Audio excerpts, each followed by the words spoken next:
All right. How's it going tonight, everyone? Welcome. Happy Monday or early Tuesday. Hope your week's off to a great start. So tonight we're going to be trying to get some stuff done for a G plugin release. Something we've needed to do for a while.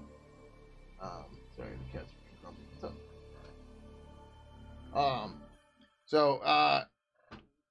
G plugins had some weird build issues that have been flaky for a while, and we haven't been able to pin them down. But we're not using the thing that's having issues. So the idea is we disabled it, but we never cut a release because we should typically do a minor release because it could be a breaking change, or not necessarily a breaking change, but we're changing the default behavior of the build. But we wanted something API wise to actually go with that rather than just having this like weird version that didn't have any API changes but bumped the minor API version. So I picked a ticket we're going to try to solve this with, which is one that's been sitting around for a while, and I was trying to do it in weird ways. But we're just going to do a counter for it and go from there. And actually, maybe we could do this that way. That would be interesting. No, that wouldn't work. Or could it work? So one of the issue we're going to do is gplugin plugin info should have a discriminator field that's managed by gplugin. And the idea is similar to like the way Discord used to have discriminators. Is that the because gplugin will allow you to load the plugins with the same IDs, which is fine. It's not really a big deal to us. We don't care. The problem is like we don't know which one you have and stuff like that. So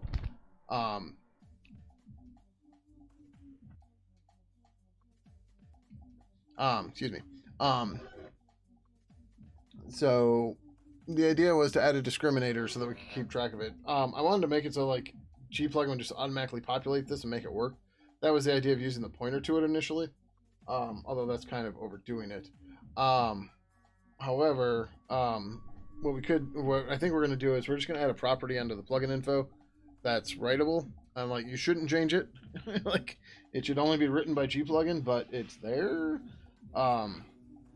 But then you can get the discriminator to create unique action names and stuff like that. Although I suppose there's another way we could have done this in Pidgin, but whatever, it's fine. Whatever, it's okay. But yeah, so the idea is we're going to add this because this should be quick and easy to do. You can see I created this 4 years ago.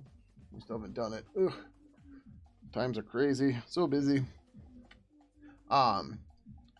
But yeah, so I just had the idea that, we can put this into the plugin info's class instance method and keep a static variable there as a counter, which technically could work. And then whenever a new instance gets created, we could update it. That could work. I don't know if we want to do that though, but what that would do is it would basically give an incrementing number to any plugin. Yeah. I kind of want to try this, just for lulz.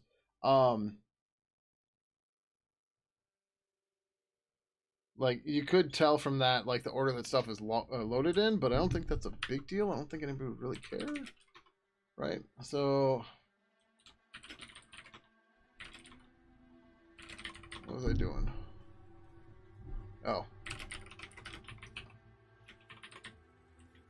was trying to mess with geometry introspection to turn on strict mode, but apparently I don't have enough version of gi.gen for it. Alright, so anyway, so if we go into plugininfo.c, so if we add prompt discriminator,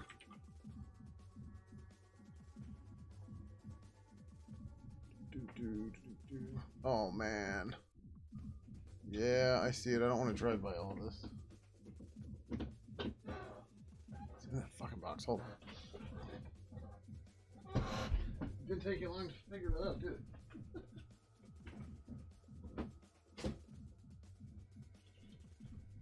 I have a banker's box that has a bunch of old like Nintendo powers and stuff in it that the intent is to offload them. Like mainly to sell them. Like I'm not looking for cash. I'm just looking to get rid of them. And if I can get something for it, cool, right? But they're in a banker's box, and Slater will try to like play with the hole in the box where the handle is and shit like that. But I had something blocking it, but I pulled it out. It's just a, a box of like plastic bags, like Ziploc bags. So I ended up doing those prints, finishing all those prints we did. We started on Thursday. Um, and um, I'm losing my train of thought. And whatever. Since I had that out, he realized that he was open and he get in the box again. And actually, I think I put it in the wrong way. Hold on. I was going to be pulling bags out of the thing. Oh, I did it right. Cool. But yeah, the joys of pets. You have to figure out what they're going to do and then stop them. Okay, so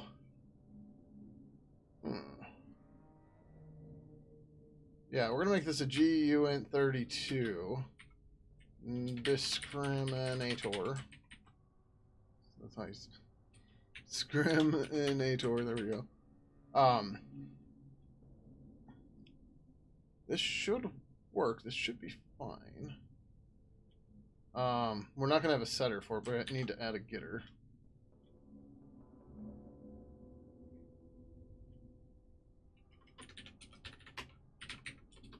G plugin info get discriminator. Jesus. The discriminator. Oh, sure. Yeah, this is gonna return as a string. Shit. There's a way to do this, and I think there is, but I don't remember how. Returns transfer full no discriminator. Since 44, I think.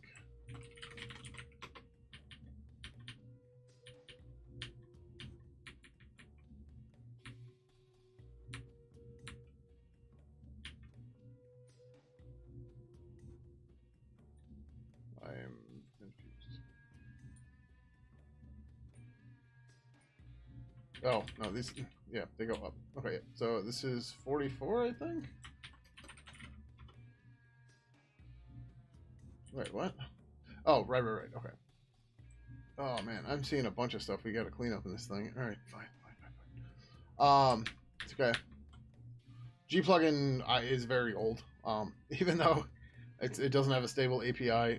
If we look at the first changelog entry, my first release was 12 years ago. It's an old project at this point. And you can see I changed the number too. We start out with 0 whatever, and then in the 20s, I think. Yeah, we went from updating the micro to updating the minor instead. Yeah, fix the version numbering finally. That's all right. All right, it's good. Not the end of the world. It's fine. It's fine. All right. Anyway, so this is definitely 44.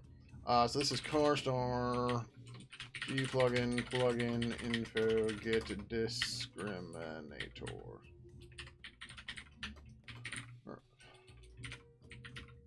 I've been in Pidgin too much. I keep typing purple. I thought this header file, but it's not. G return valid fail is info no. Return info dash discriminator. So G plugin has the source comment or the doc comments in the source files, and the reason for that is that most people don't look at the header files anymore. And like the idea of putting everything in the header files was so that people could look at it on their machine and stuff like that. But we have doc tools that do a better job of this, and are searchable and stuff. So that's why that goes there now. Or at least in G plugin. Although not everything does that way, but whatever, it's fine. All right, so we got a way to get the discriminator. That's cool. Do we compile?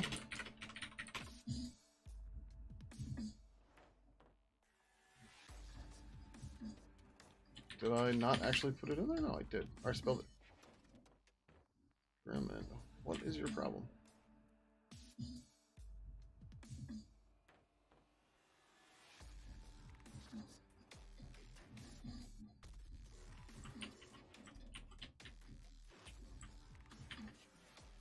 Because it's private. That's why. Okay.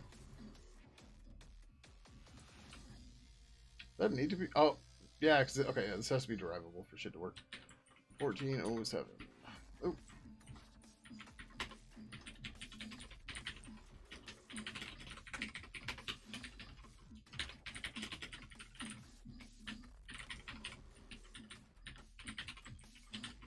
All right.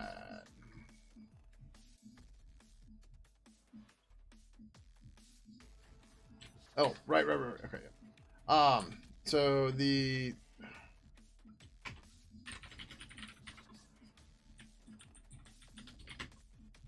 isn't there something like %x that doesn't add the OX before it?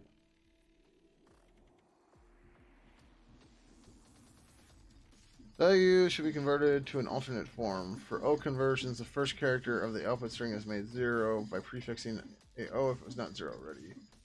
For X and X conversion, non-zero result has the string XO or X for X conversions appended to it.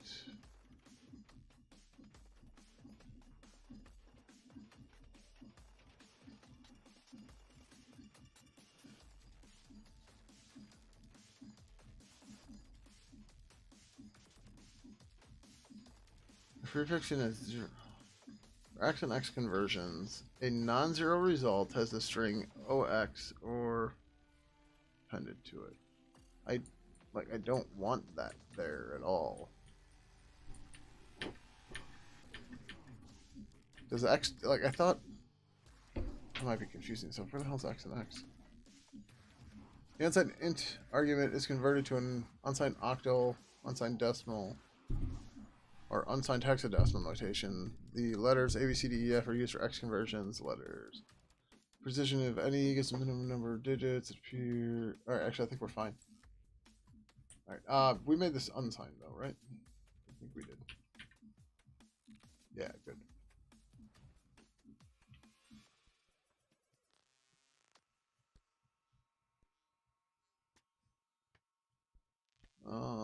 Where the hell? It was like 14, 17 or something.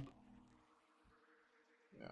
All right. So all we want to do is we want to say g star dupe print f hash x 04x.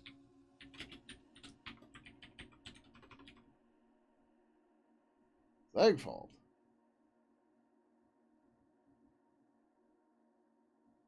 Oh yeah, I didn't create the property. You know what, Mister? Oh, we should turn the cat cam on. Cat cam, cat cam. Oh, there's the cat. There's the cat. G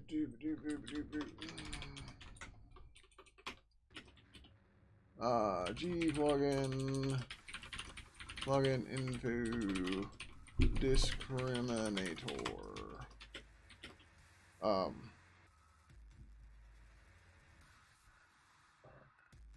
A unique value that we use to identify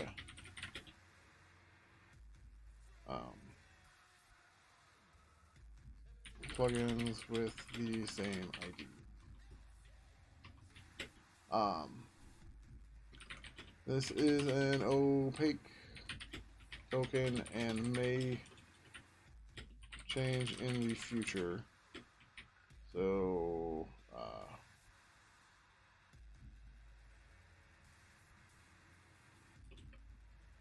sure, well, that's fine. Properties, prop, discriminator. Oh, yeah, this is a string property though. Okay, that's fine.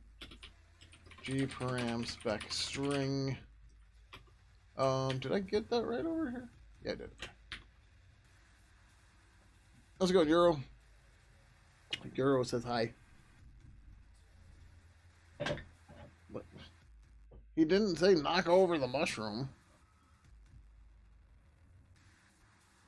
No, you guys can't really see the mushroom. Oh, yeah, you can. No?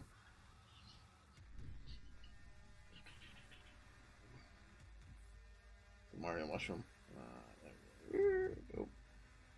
I was trying to make it go like across the screen. Oh, I'm looking at the wrong damn camera. It's from. I'm like, why is this not moving the way I think it is? I'm looking at the wrong camera. Wrong camera. Yeah, wrong camera, mister. Wrong camera. Oh, look at you trying to get all this attention. Yeah. Oh. Scratch the scratchies. Scratch the scritchies. Not too bad. Up late early finishing stuff. Gotcha. Yeah. Oh, right. I was like, why is this formatted weird? Clang format is used here. Discriminator. No. No. No. Gparam.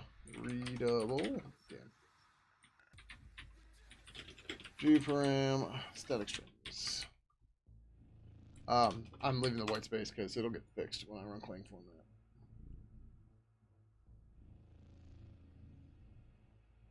Oh yeah, I can just use an constructor for this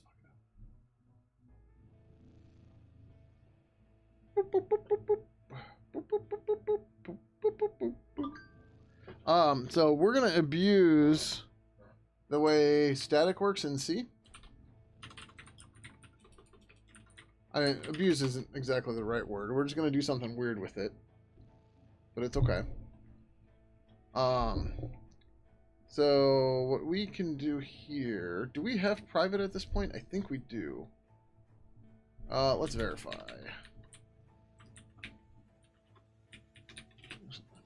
Oh, that's right. Clang does it for all of them. I fucking hate that format. All right. So private start priv equals null.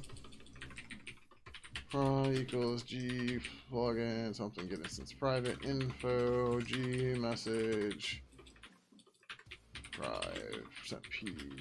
I don't know if we have private at this point. I hope we do, but I don't know that we do.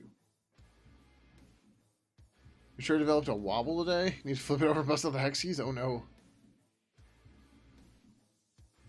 What are you doing? You're not getting treats. You just got some.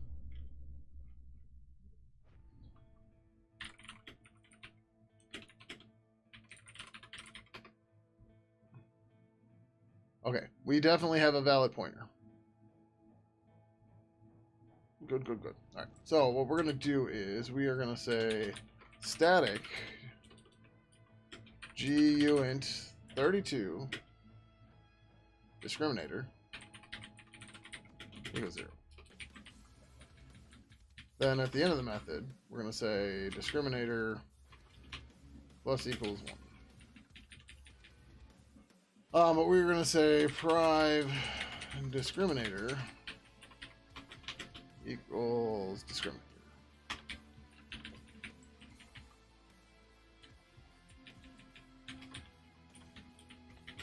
The static counter. Actually, I'm not gonna. If you're working on G plugin, you should know what this does. Like, I shouldn't have to spell this out for you. G plugin's doing crazy stuff. Yeah. You haven't checked any bolts for being tight since you built it like 5 years ago? Ah, yeah, that'll happen. This one's squeaking a lot too. But it's okay. Alright, so now we have discriminators that count.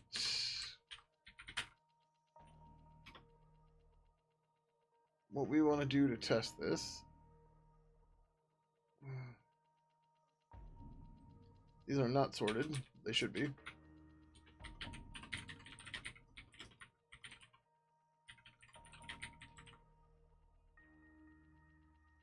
Oh, no, this is string. Never mind. No, it's fine.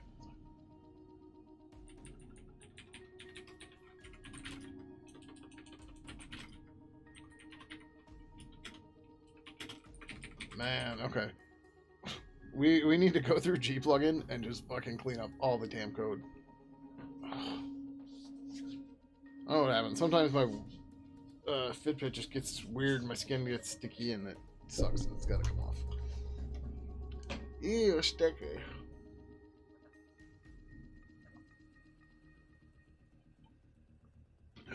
Okay. So now we got a discriminator string.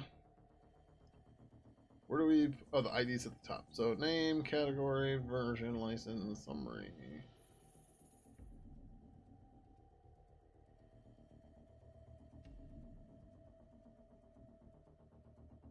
Sure, I'll put it here. Gprint, main format, discriminator.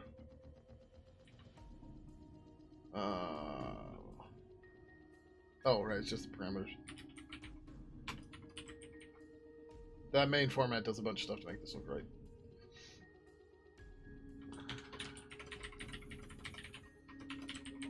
Alright.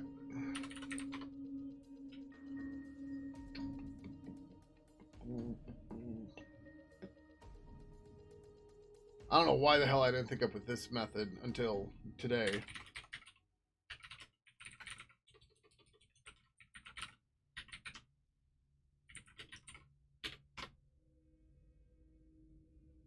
No. No. Oh, because I didn't...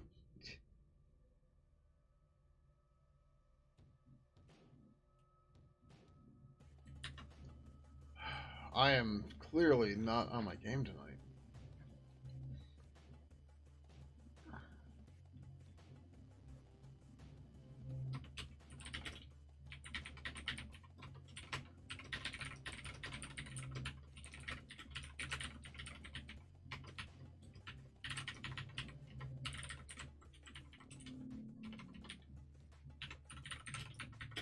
Like, way off the game.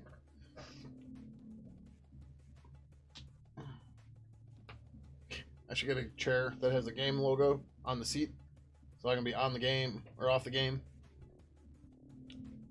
Alright, there we go, that looks better. It's supposed to be 4, though. What the fuck?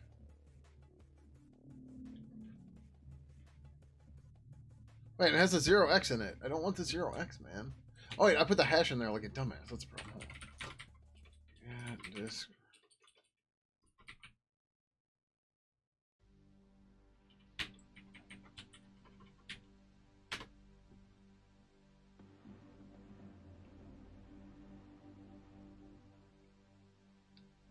Alright, Blinter, how about yourself?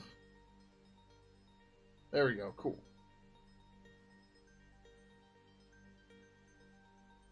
Nice.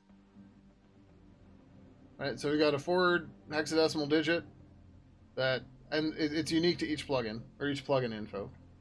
And you'd have to get 65,536 to cause it to get a collision.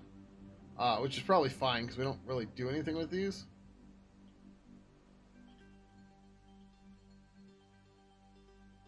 But this then gives us a way to deal with that, which is awesome. Like, we could make it hex, or whatever. We could make it 64-bit, but there should not be any need for that at all. Actually, wait, no, I misspoke. I said 65,535. That's wrong. It's 4 whatever billion. Because it's a 32-bit integer, not a 16. So this is the first one that was seen.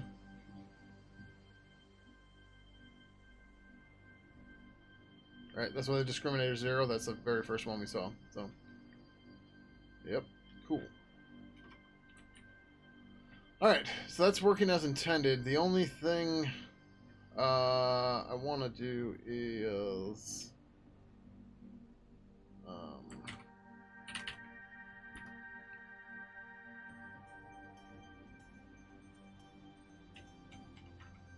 if discriminator is less than priv discriminator, G critical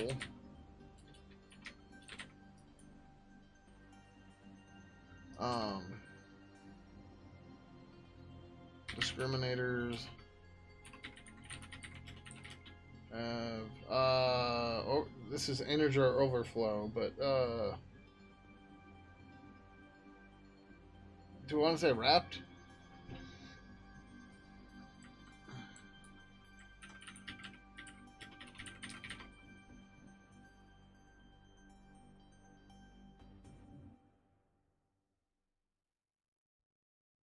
Like, there's a different name for this, isn't there?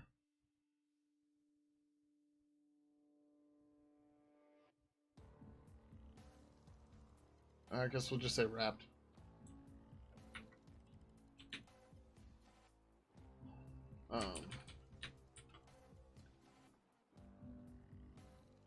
Plugin info discriminators have wrapped. G critical, does that kill the program? I think it does, which is fine. That's what we want. We shouldn't hit this. Critical warnings are intended to be used in the event of an error that originated in the current process, programmer error.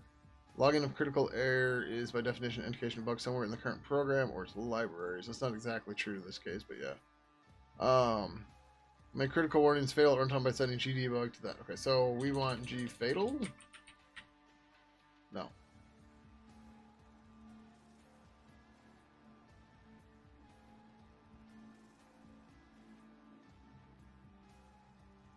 Yeah, there's a fatal.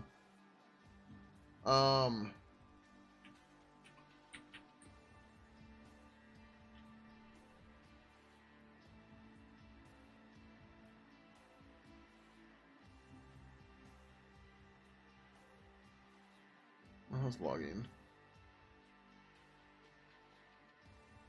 Oh, it's additional documentation. We need functions.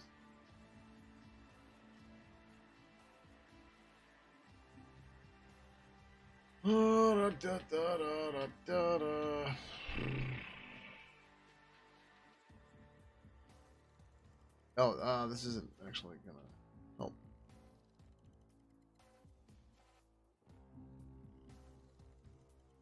What the hell?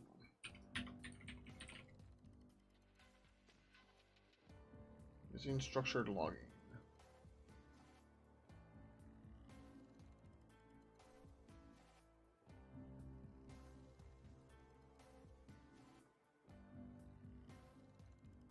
Oh, we can do G. No, G error's not what we want.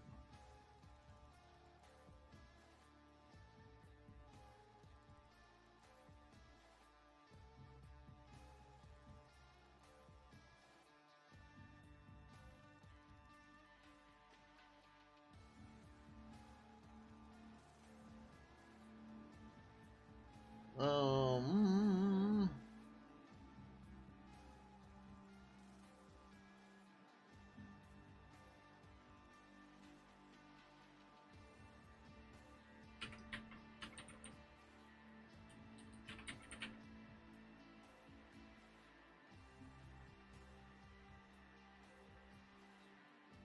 That's fatal warnings.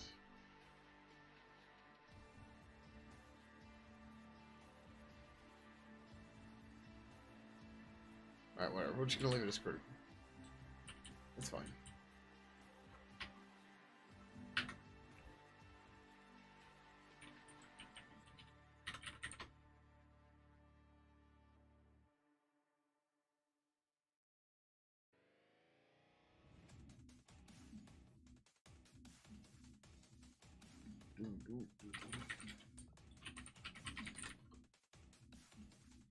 Okay. Oh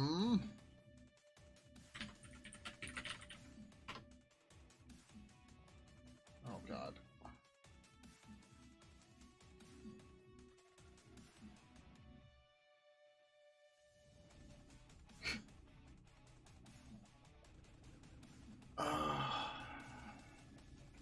So bad.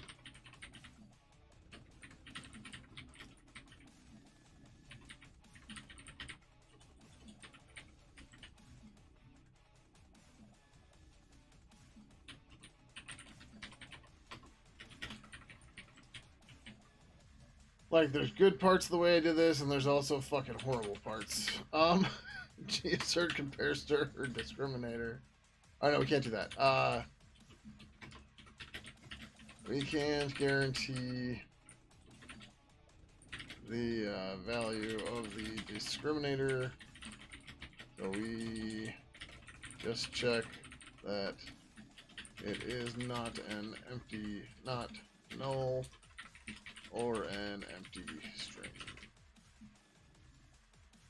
And actually, I think I can do it this way. G assert Non-null? I always forget if it's non-null or not null. Non-null.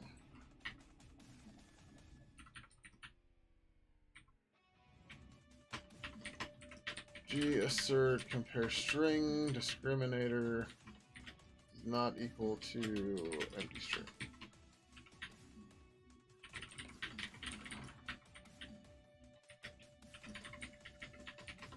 Okay.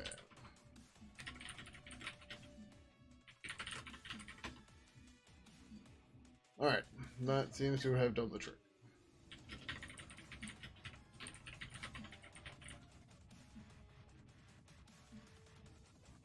That's disconcerting.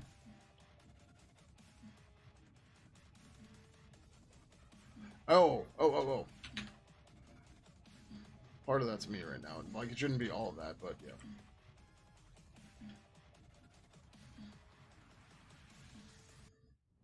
So this, instead of set string, this is take string.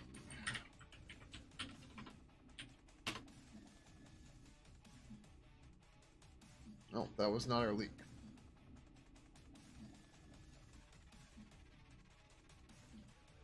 Alright, well, our leak is something else, apparently.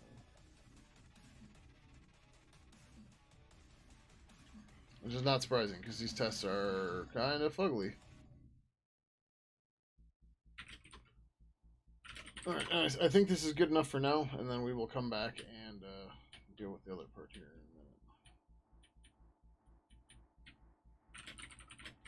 a minute. Discriminator. The discriminator fields to... Wait. Fuck. Hold on. Our output's still not right.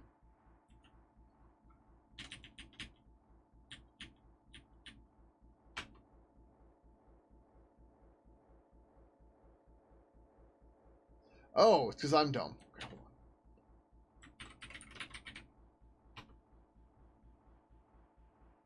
on. I'm saying, yeah, this needs to be 8.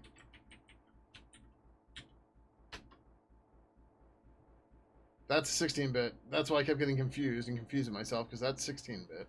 But we gave it a 32-bit integer, so it should be 4 bytes, right? 8 characters long is 4 bytes. There we go. That looks better. Okie dokie.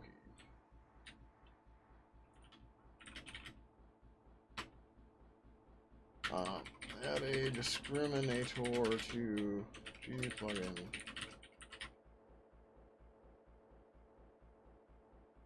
Okay. Congrats. I don't know anything about Basil. Or Basil or whatever.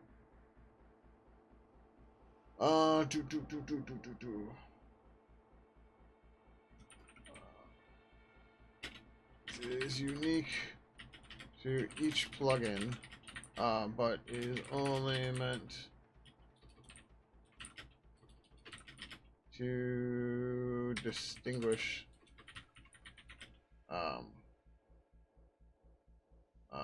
plugins with the same ID.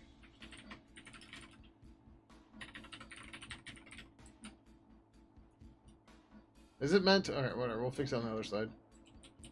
I did both, and it didn't look right. G plugin 121.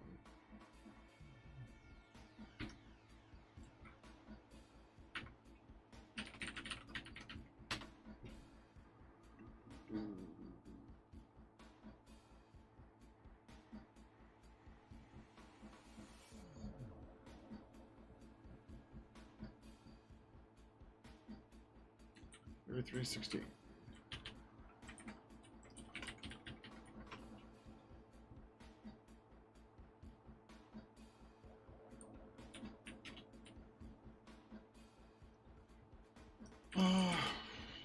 Ran the turtles and the plugin info tests under value.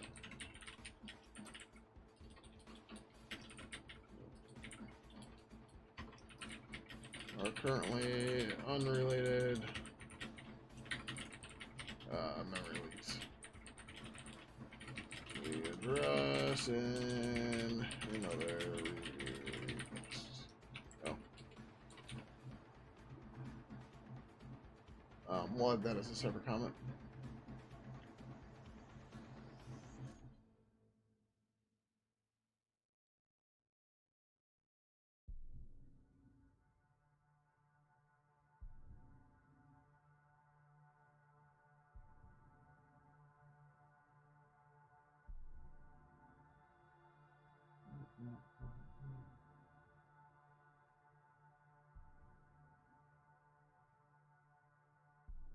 Okay, I like that solution. It's easy, to the point.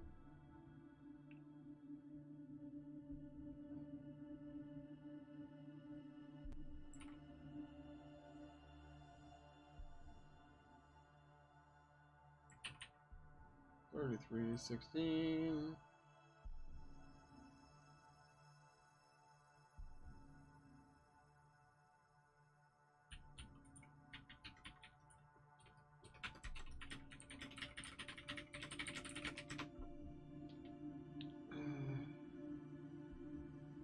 How's it going, Mr. Old Player? Welcome, welcome. How you doing? Alright, let's go try to fix some of this other crap we found while doing this.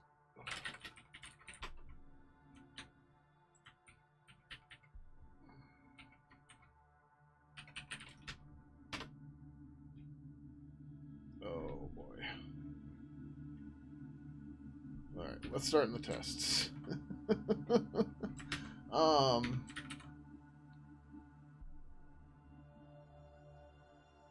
There's a lot of tests here too.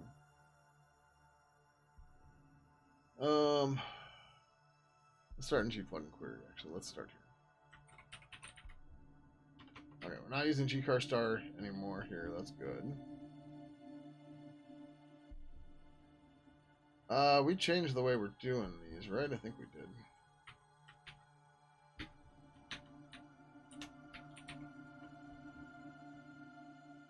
Oh, I got real worried for a second. I'm like, oh no, it's nothing. Maybe a user that has some Termex stuff that they're trying to do. And I'm like, I don't know shit about Termex.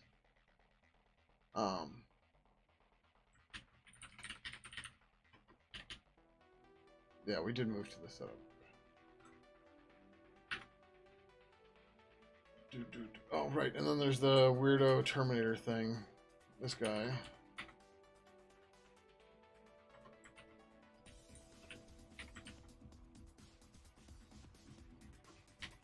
This is .name.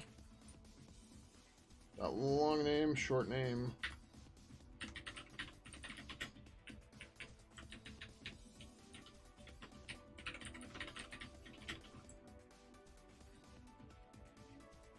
Flags args, or flags arg.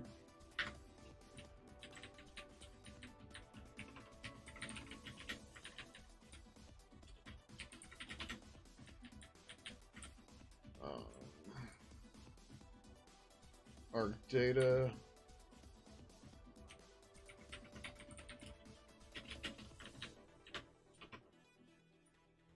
And then description.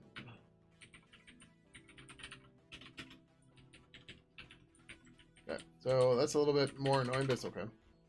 Well, it's not warning me about them being mixed. So we're gonna do that for all these. It's a little tedious, but it's okay. Alright, this looks better, or this is easier to understand. You don't have to keep track of what field is where, whatever. It's just annoying to do it the first time.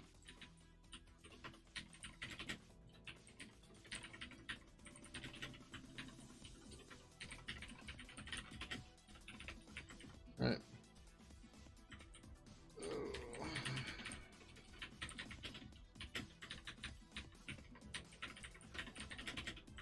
Oh, you know what? This probably wrong in the normal in the main library code too.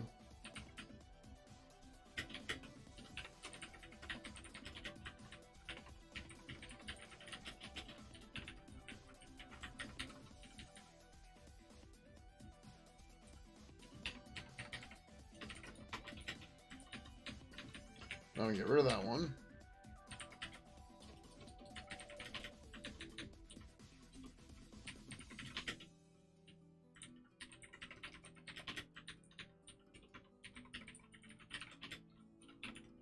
It's one of the benefits of the named parameters, or named initializers rather, is you can skip stuff then.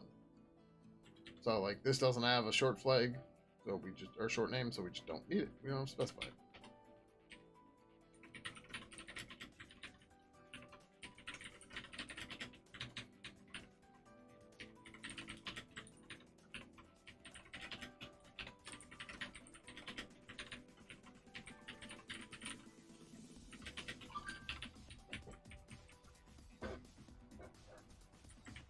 All right.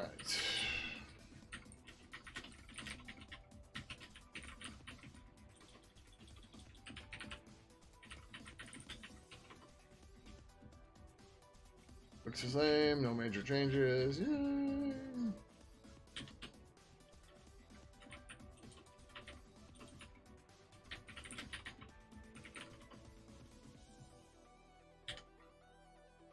Yep, there's our guys.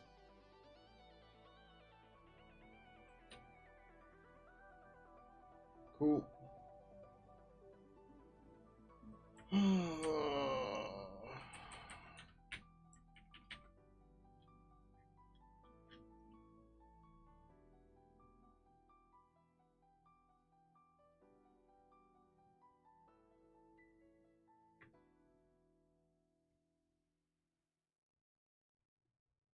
I don't know why I shifted it 11 bits and not whatever, but okay.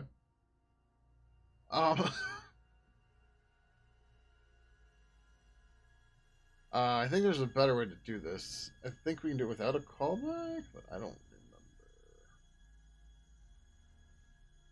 Jet fitting bolts are all tight.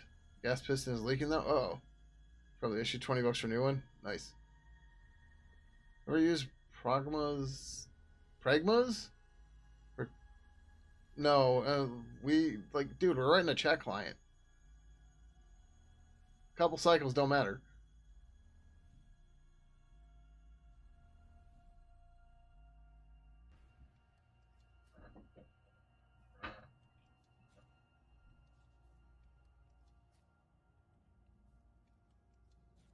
Like, oh no, it took 2 more cycles to get my message to me. Yeah, we're network bound anyways, right? That would be a premature optimization if there ever was one.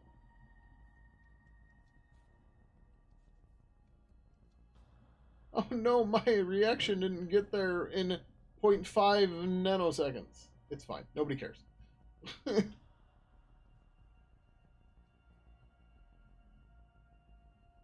There's so much garbage in this thing.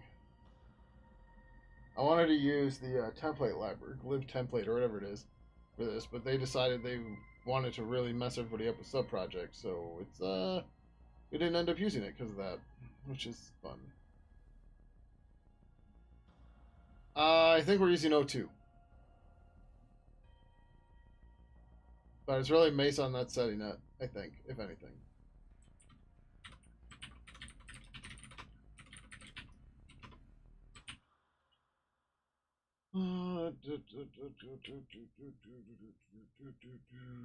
Let's link.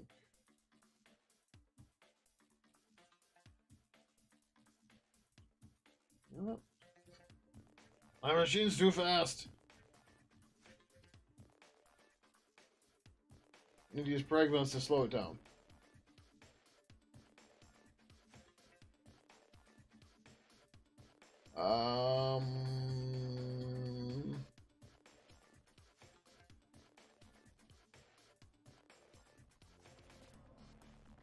Oh, that's not going to help us.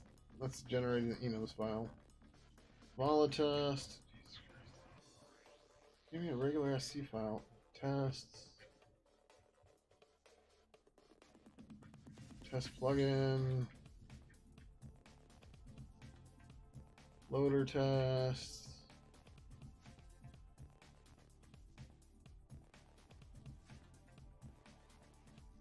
Okay, this is gplugin private.c getting compiled. 0. We are not optimizing at all in the debug builds.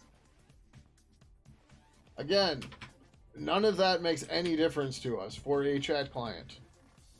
Like, it doesn't matter.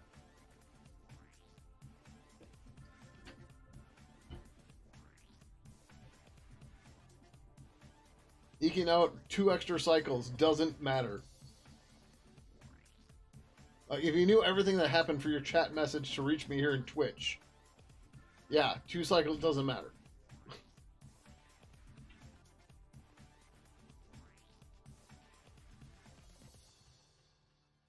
You're in the way, mister. Totally in the way. You're not getting to.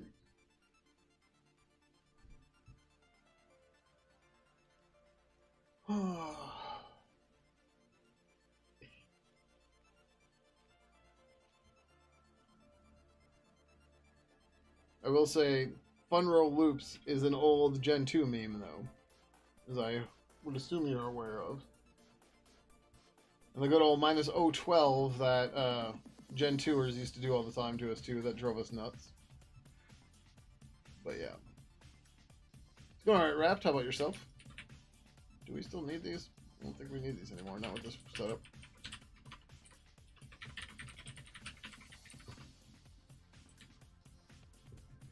Yep, cool.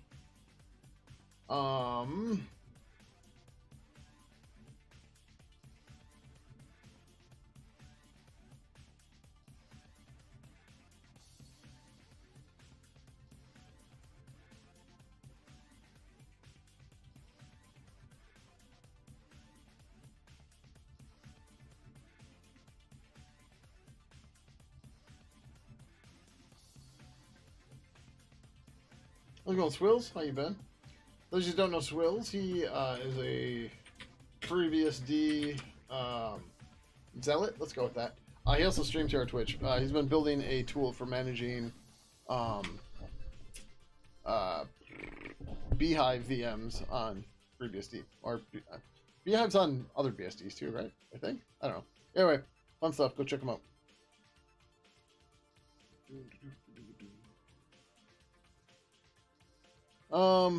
There's so much of this is just gross, but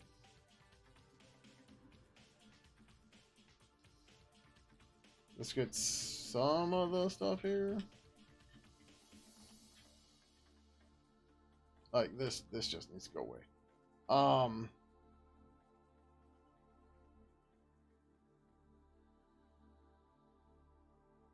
Do we even need string.h? I don't even know why the hell we're including string.h here.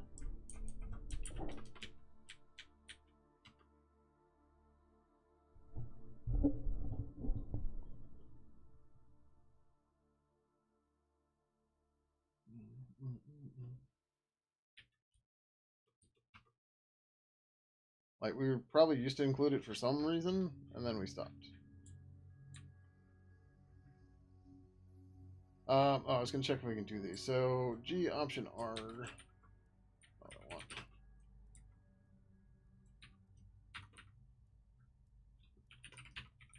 Or it's G option entry.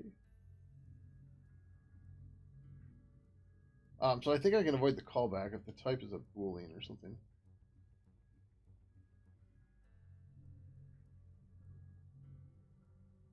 Alright, if the arg type is G option arg callback, then arg data must point to a G option arg callback function, which will be called to handle extra arguments. Otherwise, arg data is a pointer to a location to store the value. Required type of location depends on the arg type. G option arg none, G boolean, arg string. Alright, so we're going to change these to none. Where did they go?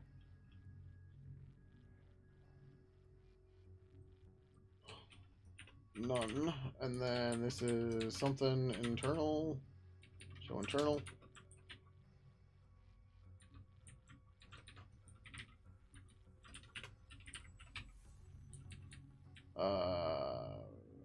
Oh, no, this one has to be a callback because we're incrementing. So does that one. Version, this should be fine.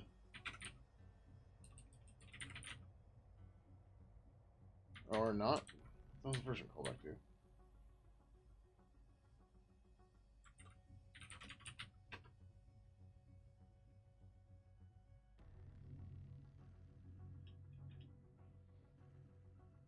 Okay, yeah.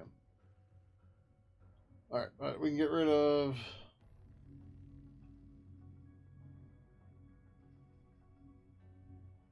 internal.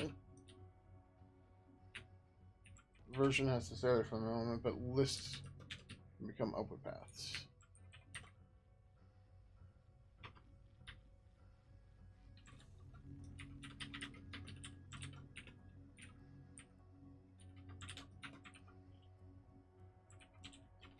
All right. Didn't crash. Good.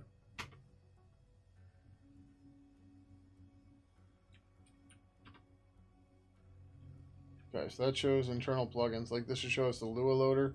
If I get rid of that, we're not gonna have the Lua loader. We'll have Lua, but we won't have the Lua loader or the Python loader.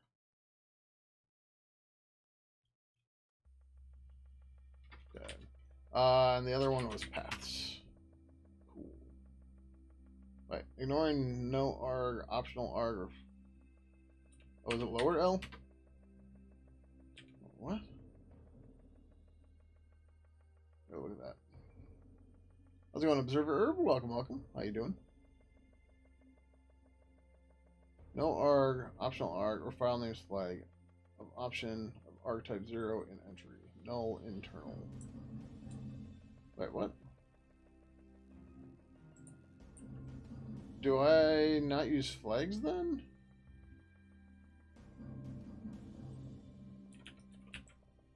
That seems wrong.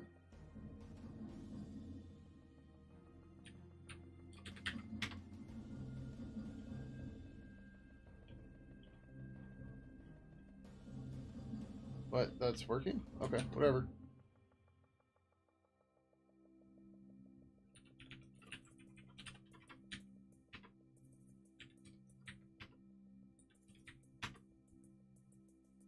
Okay.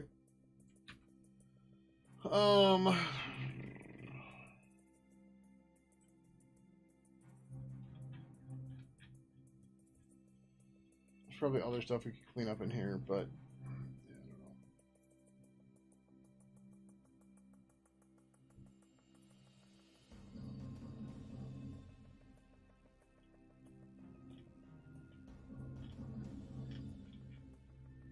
All right.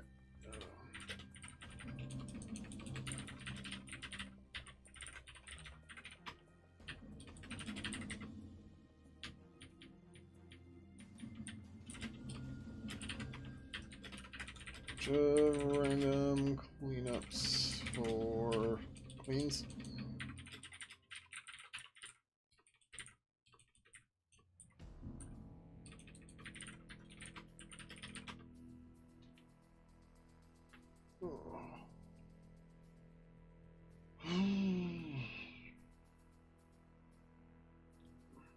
It's funny, I was super energetic starting the stream, and now I'm like, oh, so tired. I slept a decent amount last night too, I think.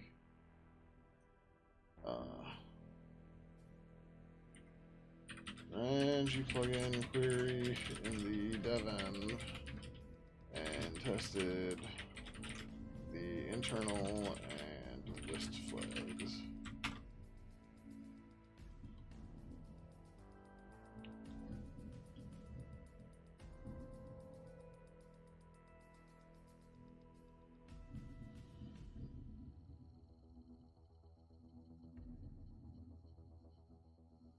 Oh.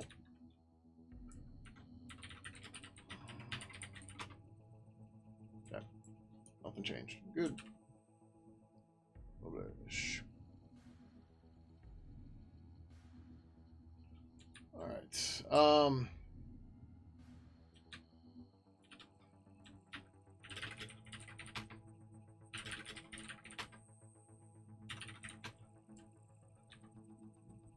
So I don't want to test the plugin info test right now.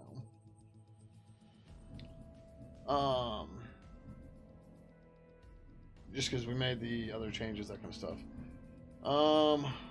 Let's see. G-car. Yep.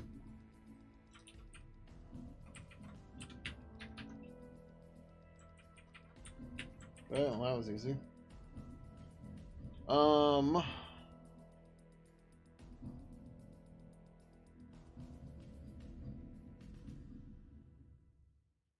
These tests are so gross too. They need to be massively cleaned up.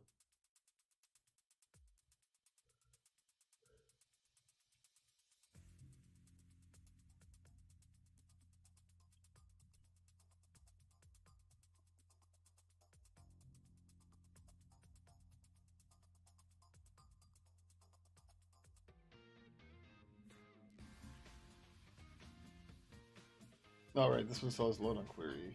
Where these ones are auto load. All right, we didn't. Okay, yeah, we didn't build a plugin for that. Let's see. Standard lib. What the hell are we using standard lib for?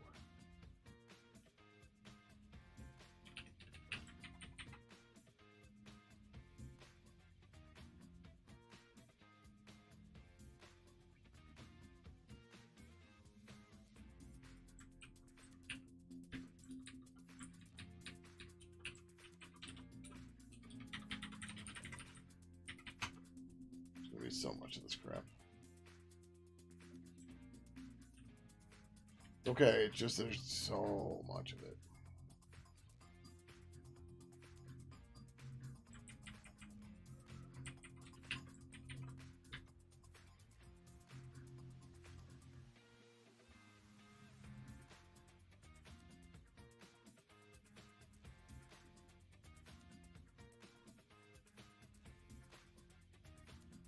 You gotta look at the way this works too.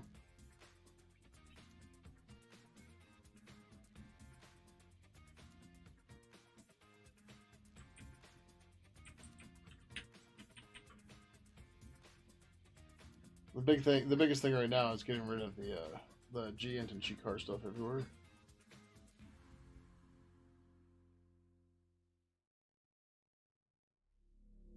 Sorry, I don't know why I'm yawning. I'm sure I'm making other people yawn. Sorry for that.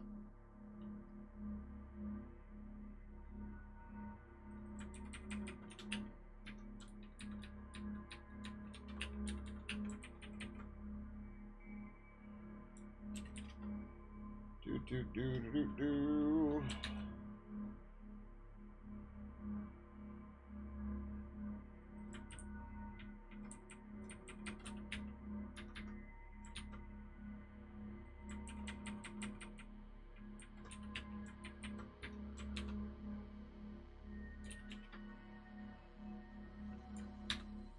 So, like, I don't really want to have a commit that goes through and does all this, but we're going to do it because you can see there's other little crap we can get along the way.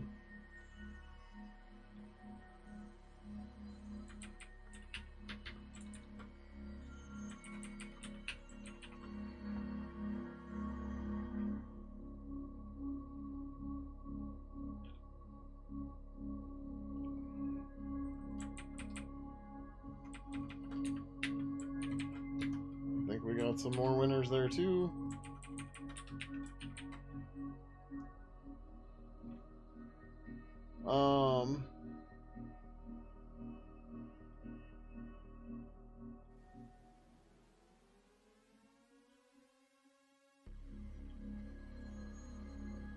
Okay, this is using G, whatever, that's fine. Okay, that's easy peasy, that's fine. I don't need a billion files open though either.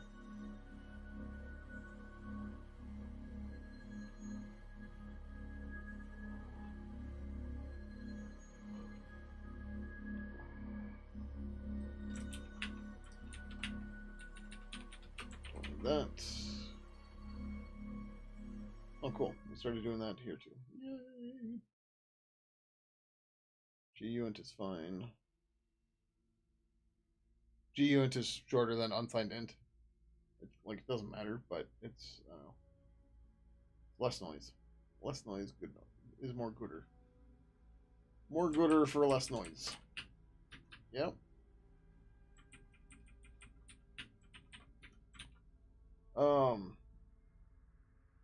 Oh, because we called you plug an un in it. Okay. Yeah.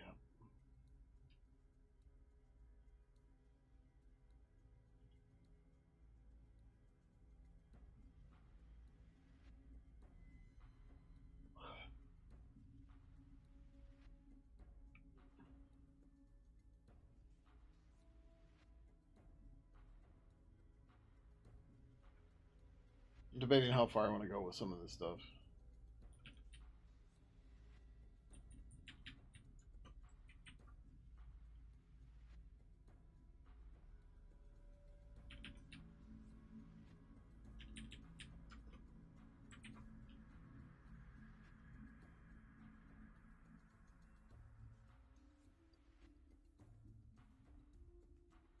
I can just call G value dupe string, right? I think I can. Yeah. Get a copy of the contents of G type string G value. Yeah. I'm using dupe object there, but apparently didn't know about it for this.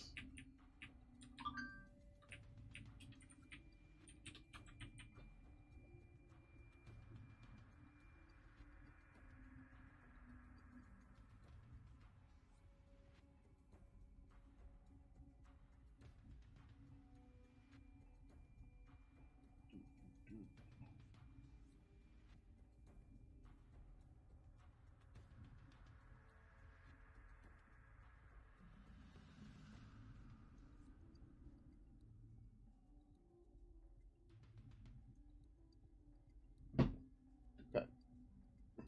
I don't have any of that other crazy shit. Good, good, good, good. Or,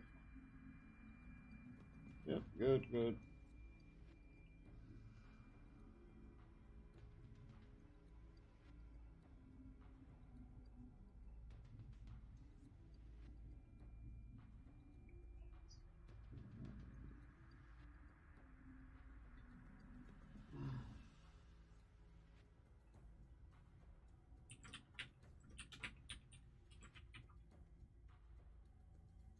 I'm sure I'm missing stuff here too, but we'll see.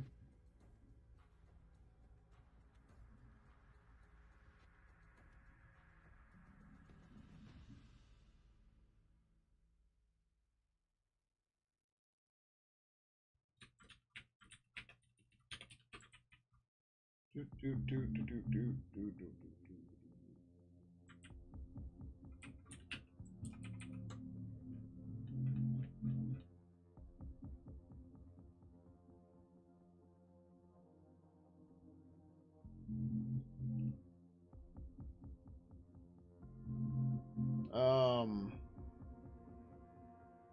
This is not the right way we want to do this.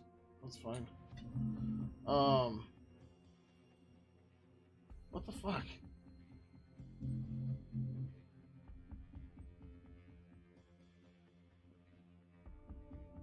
What the fuck? Alright. Yep. So do that. Um.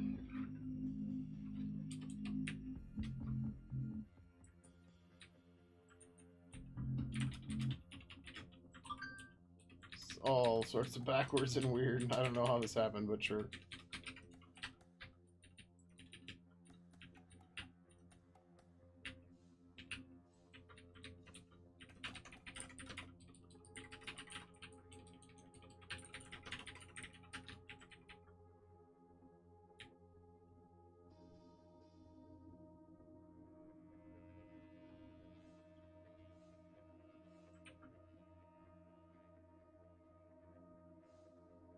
Why do we only call this once, right? Oh no, we call it twice. Alright, whatever.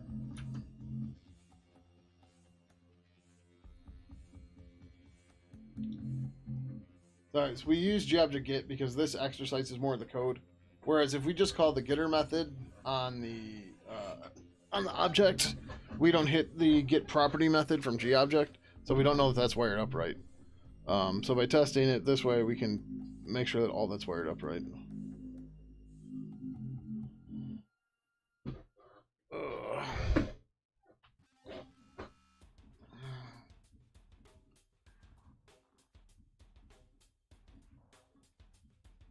That's fine. It's not great, but it's fine.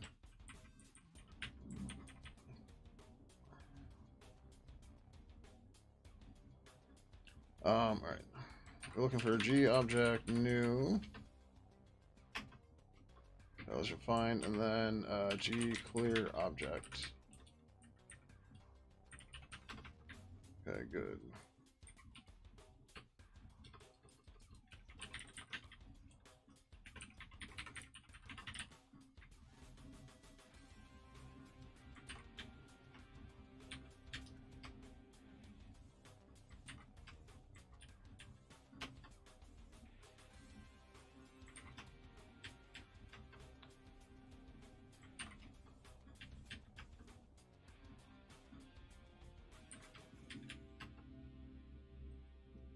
Apparently, I didn't think to check these yet because we didn't get any of them, except we got this one here.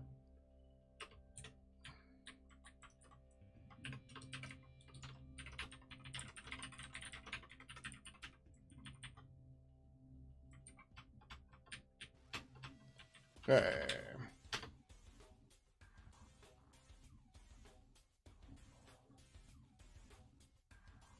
Cleaning up the unit test. Woo-hoo!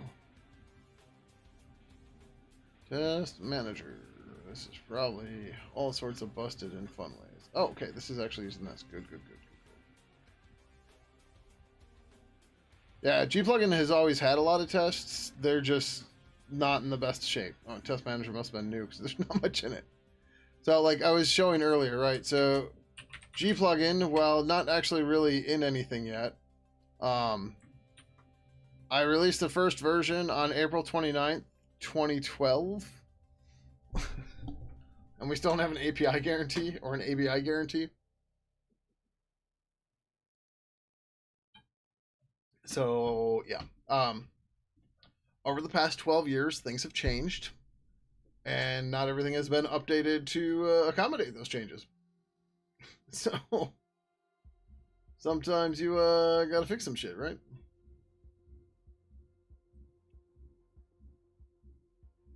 Like, I don't know why I included standard lib everywhere. Oh, it's probably because I had like an exit thing or something in here. I don't know why there's an extra line there everywhere. But like, you don't use gint anymore. This is just old stuff that people used to do for whatever reason. Same deal with gcar. There's nothing magic about it. I even like invented a bad idea for it, thinking that a gcar meant that it was you were sure it was UTF-8, and that way you could put that in your API that way. But yeah, nope. Just it's a pretend. That doesn't matter. That doesn't make any sense. Doesn't do anything. Morning, Dozer. How's it going?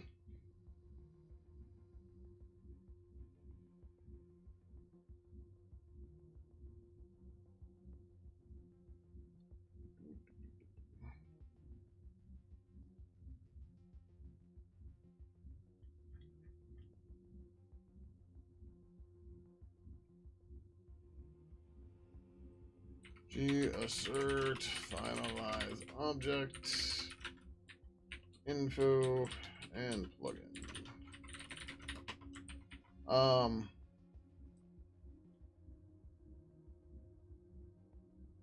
Yeah, this is gonna have to go that way.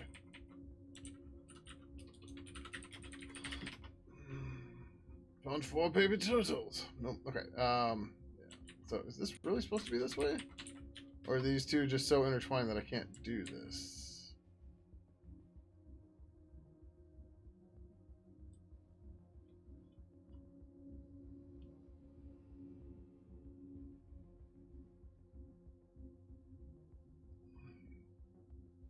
So the plugin holds onto an info, but the info shouldn't hold onto a plugin.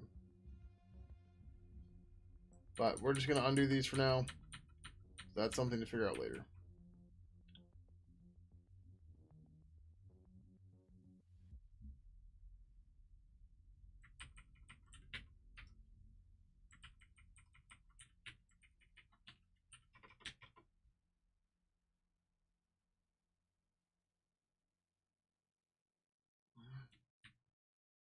Okay. We wrote tests for the option group for some reason.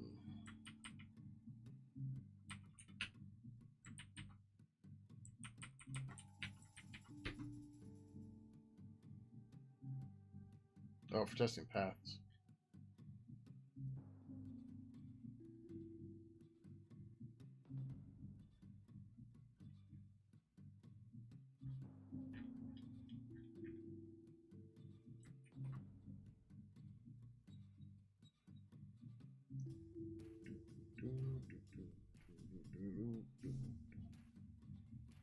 Yeah, gotta get rid of all this glist crap too. Oh. We need to find these and kill these too.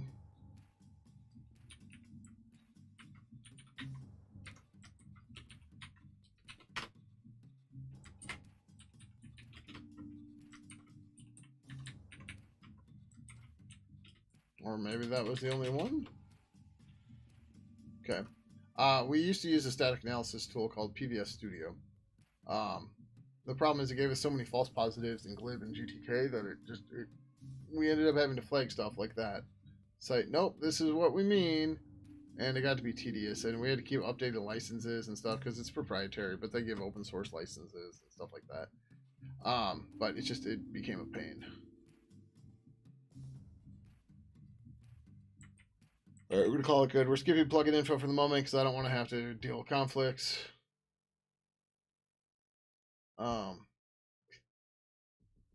Like, was this really this much code to deal with? Like, we're gonna leave it for now, but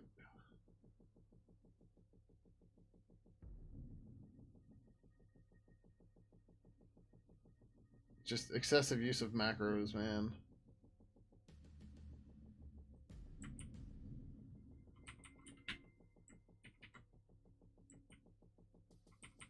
Like, but that's what they're for. Like, you're not wrong, but also don't, please.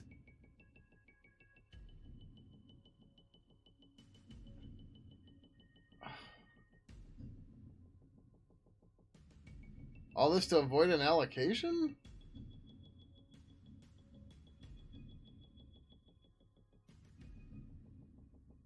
I don't remember why we did that way.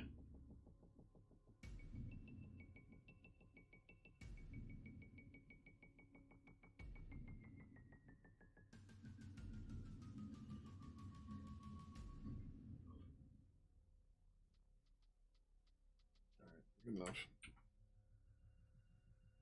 It should be on the manager. Yeah.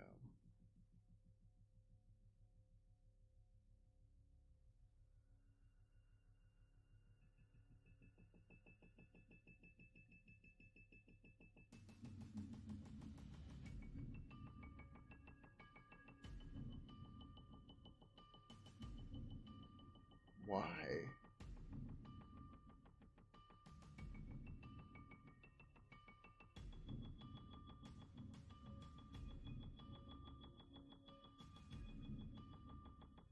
Oh. Okay. Yep. I know why we keep track of all the signal handlers. It's because we're not creating a manager. We're getting the default manager, and that's why. And that's why it's problematic. And that's why there's more shit that needs to be done in these unit tests. So back in the day when I originally wrote this, the manager wasn't an exposed object. Um, this one should be all right. Apparently we didn't get these ones though. The manager was an exposed object, right? So it worked like a singleton, and like when you called get default, you got a G object back. You didn't get anything else, just a G object. Um, and it just did a whole bunch of weird, funky stuff because of that. But yeah, we obviously have much better ways to do all of this now, and we need to start using that. And the question is, how much of that do we want to get through in this, right? Like, by all means, we should not ever be calling gplugin manager get default in the unit test, except for the weird cases where we need it. But I don't want to rehash all that as we're doing this piddly cleanup shit, right? Because doing the piddly cleanup shit, we can do this and it can get reviewed pretty quick because it's easy to go. Whereas if we start doing all these other massive changes in this, it's going to become harder and harder for the pull request to get reviewed, or it's going to be harder to review the pull request. It's going to take longer, blah, blah, blah, right? So I don't want to do all that in here at once, although we need to do it.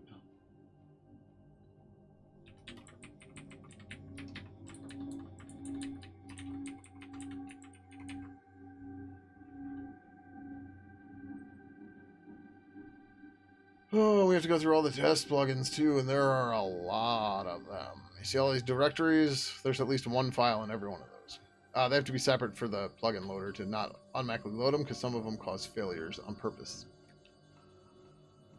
What is this fucking...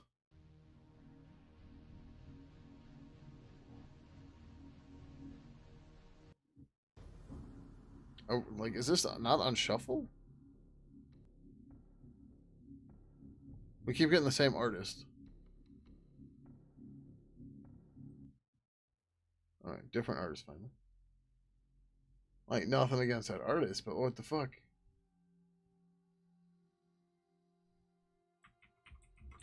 Like I didn't ask for Terminator music. Come on.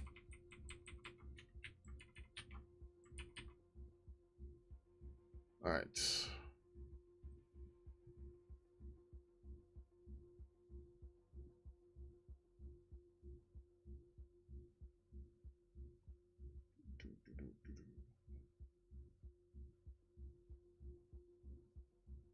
What is this?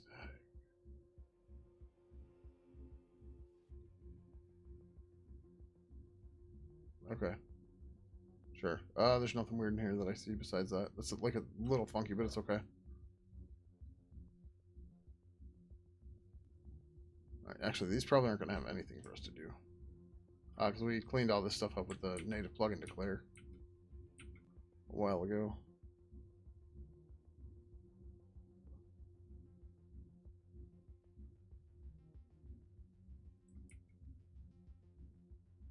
Really need to finish the static plugin loader.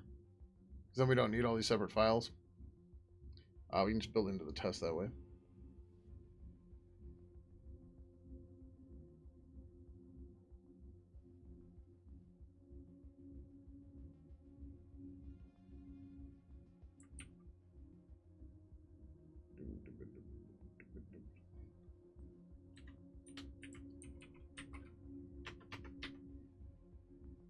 It's weird that one had that, but this one doesn't. Okay, whatever. Oh, because this dependencies, never mind. I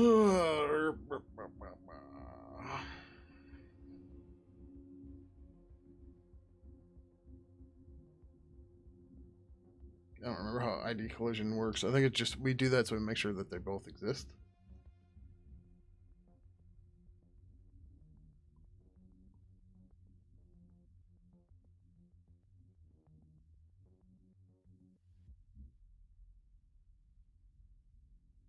So I mentioned in the development room on Discord today that I've been working on a way so that protocols can define ways that they can be authenticated against. And the thing is, back in the Pidgin 2 and earlier days, you had one type of authentication. Credentials. The world doesn't work on credentials anymore, but like it barely does, right? Um, so some protocol plugins have found a way to work with that, but it's clunky and it's not great, especially for the user. And like uh, plugin authors or protocol authors have had to um,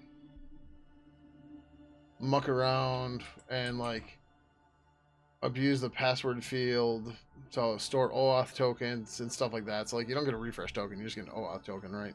So you only have one place to store it, and other weird crap like that. So I've been working on this idea that the plugins can define a credential type, so that a protocol can just say how they can be authenticated against, right? So like IRC is a good example here because you can have no authentication, right? You don't have a password to use. Um, you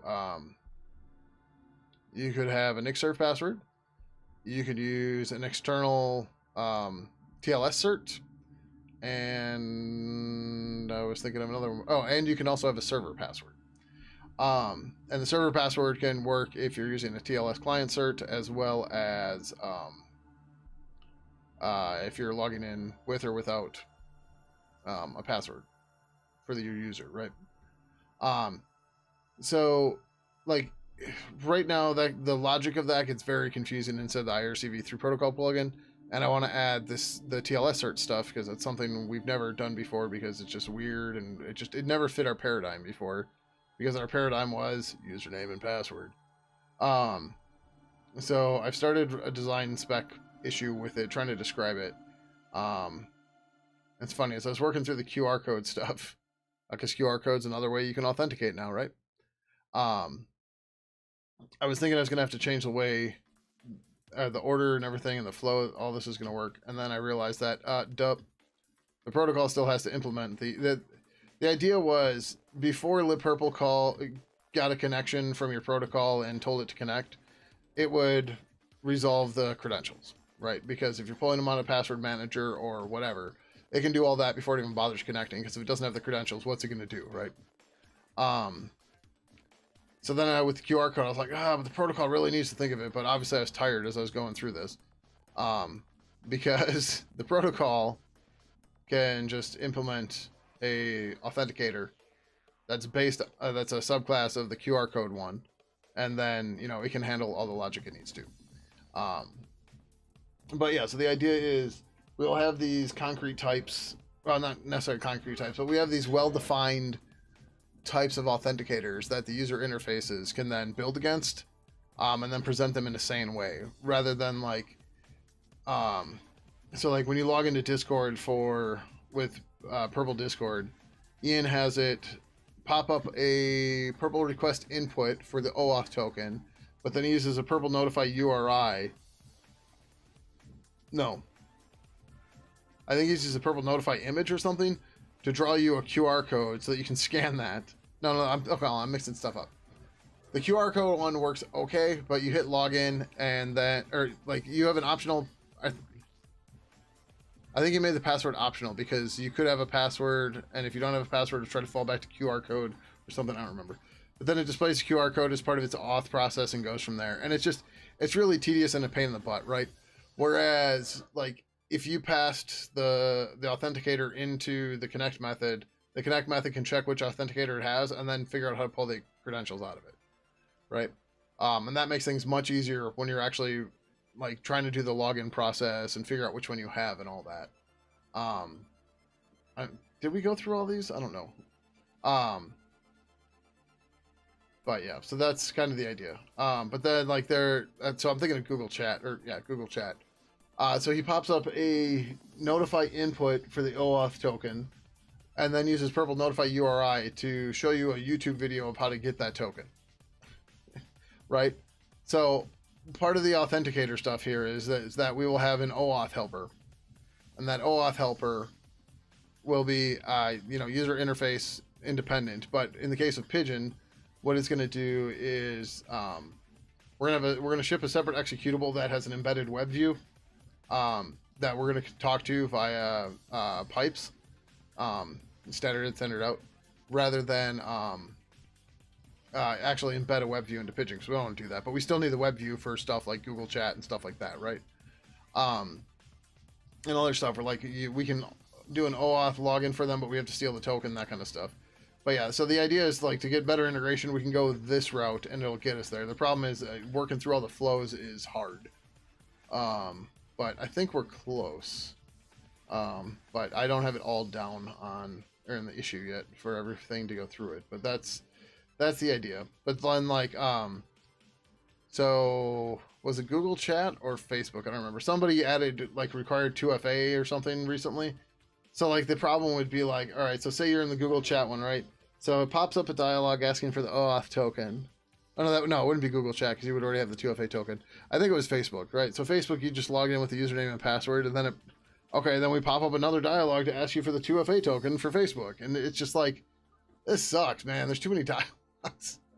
So we'll see. Auth helpers, you had to deal with using one of those things to log into Kate's, yeah.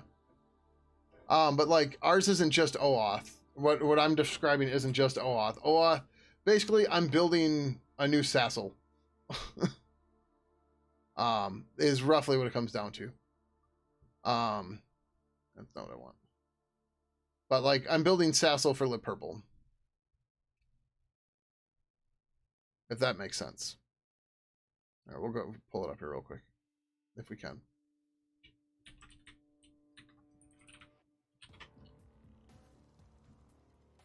So yes, it's still a work in progress. I don't have everything documented, but yeah, overview. The main but yeah. So anyways, the idea is we would have an authenticator-based class. I'm not sure if we're gonna still need the refresh or not. We'll figure that out. But the idea is that when you call Purple Account Connect, it's gonna call authenticate async and get the credentials, or it's not even gonna get the credentials. It's gonna figure out if it finished successfully. If this is okay, cool. Then we're gonna go ahead and call purple connection connect, and we're going to pass in this authenticator. The success and failure, I described this in here at some point. So once the authentication is completed, a network connection attempt can be made. To do so, the password parameter of purple protocol create connection will be replaced with a purple authenticator. The protocol implementation can then use that authenticator to determine how to proceed. For example, if mutual TLS is being used, the protocol can then use a cert from an MTLS authenticator as a client-side certificate when creating the connection, right? This is why this stuff needs to be figured out ahead of time. And like the other part is, like, if the authenticator doesn't have everything it needs, then the UI can pop up a thing like, say, hey, you need to select a certificate for this to work, right? Then once the protocol is determined that the authenticator was used successfully, it will call the success virtual method. Likewise, if there's an error, failure will be called with an error can be displayed to the users so they can make adjustments and try again. Yeah, I don't think this needs to be here. Well, we'll play with that. I don't know. The protocol should disconnect on errors as libpurple will create the connection after will recreate the connection after authentication has been completed again. So the idea is, you know, if the credentials failed, where the connection gets disconnected, and then we mark this as failed. And yeah, I don't know. Like I said, we still got to work through some of it. And then I said there are also a few scenarios where the protocol may need to get an updated authenticator. For example, a token or certificate has expired, or a central provider has become, or a credential provider has become locked. Right. So your TLS cert expires. We're not necessarily going to disconnect you, but we're going to need to update at some point, maybe. Right. Or your keyring has locked. Right. To handle this, the refresh async and refresh finish virtual methods can be used. Right. That's the idea there. There's another thing that this is going to depend on that I haven't talked about yet, but something that I realized, but we'll get to that in a minute. But then, so this is just the change for purple connection, create connection. That's fine. Like the password parameter that's being replaced, an authenticator property will be added to purple account. Purple protocol will also get a new virtual method to supply which authenticators are supported. It will return a glist model with an item type of purple authenticator, right? So this way the protocol can even return ones that the protocol plugin loaded itself, and it can go from there. This list will be used by the user interface to present the authenticators to the user. The protocol should create new instances and set the ID, name, and description properties so that they use the same nomenclature for the protocol, right? So out of all my pestering of people that say, Pidgin's not a real IRC client, the people that will actually work with me and tell me what they mean by that, one of the things is that our login field for Pidgin is named username, but username has a different meaning on IRC. And that has confused some people because in the case of Pidgin, the username is the nick that you're going to use on the network. And we don't have a place to set the username for IRC, I don't think. The IRC username is just a value you pass to the user command. It's what shows up when you look at a whois and you get the full ID, the nick at ident name or whatever / host or at host, whatever, nick exclamation point username at host. So being able to get the right nomenclature for setting up the protocols and stuff, that's something that's important. That's more helpful for people that understand what it is. And plus it makes more sense for people that are, you know, familiar with one IRC client, but they're not familiar with Pidgin, right? So user interface need to have some operations for allowing users to modify and settings for authenticators. Apparently I didn't write anything more on that yet. Authenticator implementations, we've already covered a number of example implementations, but they need to be further defined. Credential authenticator uses credential manager API discovered credentials. If they can be found there, or if they can't be found there, user will be prompted for them with an option to save them via the credential manager API. So two properties, username and password, which with appropriate getters and setters. There's also going to be just a separate password only field, which will be used for IRC server passwords, stuff like that. Now, how that's going to work is we will also have a multiple authenticator. It's just what it sounds like. It allows you to group multiple authenticators together. It's useful scenarios like credentials with MFA, multi-factor authentication, or an IRC account that requires a server password plus user credentials, right? So this is kind of the start of it. it's got a long way to go, but this is something that's been rattling around in my brain for a bit. But if anybody wants to take a look, like I said, it's far from done. I couldn't sleep the other night, and my brain was going crazy with this, so it was like, just knock it out. Just try to get some of this down. So a lot of it's been up here. But yeah. Yeah. All right. I saw QLogic reviewed this, though. That's cool. Sweet. Let's merge that right away. G plugin clean, issue up default, issue pull minus U, RBT land minus R 3317.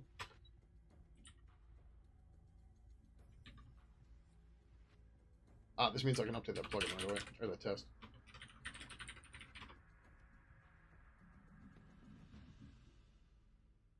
I would like to fix that memory leak, but holy shit, am I getting tired. I don't know how much longer I'm going to be able to go.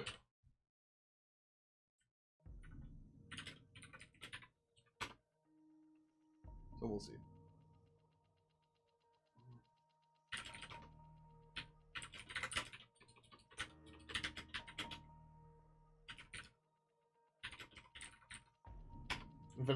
If anybody has been following the saga of me making pickles, I got to deliver or make 3 pickle deliveries today. That's why the stream started late. By the time I got home with food, I was just like, oh. You know, I blame my first bank on this, because the first bank I had was Guarantee Bank spelled this way. And I'm always like, is it 2 E's or Y? I don't know. They're forever the problem there.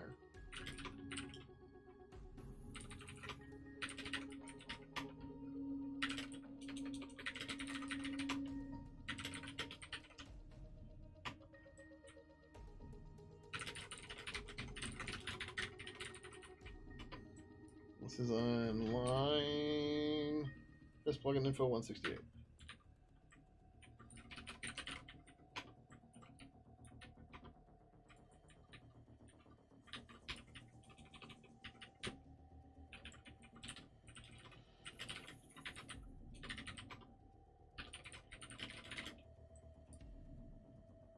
Yes, yeah. Welcome to the party. 3316.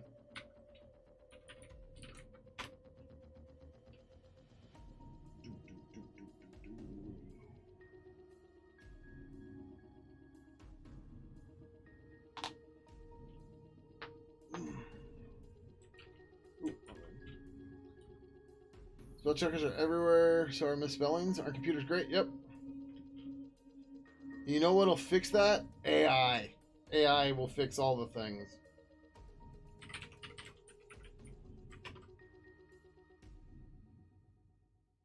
Because, of course it will.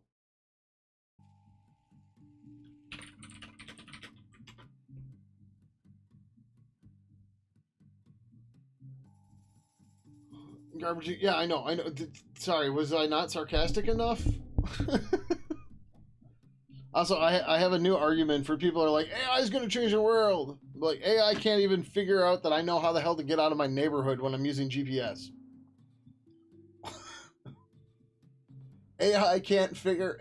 Like, they haven't put AI in GPS to the point that it realizes that I turned down my alley and am going to park in my garage. Like, it's so ridiculous, right? Because, like, I'll turn down my street, and it's like, in 800 feet, your destination will be on the left, and then I turn left. And it's like, in 600... take the second right, and blah, blah, blah, and then I turn down the alley, and it's like, in 600 feet, take a right, and then I start backing up into the garage, and it's like, welcome home. And I'm like, yeah. If AI is going to fix anything, it should fix this problem. Right? That would be a good way to do it.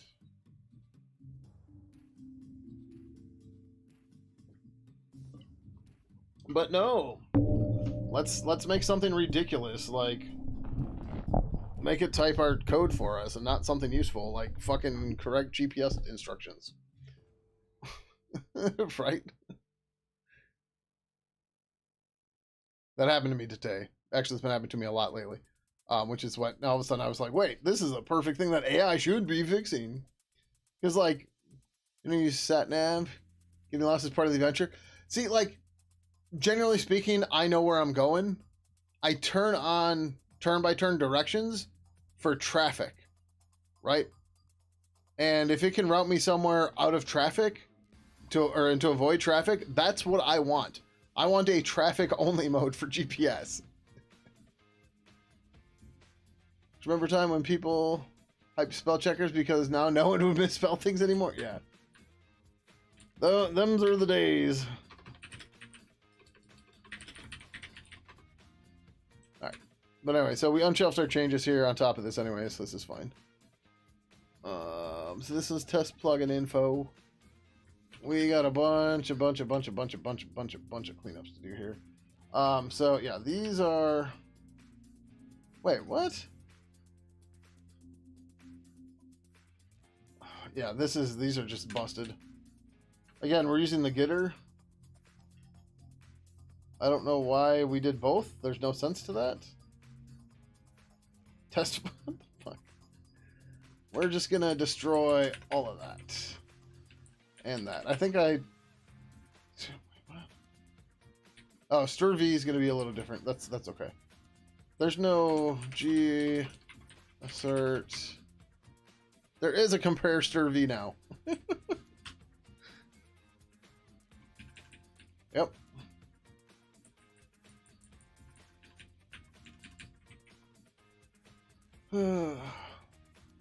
So they tell me you sat nav to take side roads to avoid average speed cameras and champ. Yeah. It's just, I don't know. There's... Things are crazy and yeah.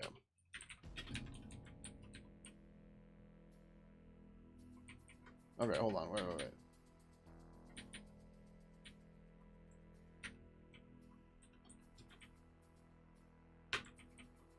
Oh, I'm saying hold on, wait, because I can merge this now. 3316 has been approved. But yeah, no, like when I'm leaving work, I'll turn on turn-by-turn direction so I can avoid traffic on the way home. Because, like, for me to get home, I have to go past the baseball stadium. So, like, if there's a game getting in or out, there's a good chance I'm going to be stuck in traffic, right? And other crap like that. So it is quite useful. But yeah. Oh, a decade ago, though, kind of photographic memory when it comes to driving routes. Sooner trust your eyes in a box, maybe out of date. Yeah, I don't know. Google Maps is generally up to date. Although it was fun today. So I have to go from one freeway to another, right? I gotta go through an interchange. I don't know what you call them in other parts of the world, but we call them interchanges. Because it was the interstate and you were changing, I guess. I don't know. But like I saw on the sign above the road, it's like ramp closed, and Google's like, in 1 mile, take exit blah blah blah to blah blah blah, and I'm like, nope. And then of course I turn off. How's it going, Blaze Bits? Welcome. How you doing? Welcome. How was your stream tonight? What were you up to? But yeah, so like as I'm welcome. As I'm like avoiding this closed ramp, the GPS is trying to get me to take a U-turn to get back on the road and stuff, and just like, yep, this is dumb. So yeah. Welcome, Raiders. My name is Gary Kramlich. I'm the lead developer of Pidgin Instant Messenger. Maybe you've heard of it. Maybe you use it. Maybe you used to use it. Maybe you know by its old name, a game, GAIM. Either way, we spend all our time here working on it. So yeah. Infrastructure as code, make stuff a little hacker lab. Nice. Yeah, I saw you were. I read your stream title tonight. I don't remember what tool you said you were using, but that's pretty cool.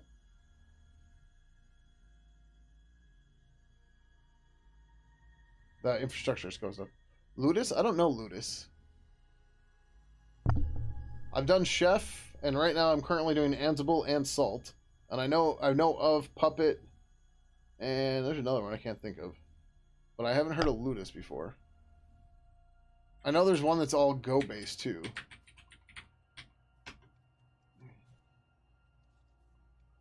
Yeah, I bet it's the easiest way.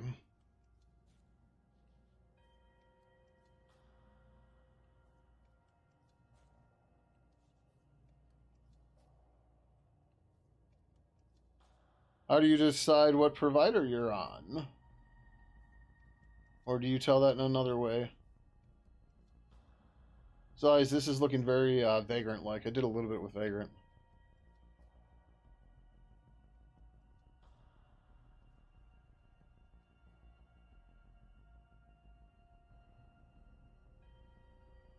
Arbitrary Ansible roles to VMs. Interesting.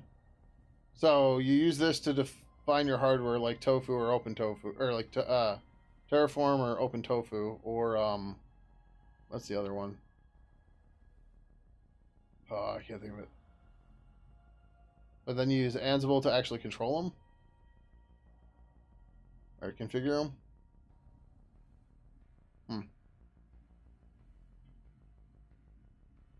Just for Proxmox? Ah. Seller even sets up on Proxmox on okay. Debian 12, you're not on 13? Come on. All the hacksaws use the unstables. For Packer Terraform. Okay, so it is using Terraform. Gotcha. Okay. Yeah, I just do Terraform and Ansible on my own. And I've never really used Packer because Packer seems to be way more complicated than it needs to be. Unstable enough without the OS. All right, sure, whatever. That works for you, cool. I'm still on Debian testing myself right now. I need to get to unstable again. I just haven't done it. I typically run unstable with experimental, but I had to reinstall my machine because the hard drive was dying, and at the time you couldn't install Debian experimental or even upgrade to it really. But those days have passed. Yep, have a good one. Thanks again for the raid. Get some rest and catch you later. Yeah, we want to do this, and then we want to do this, and then we want to do this. Q. Alright, then you're going to come back over here. You should pull minus U. Oh, I should have shelved, but whatever, it's fine. Oh, yep. Clear minus R discrete. Aw, thank you, Blaze. That's not necessary, but thank you very much. Greatly appreciate it.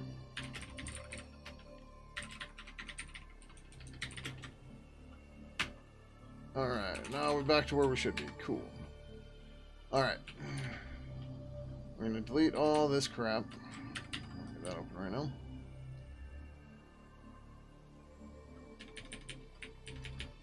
Alright, and now we get to clean up all of this garbage.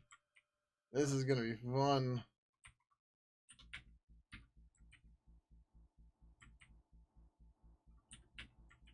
Okay, those ones are easy. We call this the properties test now.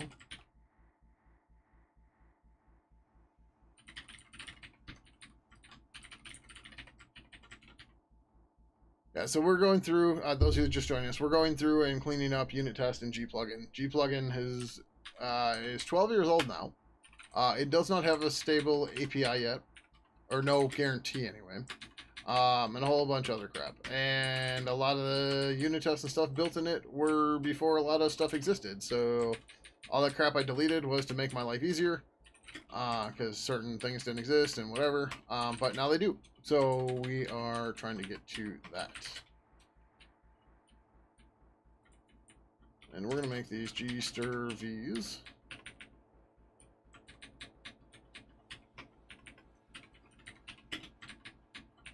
I know I'm probably making somebody cringe, but I find it much easier if all your variable declarations are on their own line and you're not sitting here trying to figure out where they are. So yeah, then we're also going to do this.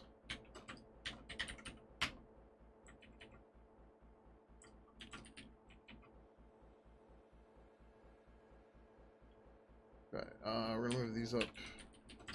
Intrinsic types go to the bottom. The library, whatever API you're in directly, go to the top. In other words, just kind of fit in. Yeah, Swells, I think between the two of us, we probably have at least 50 years of debugging and reading C code. Oh no, I'm not going to vertically align shit. That's a waste of time. And even if a code formatter does it, it still doesn't matter. Like, it might look pretty, but who cares? That's my stance. If you like it, that's fine. But I spend, like, the problem is you change one of them and then all of them have to change, and it's just ugh. Right? Or you change the longest one and then everything has to change, and it's a real pain. It's just totally not worth the hassle. But like I said, if you have a formatter, cool, but whatever.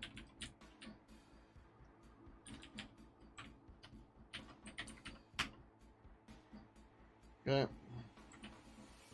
Again, we're alphabetizing these to make things easier for us as the developer to read things and find things, right? Because the computer's really good at doing searching and finding, but people... Oh, you wouldn't do it in C? Yeah. But like when you're adding a new one, it's much easier for you to just find and put it in alphabetically, or I don't know, you can go ahead and just figure out, or put it at the end. That's one option too. But then when you're trying to find it later because you have to change something, it's a real pain. And yeah. After these, Mister. Oh, looks like you're both after them. It's been a while.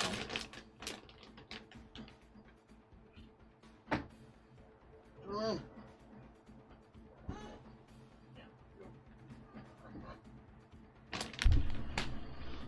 Apparently we're doing this one at a time now, but it's fine.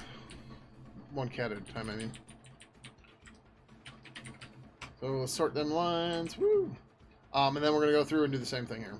So this one's going to be harder, especially since we have to rewrite the old test, ABI version. So this one's coming to the top.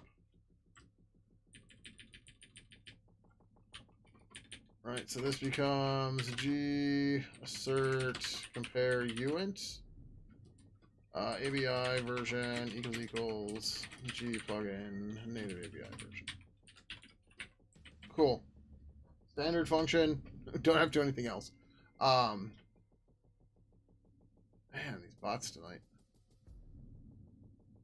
But yeah, so again, the reason we do it this way, so we're using GObject new. What this is going to do is, this is going to go through the GObject set property implementation in our object, which is then going to call the setter method. So if we just went through and called the setter method and everything, we're not going to test the GObject get and set property parts. But so the set part here is going to go through the set, which is going to call our setter method, which is going to test all that entire flow. And then likewise, when we do the get, this is going to use GObject get property, which is then going to call our getter method, which is then going to do the right thing. So this way we actually test the whole API and we do it in a pretty succinct way. This one's just crazy because this object has a ton of properties, but it works. These aren't for you. You already got some. No, Slater, stay. Where are you going? Come here. Oh, silly cats. Alright, hold on. I think we're taking a break. I need to get water and I have to pee anyways. So I will be back in a few minutes. Bye-bye.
Alright, Slater actually went downstairs, so I gotta get him in 2 minutes. 2 minutes. Oh. I forgot to update 3316. Oh, this doesn't go there.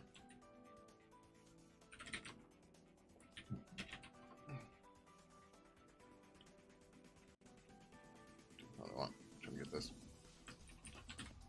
It's funny, this bug sat open for 4 years. And then it's just like, oh, there we go. How's it going, Widgie? Welcome, welcome. This was merged in. All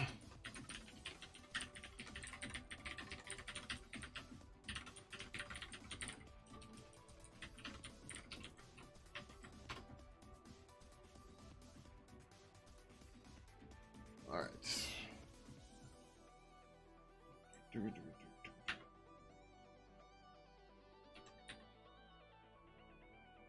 All right. So next we've got authors.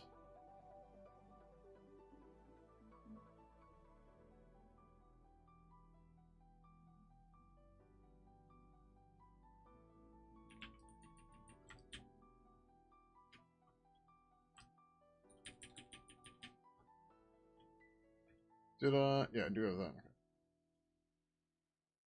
I don't know why I named it real authors, but yeah. Okay. G assert compare stir V. It's just the 2 of them.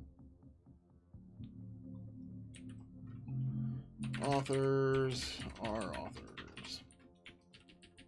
Yep. Oh,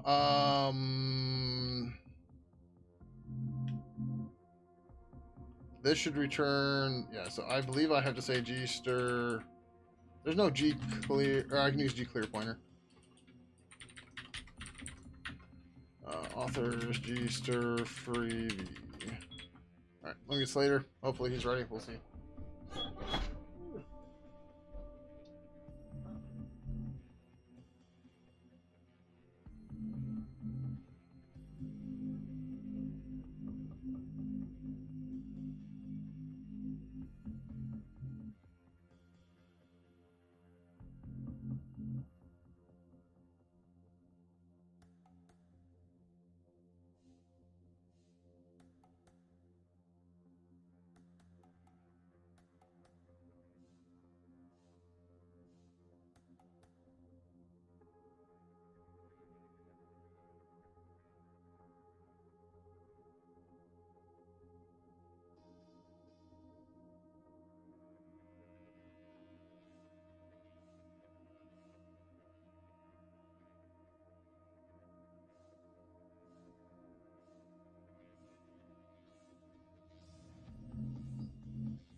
Alright, he was not ready to come upstairs yet. Oh, so.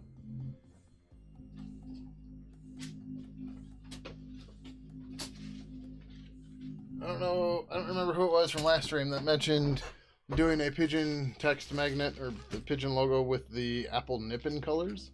But the prints turned out pretty good. If I do say so. So, bam. That looks pretty good. If I can get it in frame better, that'd be cool. Yep. Pretty good. 3D printed, magnet on the back. Bam. Oh, I grabbed the key rings, but so I also did these in key rings, but then I also did a rainbow one because I realized I could. So I did. So we now have a rainbow logo too. And this might become the summer logo. I don't know. It feels very playful and summery. So, yeah. But yeah, they turned out well.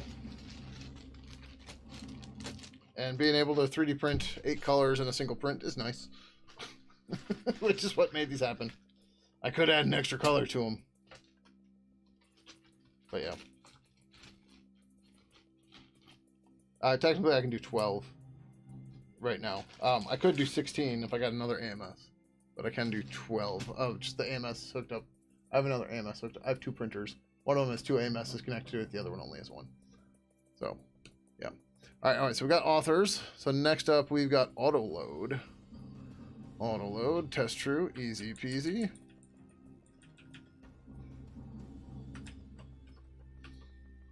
Then we've got category. Category. I wonder if category should be changed to categories, but it's okay. G assert stir or compare stir category equals category G clear pointer category G free. But yeah, so I don't have this stuff in the store yet. My niece is coming over tomorrow. I'm gonna have her snap some pictures of them, and then they'll be up in the store. All right, cool. It's my spacer.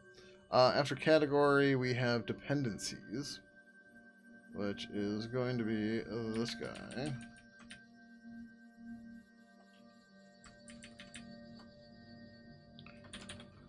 G assert compare stir v dependencies, comma R dependencies, G clear pointer dependencies, G stir free v.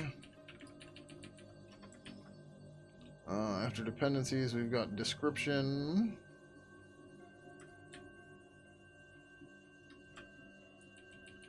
God, what the fuck is with this music tonight?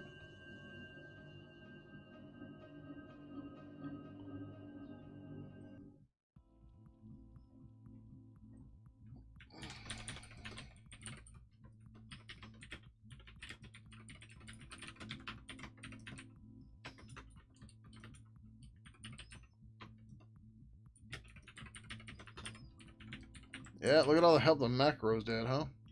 Yep. Now we need discriminator.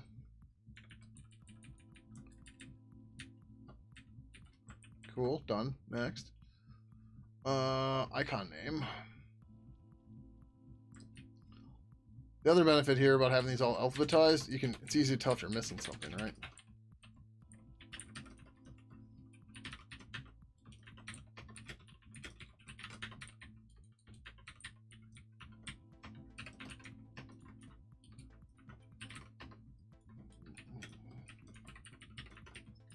Seconds. Can I get one more in? Probably not. Icon name ID, finally.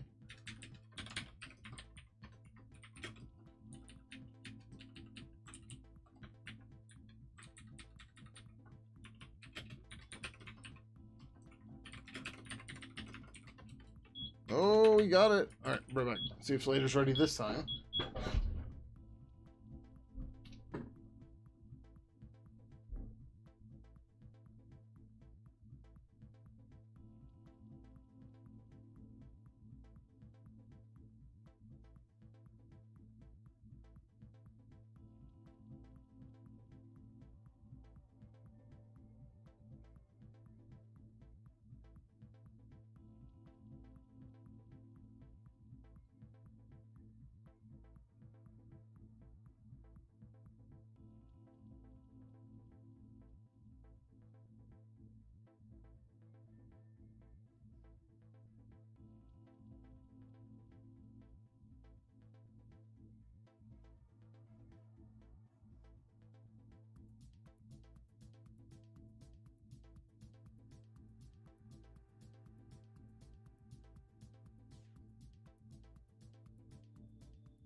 He was sitting at the stairs, deciding if he wanted to come up. Sitting at the bottom of the stairs. English is hard. Spoken or written. Alright, so we got ID. What's next? Internal, then the license stuff. Internal.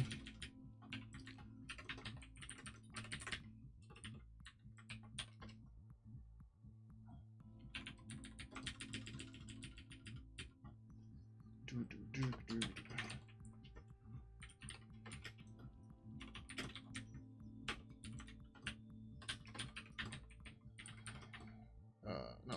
Assert G, clear pointer, license ID, G free.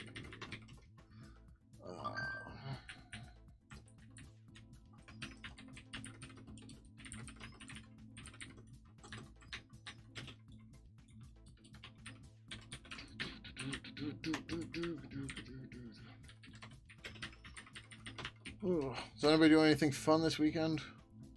I caught up on sleep. Maybe.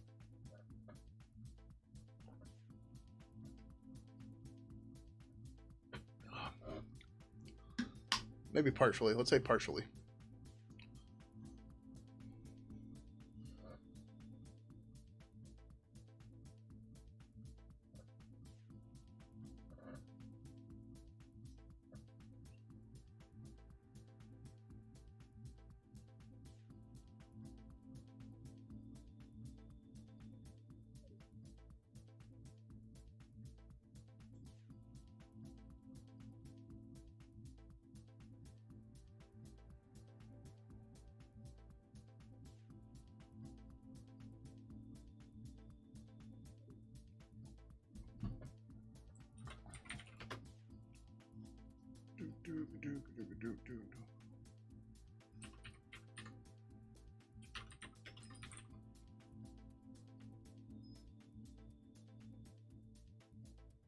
One second.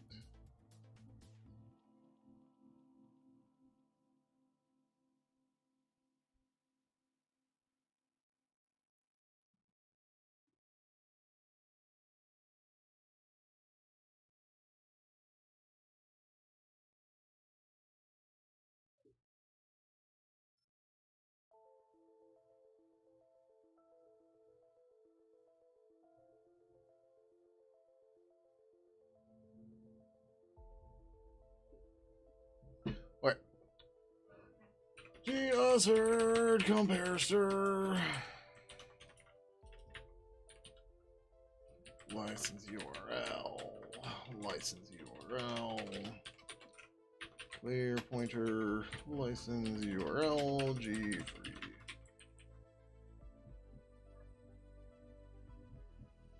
You wrote tests over the weekend? You worked on your emulator? What are you emulating?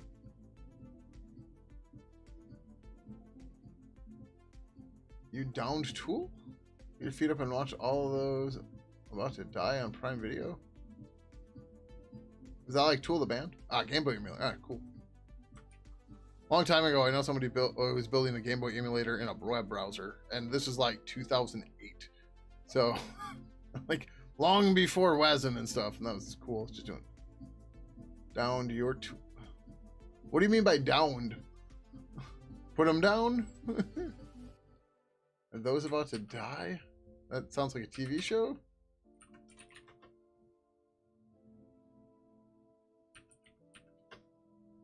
I am so behind on TV viewing, it's not even funny. Stay off the computer, didn't do any work. Okay. Downed tools is not a phrase we use here. So that's why I'm like, what are you saying?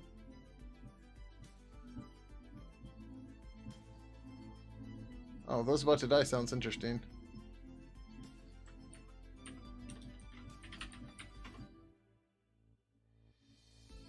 Yeah, I did a bunch of sleep, did some cleaning, did a little bit of garden stuff, and yeah.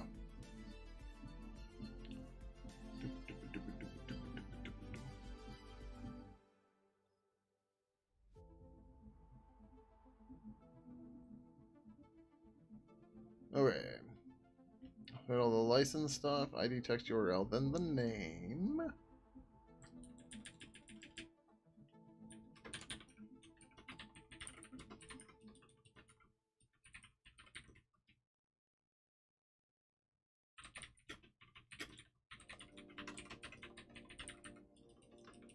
Oh.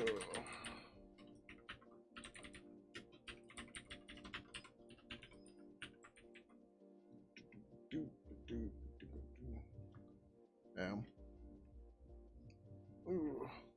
But yeah, so I've started this project where I'm trying to. So I think I was talking about this on stream previously. Is that a UInt? I don't think it is. It might be. No, it's not. It's definitely not. Priority isn't it? Yeah.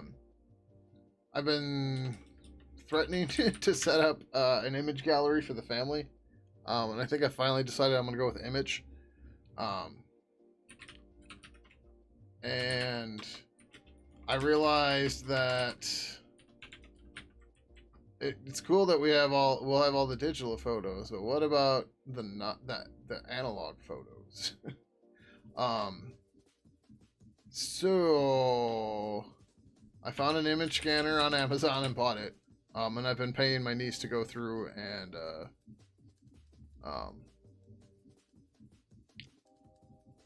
take the photos out of the albums, put them in the scanner, and put them back in the album.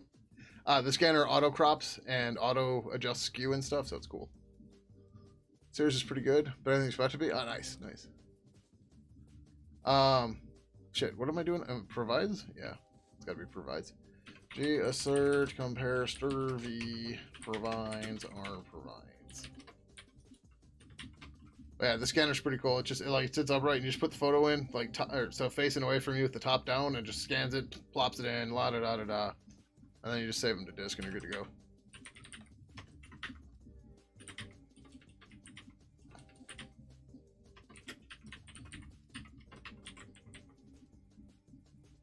Which reminds me, I need to back up the stuff. Yeah, so as part of this whole thing, I moved. So the drivers for the scanner only work on Windows and Mac.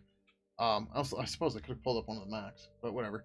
So I used the Windows machine that I used to build the Pidgin 2 releases on, and somehow while moving it, the NVMe stopped showing up. So I have two drives in that Windows machine. One of them is an SSD, which is what Windows installed, and then I had an NVMe, which had all the Pidgin stuff and some other shit on it. And apparently, when I installed the NVMe into the machine, Windows set it up with BitLocker, so I can't even get the data right now. And the drive doesn't show up in Windows, like in Device Manager. It's not like the drive letter doesn't show up, like it doesn't see the fucking disk. I was just like, fucking hell. Although I suppose, actually, I should be able to. I picked up one of these guys. It's a little NVMe dock. Because I had a couple NVMEs I had to copy data off of. And rather than putting them in machines and shit. So yeah, this is just a USB interface, right? USB-C into this guy, USB-A into your computer. Shows up as USB drive. I wonder if that'll work with BitLocker. I need to try that. But I need to pull the NVMe out of the fucking machine again, and it's an Intel NUC, so it's not impossible, but it's annoying. What's the BitLocker bug, and did I possibly hit it? If I lost the stuff that's on the drive, it's not the end of the world. It's just like some MSys installs and shit that I don't want to have to rebuild by hand. But it's not the end of the world, right? It's going to be annoying. Summary. Compare string.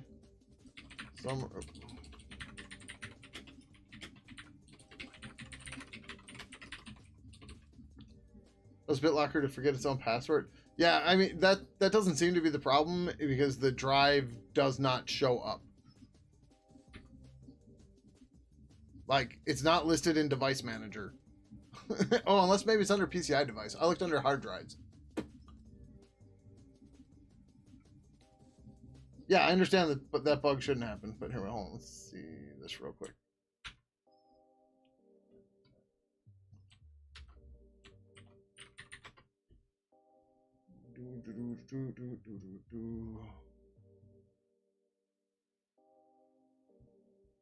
Okay, so here's the machine, and Device manager.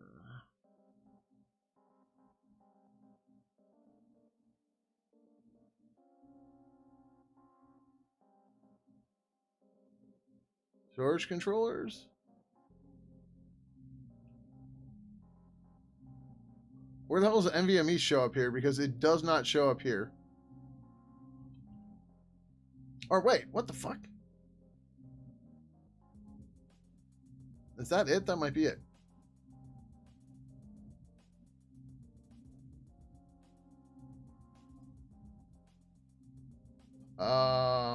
Is it E? No, it can't be E.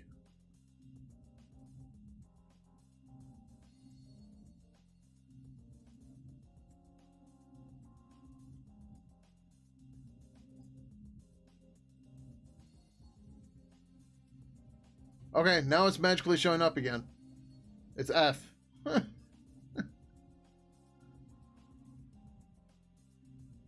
Yeah. So,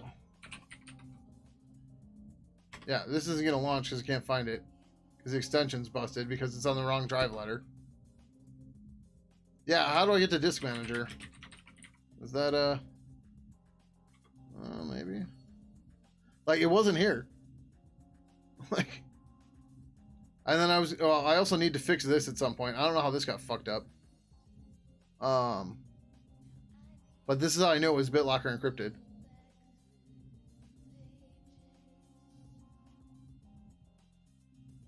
But I can't change the drive letter of the other drive. Apparently, because it's not here, right?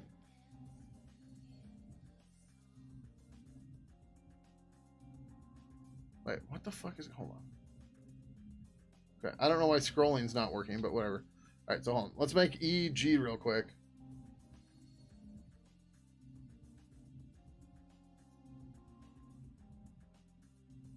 Yeah, that's fine. Fuck off. That's part of the problem. Alright, and if this goes back... Oh, no, this should be D. What am I thinking? Yeah, why can't I select D? That's part of the problem. Yeah, like I'm I have a scroll wheel and it's not working.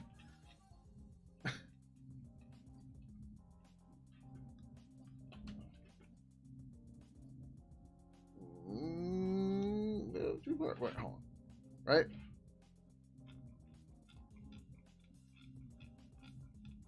This is RDP. Like it. Pretty sure this worked in RDP.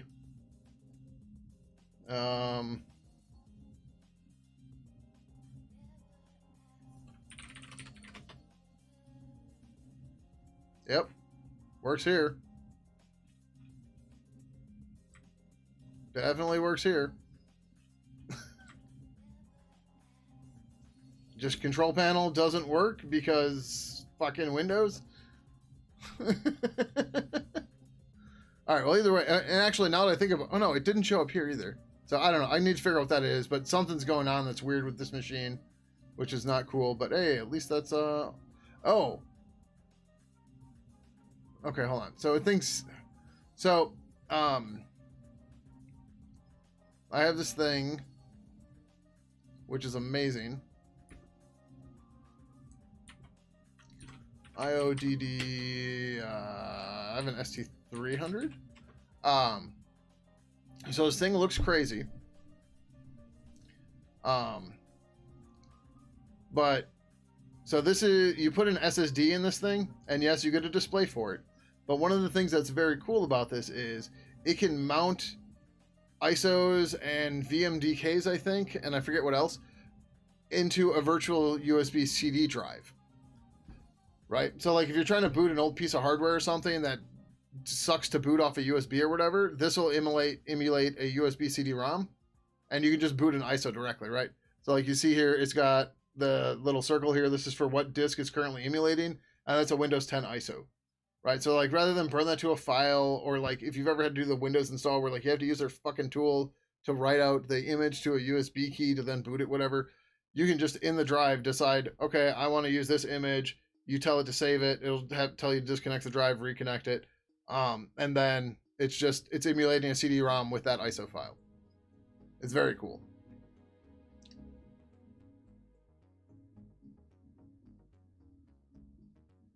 Till I move the DVD. Yeah, whatever. That's fine. I'll disconnect that drive in a little bit. I got to copy files off of that drive that's connected to the computer, so it's not a big deal. But we can fix that later. I'm just happy it's showing up because I didn't think it was showing up. Right, that was part of the problem, or that was a problem. So the fact that it's better now is better, or is more gooder. Scroll bar and disk management has never worked for you either in Windows 10 natively, huh? Okay, so it's just shitty software. Go figure. But Windows is the best. It is the most popular. Just like AI. AI is so popular. It's changing worlds. Just like Windows and how popular it is. And now I'm typing Windows instead of website.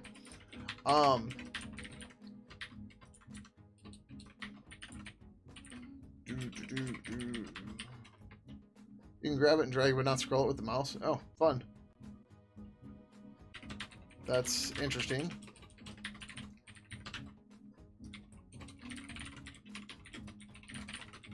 Maybe we can go ask Dave in his garage about why he fucked that up too.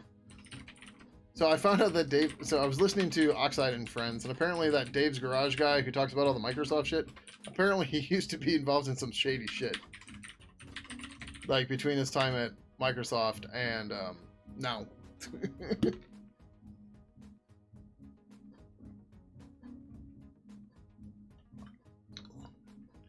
Like they were saying he oh,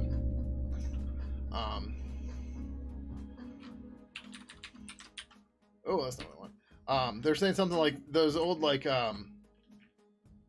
support warnings that used to like pop up and not be able to be dismissed from your machine or something. He was like somehow involved in that or something, I think.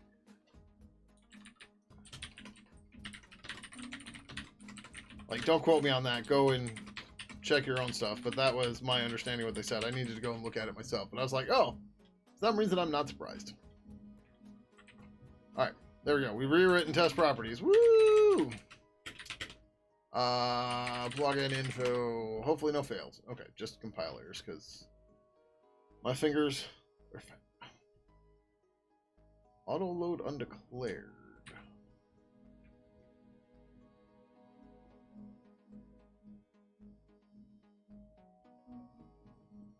We have it there. What's it?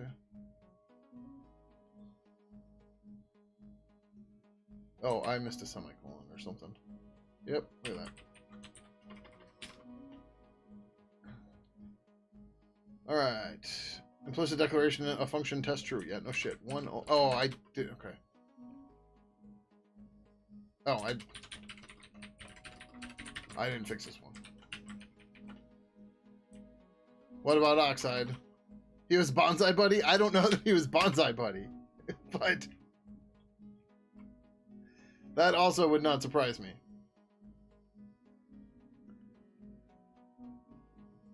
Oh, which one is wrong here? Oh, I typed dependencies instead of description. Or vice versa. Yeah.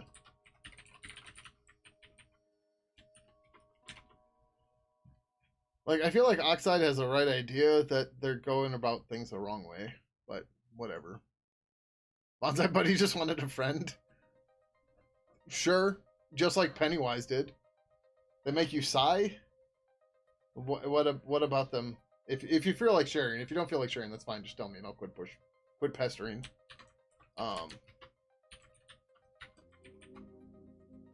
yeah, they're like, everything has to be Rust thing is just kind of like, all right, like I get it, but also what the fuck.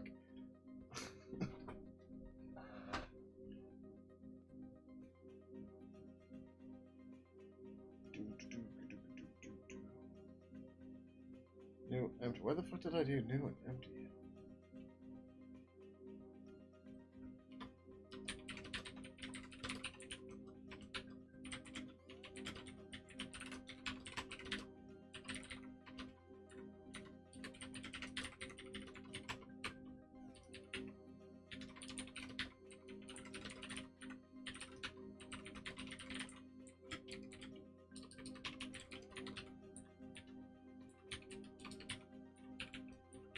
Something in private I'll tell you about. Story about Cantrell? Oh no. Cantrell seemed like a good guy, but I have a feeling you're about to destroy that. He also seems like he could go off the rails rather quickly.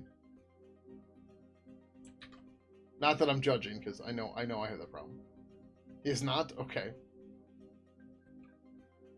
New full. What the fuck? Why the hell do we have another one of these?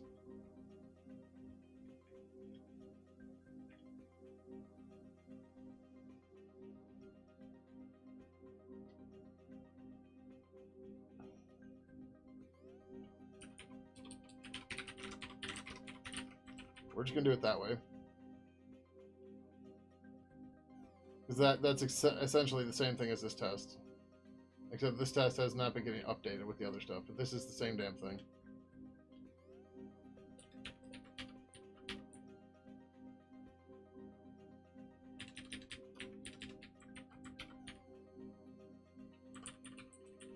New full.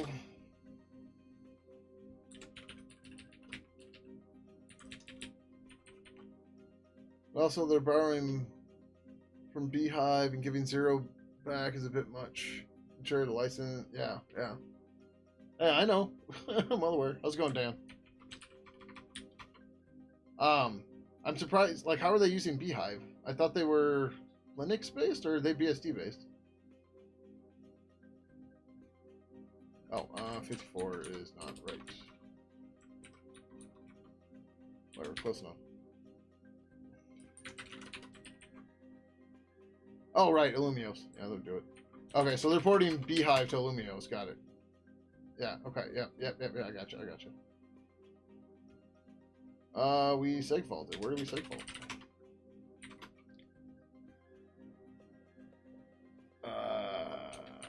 Matrice. G object new.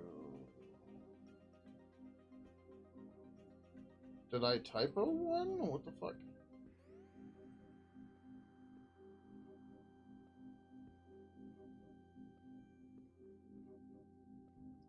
Today we're trying to get a G plugin release done, and while we were doing that, we haven't finished it yet. We found a whole bunch of other shit that was like, oh, we should clean this now before it's too late.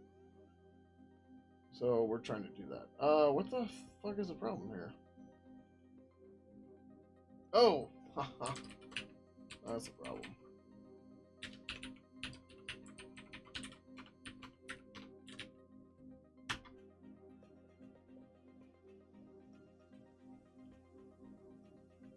Okay, we're closer. Oh, I need the ID first. It's supposed to be the ID and then the ABI version. There we go.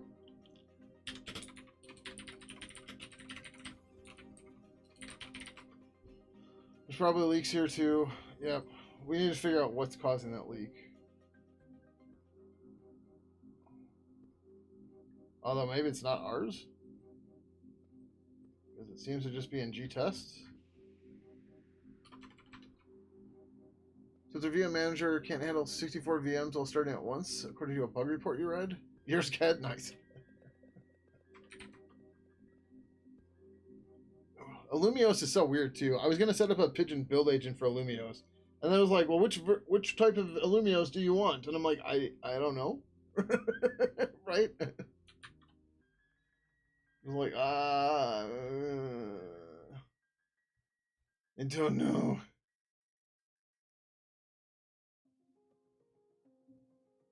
Okay, it looks like the rest of these are okay.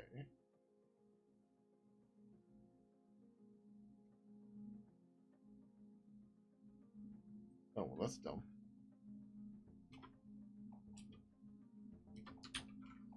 G assert compare story. G authors. I don't know why I named this for shit. Okay, yeah. We don't have to free this because that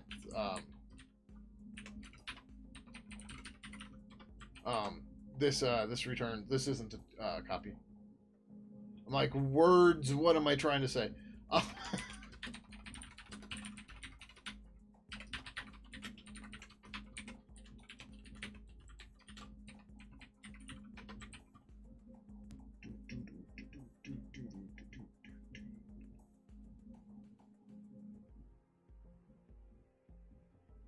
So have you done anything with the Lumios, Swills? And how much different is it from everything else? I mean, last time I touched Solaris was Solaris 10. And disk slices still confused me because it seemed like slices were always supposed to have a path on them, and that shit was weird. But I don't think that was ever the case, and I think it was just a misunderstanding ahead of it at the time, but whatever. But that was one of the other reasons why I wanted to set it up, was so I could tinker around with it.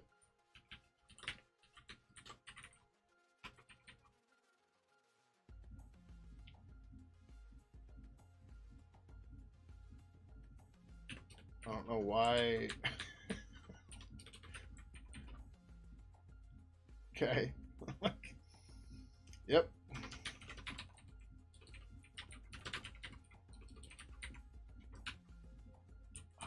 This is compare Sturvy, son of a bitch.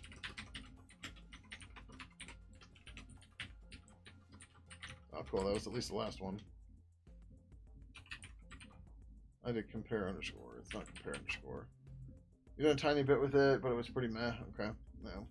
Well, I don't expect it to be anything amazing, but I know, you know, people lived and died by Solaris, so, like, I get it. But, yeah. Oh, yeah, we don't need eye anymore. No more eyes! Gouge them out. Get rid of them. Throw them on the floor.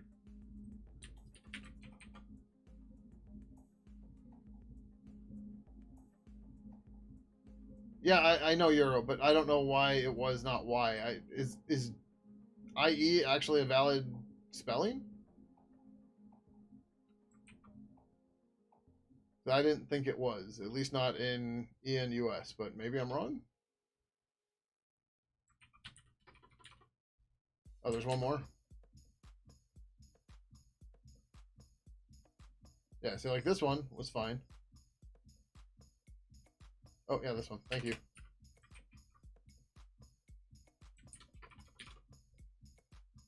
All right, unit tests are passing. We're still leaking some memory that I can't explain right now. That does not look like it's in any of our code. So, starting on line 307. Yeah.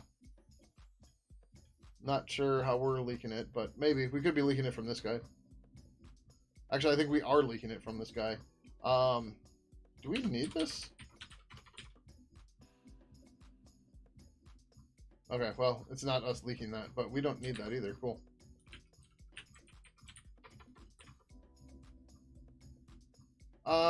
So, Rollis, so say, like, okay, you're on Twitch right now, right? A lot of people on Twitch also use Discord. Do you like having to swap between those chats? Those chat programs, right? Maybe you've got Twitch up in a browser, maybe you have Twitch as an app on your phone, but then you also have Discord up as a web page or an app on your phone. Wouldn't it be great if they were in one application? That's what Pidgin does.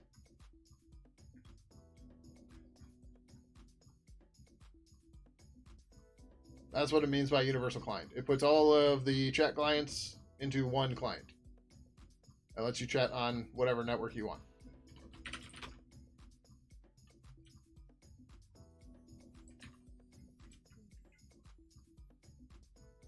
Then lots of small integrations like that, having a nice one. Yeah.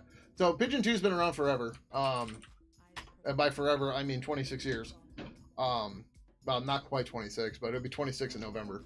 But we've been working on Pidgin 3 to make things better for a long time. It's taking us some more time to get there. But like Pidgin 2 having been so old, modern chat stuff doesn't make sense in it, and there's problems with API and API guarantees and stuff like that. So we had to rewrite huge portions of it to be able to support modern stuff. So that's one of the reasons why Pidgin 3 is taking so long. Never heard of it? It used to be called Game.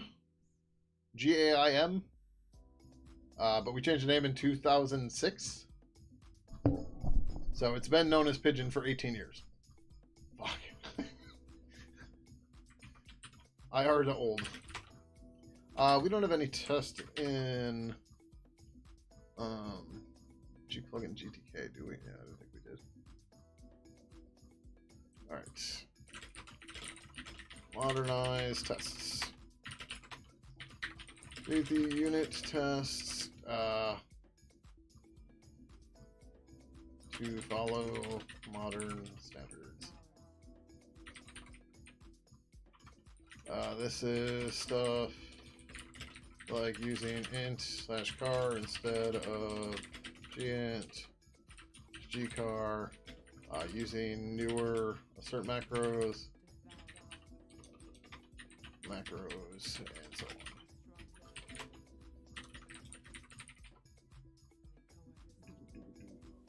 Today in FreeBSD, someone removed a line of code that had been commented on for 26 years, so you know, things take time. Yeah. It happens. The funnier part would be is if that somehow broke something, even though it was commented out.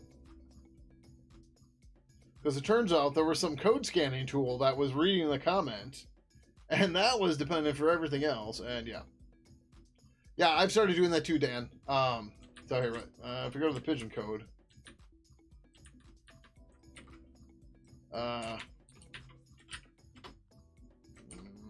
that's it. 1-.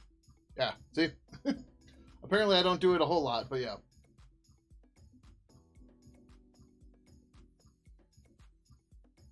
So, this is a reasonable default. What to start with your contact list. Don't give me the, I have 4,000. That's fine. It'll scale up to that. Most people don't have more than 100, I don't think. But yeah. So it's like, oh, yep, here's a rough idea of when comments went in. Yeah, when you write a comment, just put a date on it. Right? Like, you don't even have to necessarily sign it, but signing it at least, you know, gives somebody, like, somebody could look it up and annotate and figure it out. But, like, if they're going to do that, they can do it with the comment, too. But just having it right here makes it real easy, right?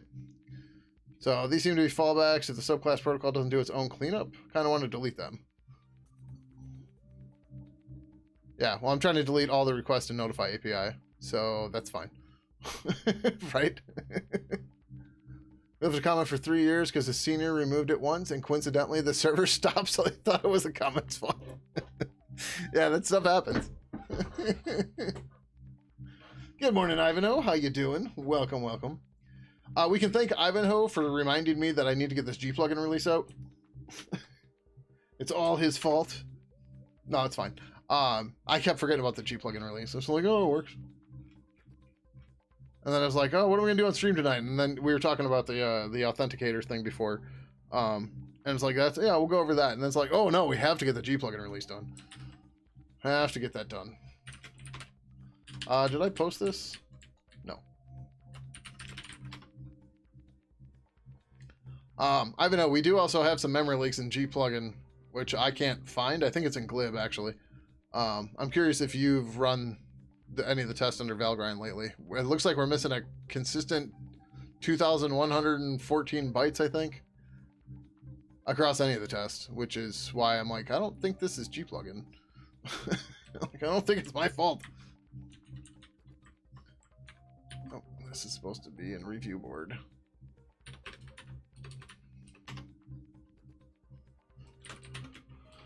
Cold. Add Splinter, call in the turtles. For those of you who are like, did he just have a stroke?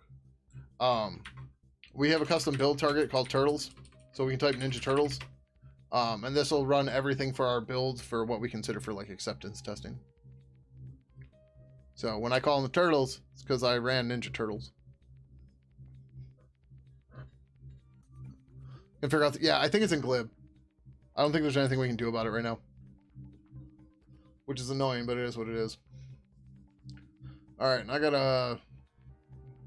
a nasty little pull request here that fixes just, it changed, oh no, this is okay. It does, you know, just trying to modernize stuff and clean up crap everywhere. I'm not going to spend a whole lot of time going through this because we were pretty quick. Okay, that's all in test, it's fine. Alright, publish.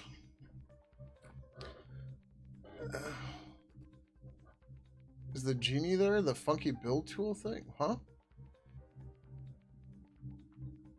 What are you talking about? The genie.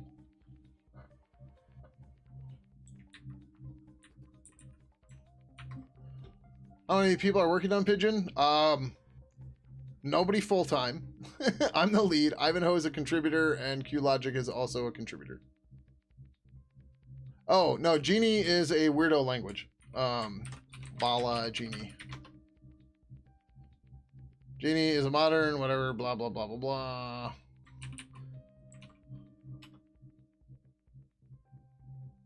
No, I don't know what the hell that is.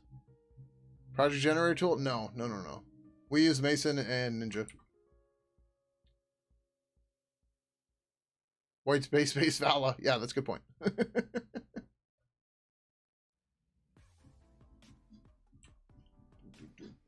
So so that's the people working on the core project. There's people that work only on external protocol support, which is fine. There's quite a few people that do that. They're not going to be. I'm going to be helping them port their stuff to Pidgin 3 and Purple 3, but that's okay. Because there's a lot of changes there. But yeah.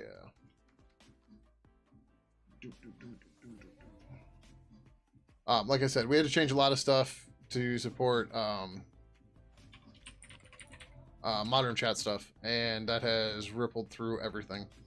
And plus, the design of everything is like 20 years old at best. So, you know, going through and rehashing and changing those things is good, but trying to do things in a backwards compatible way is not going to happen. So, yeah. All right.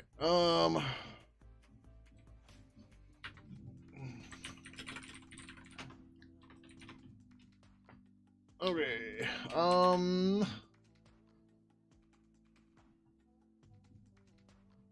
Not G plugin. I was gonna look at G plugin GTK 4. Wow, there's a lot. Excuse me, a lot more in here than I thought there was.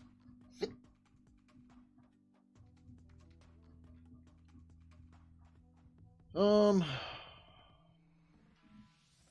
of this stuff could change. There's that state thing that needs to get fixed. Don't remember what it is, but I'm not too worried about that for this release. What do we all have in this release so far? I'll go and port their client into it. That's possible. Say I make a chatting app, would I be able to make a compatible? Yeah, I mean, you can write a third-party protocol plugin. So there's a ton of them already. Assuming, I hope you could hear me. If you couldn't, there's a ton of third-party protocol plugins already. And they're just plugins you write, and you implement our abstractions, and then you can talk to whatever your chat network is. There is a crazy one that some insane person wrote. If you're familiar with Docker at all for containers, they wrote a Docker protocol plugin. I don't think they have screenshots. Do they have screenshots? They do. So your containers show up in your buddy list as buddies, and then you can create, and then when you create a conversation to them, your messages go to standard in, and standard out are their messages, their incoming messages, right? So they typed echo hi, that ran the command echo hi in the container, the output is hi. Then they typed PS, and they got the output of PS. But that just gives you an idea of how the abstractions are, where it doesn't have to be a chat network. You can make a container and make it work. Right. But yeah, there's all sorts of other stuff here too. So for protocols, Amazon Chime, Battle.net Classic, Battle.net V2. I don't know which ones are still live. Google Chat has a funky way to log in right now. Trying to fix that. We'll figure out. Discord works all right. Purple Kate's when? So, like, it could be possible. Like, I don't want to write it, but you could do it, right? But, like, Pidgin 3 doesn't have the concept of groups anymore, which would be kind of required, right? And so, like,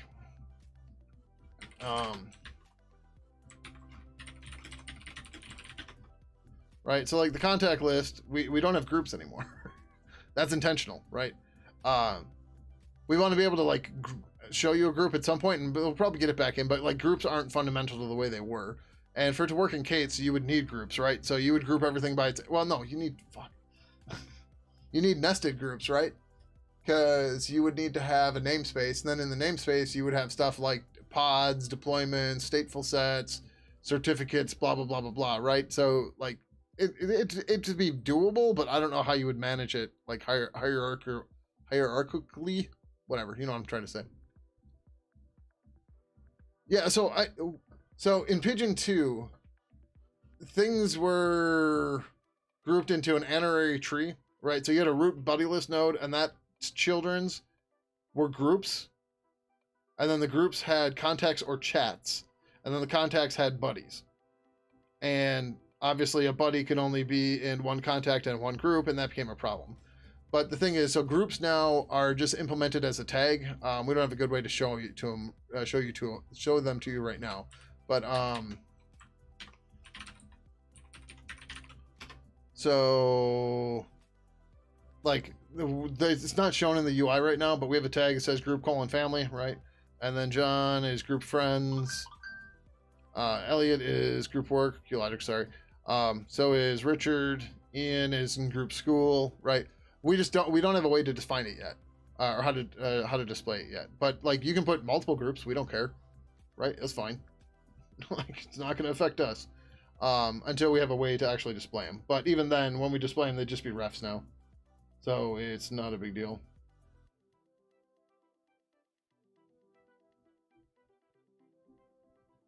So we're some point.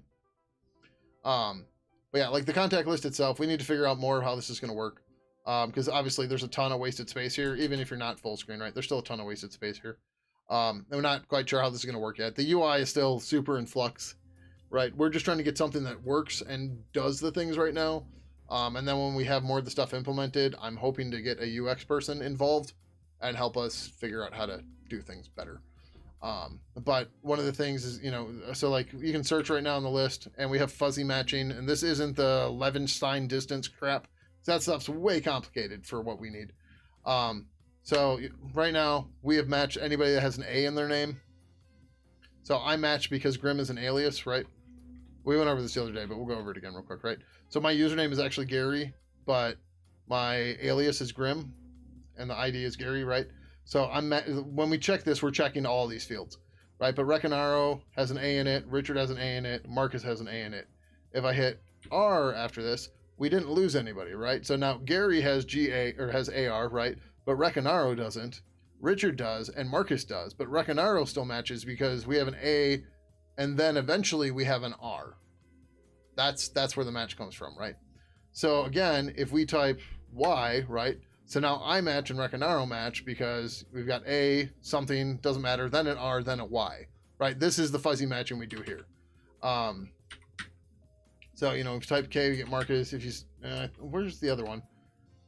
There's another, oh yeah. So if we type EI, we get Elliot and Ian. So Ian, there's no other characters between the E and the I, but Elliot there is, right? That's the fuzzy matching we put in here. How's it going, Innocent Poo Poo? Welcome, welcome. How you doing? Start thinking available as one matching? Yeah, not quite. That stuff, like I said, the UI is still in super flux. This is, a lot of stuff is just text because it's easier to do it that way. We'll figure it out. That's just the status.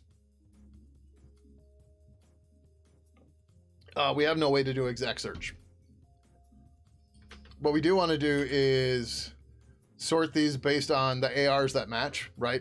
So ideally, if somebody's name was started AR, they'd be the first match, and then they'd be alphabetically sorted after that if they have the same match, right? So Reconaro would be at the bottom. Then it would be me, then Marcus, then Richard, then Reconaro. Ideally, we want to do that, but right now this works. This still gets you there pretty quick, right? There's nothing to this algorithm. It's literally look for this character, cool. Look for the next one, found it, cool. Keep doing until you haven't no more characters to find. If you didn't find it, throw it out, right?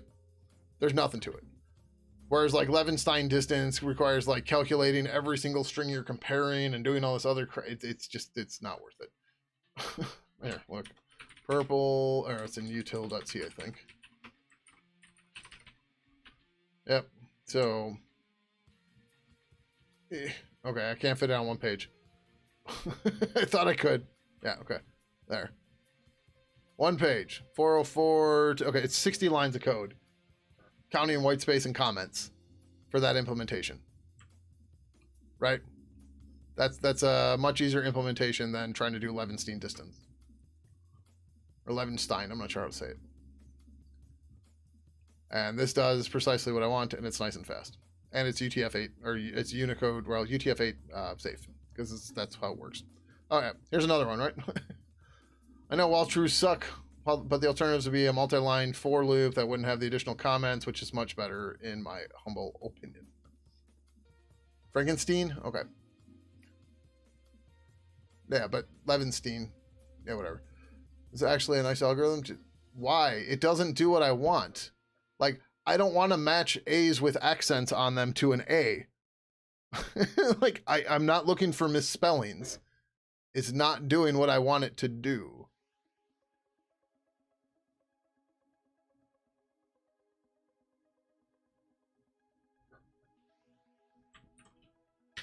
How do I spell this? Only VEN, scene distance tester. Somebody surely has this somewhere. Right, so if I type oh wait, no. The sources they are, is this what I want? Maybe. Like, yeah, these should be the same distance, I think. I don't know if I'm giving the right things here, though. Have a good one, Spills. Thanks for coming by. Catch you later. Why would you want to edit the list externally? Like, you'll be able to sort it however you want. That was a filter for searching through it and finding stuff.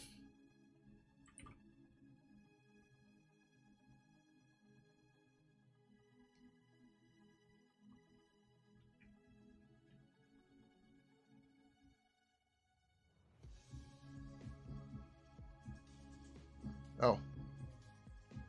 I missed the question here, apparently. And Q-Electric answered it.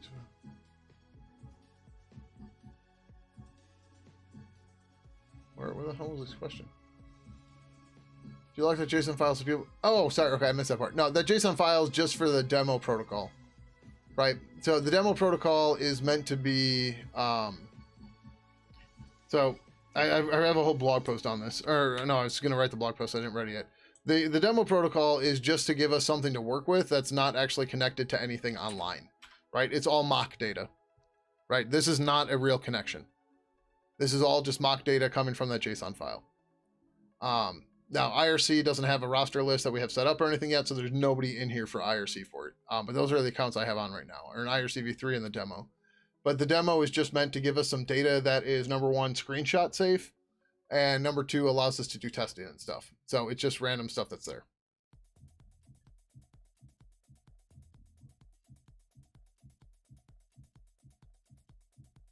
I mean, Pidgin 3 is not at the point where like people should be using it. If you need to actually use chat, you should be using Pidgin 2. If you're gonna develop and maybe do some chatting in it, then some chatting on IRC, then Pidgin 3 is what you'd want. But Pidgin 2 and Pidgin 3 are very, very, very, very, very, very different at this point.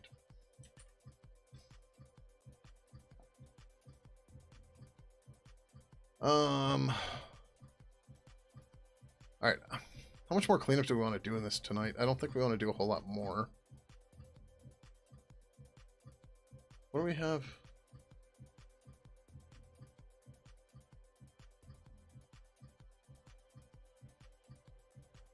Why do we have that marked as a leak? Future-proof and what? I mean, part of Pidgin 3 is to get to modern standards. A huge part of that is for that.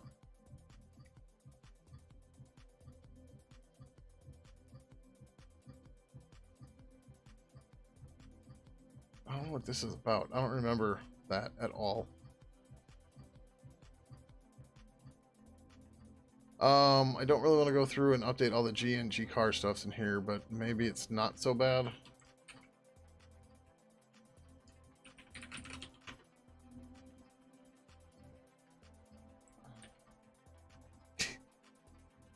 Yeah, it's pretty bad.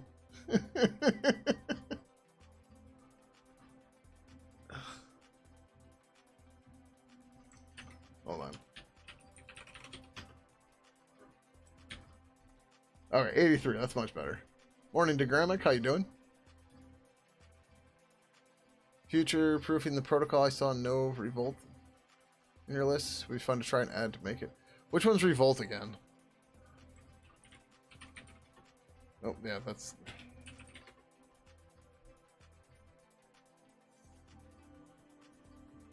Oh, okay, yeah. I saw this one recently. And I was like, oh, that's kind of interesting.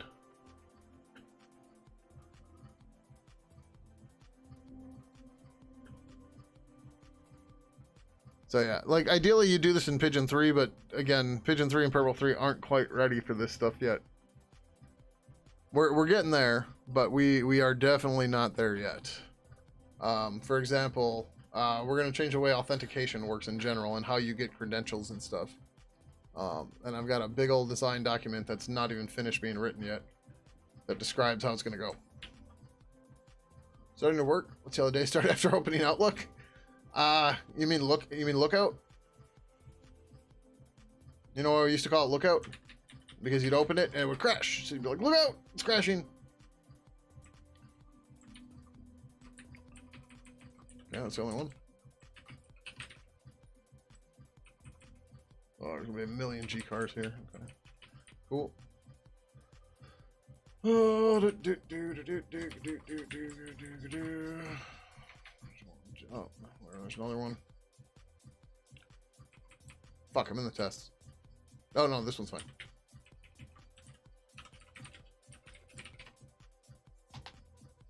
Yeah, no, I looked up Revolt, yeah. I just saw it recently, so. I was like, that one's familiar. I can't remember why. It's because I just ran across it. It was like, oh yeah.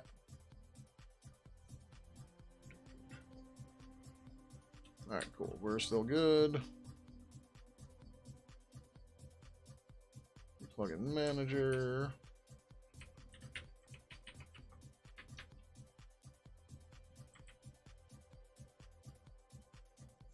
Lots of G cars in here. Oh, I wanted to find results back. No. Sure. Look for G cars.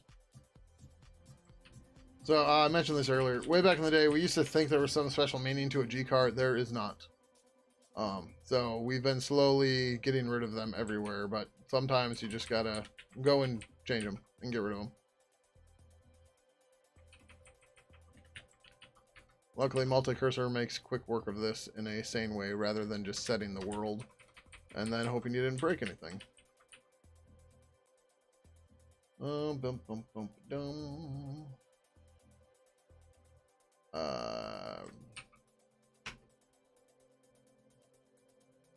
Okay. I don't know how we got that other one, but alright. Well, unless I had already fixed it, that might have been the case.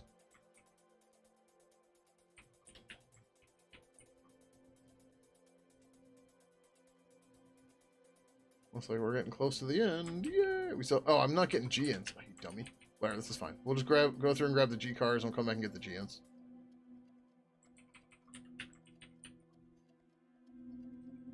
It's okay.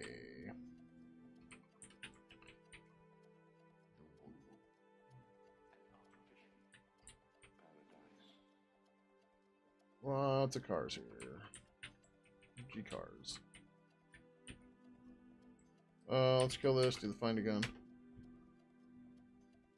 Quite a few files yet. Lovely. Hope they won't put special meaning into G card. No, they won't.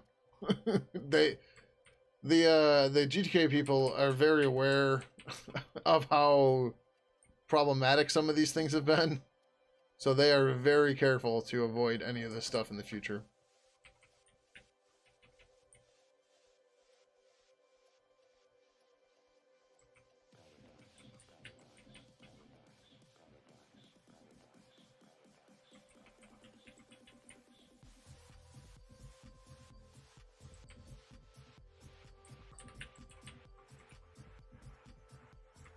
For some reason I thought the regex wasn't aligned. But yeah, so G car is literally just a typed F of car. I was saying earlier how at one point in time I thought there was some meaning that like a G car, like it wasn't necessarily like verified or tested, but I thought there was some meaning to it that meant like you were certain that it was UTF-8 data was in there rather than just a car, which could be whatever, right? I mean, obviously you can't really type like you can't treat a UTF-16 or UTF-32 string as a car, but you know, just other random data stuff like that. But like you could be in like ISO 8859-2 or any of the other that are similar kind of thing. I can't think of the other ones off the top of my head. And that kind of stuff. And that's like, yeah, G car is it's a UTF-8 string because internally to glib everything's supposed to be UTF-8. But no, that's there's no meaning there, not at all. Do you live in Ivanhoe? No, he lives in. Yeah, I got nothing. Also, it'd be pretty silly to put your location in your name unless you're ready for that crap. Although everyone knows where I am, so it's not a big deal. Shit, deleted too much. There you go. I haven't done test build in a minute. How many more we? Fuck, we still got a ton of these.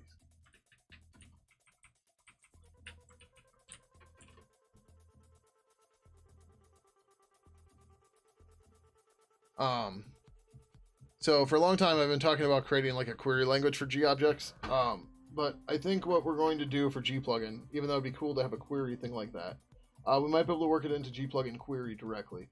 But what we're going to do, I need to put tickets in for it, is we are going to make G plugin manager implement G list model. And then we need to finish implementing the list, the filters and filter list model and all that crap in Burb. And then that'll just come for free. So we already have Burb filter, but we haven't created any of the other stuff yet for it. So we need to do filter list model, and then multiple filter or multi-filter, and then any and every, and then custom, and I think we'll be good. Or maybe we don't need to do custom. I don't know. It's going to be similar to what the glib ones are. The only problem is we're not going to be able to use them in GTK Builder, which will be a little weird and shitty. But it's okay. We did the test already.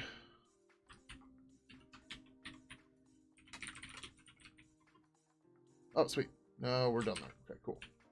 Gint.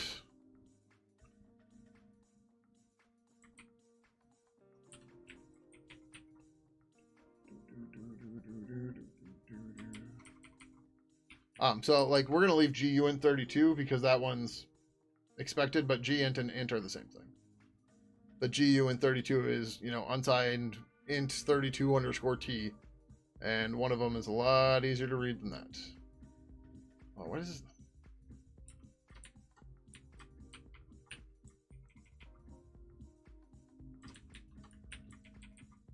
Like the types are known.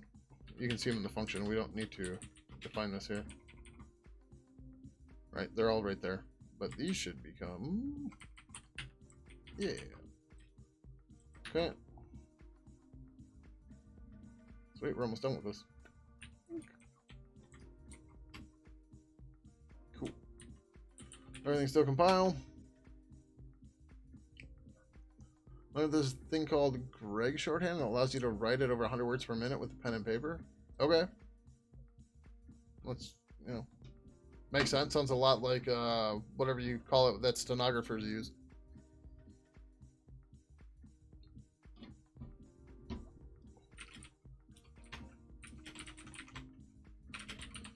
Gbranch, remove gint, gcar, or replace.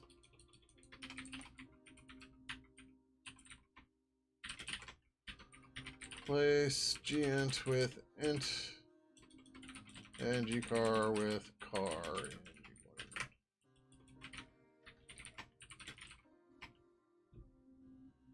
Greg's and Pittman's? Okay.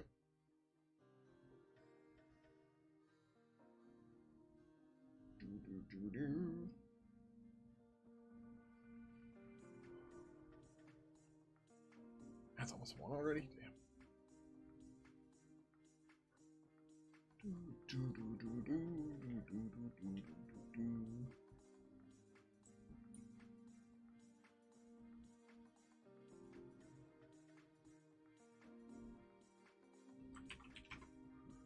Need to figure out why that happens sometimes. Well, in the meantime, while that's stinking around.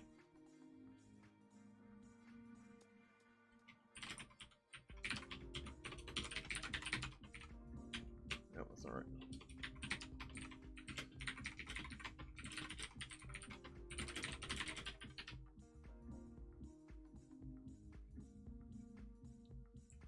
Not update yet? Nope. Let's keep down. Why is this being a punk, man?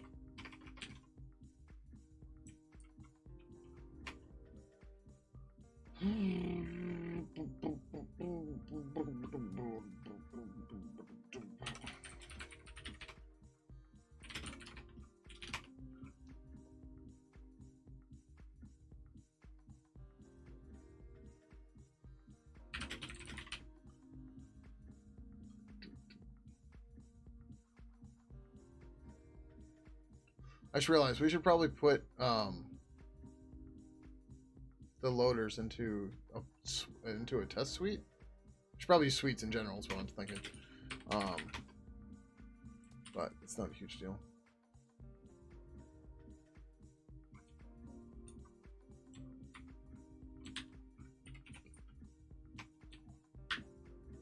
Finally.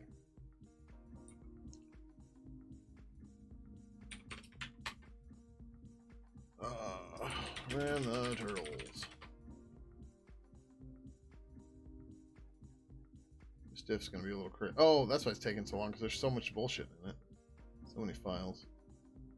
Right. I'm not worried about this. This is straightforward. There's nothing to worry about here.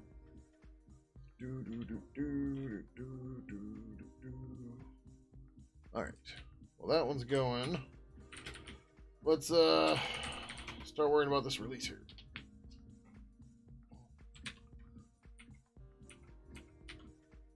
Mason.build 44.0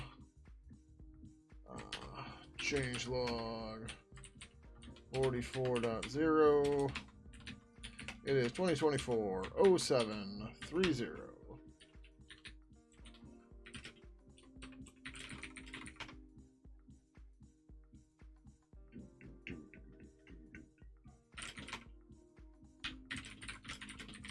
Modernized test defaults. Okay, where was the last revision? I tag for that, RAM Mason test. Where was the tag?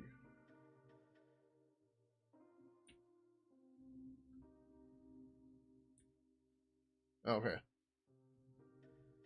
Yeah, where? Oh, there's the tag. Okay. So after we did that, I fucked part of this up apparently. Oh no, never mind. Let's prepare for the next round of development. I was reading this, not that. I'm getting confusing myself. Okay, so we've got add a transfex config file. RR 2984.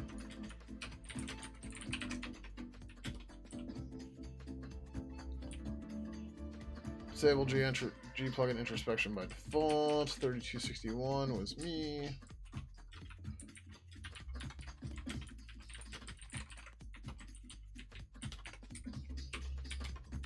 Okay.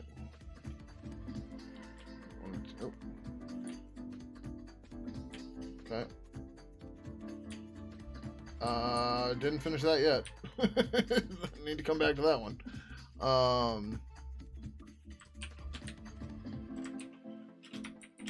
This should have bumped it. Why the hell didn't we just release with this? Enter a test where a plugin is found is trying to get the proper file name. Plugin's a big pain with the current. Yeah, okay. 3284.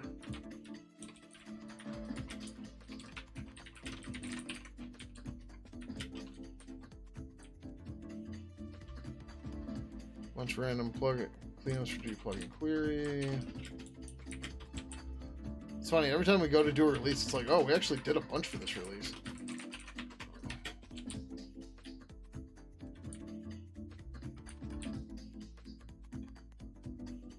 How to discriminate with G plugin info. G plugin 121, right? Yep. 3316.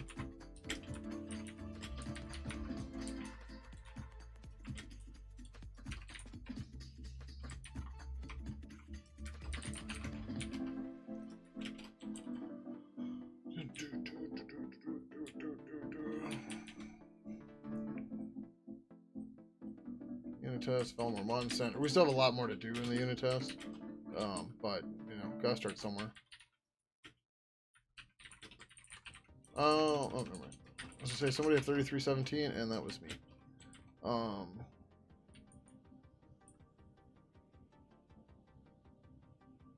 gonna assume this is gonna get in here. This is 19, right? Yeah.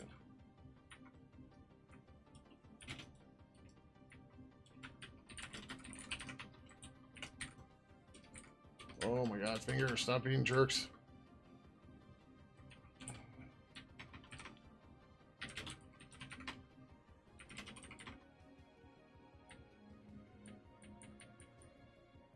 Yeah, I know. We've been cruising through them. And I don't think there's anything magical for 3333, but I could be wrong. Oh.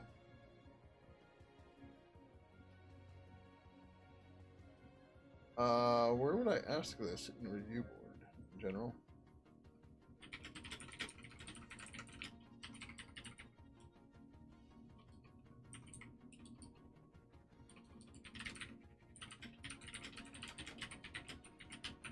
Oh, you know what? We can check. Because we have 22222. Oh, okay. Well, they changed the layout of this. Okay, so it's just normal fish trophy. So yeah, it's palindromes and what did he call them? Odometers, right? So 10,000, or right? It should be. Oh yeah, because it starts at 1,000. That's where the first one goes. Oh, this isn't a fish trophy though. This is just a normal trophy. I was saying he should do 2's compliments, right? So 1024, 2048, 4096, blah blah blah. But nothing happens with those. You don't get no trophies. Sorry. Sorry. This is 19. Yeah. Okay.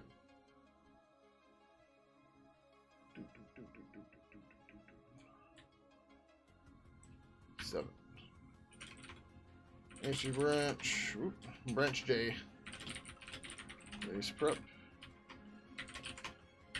Prepare for the 0.44.0 release.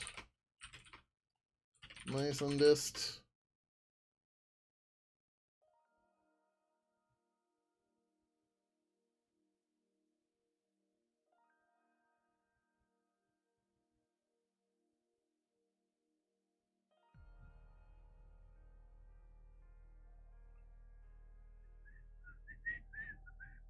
Cool.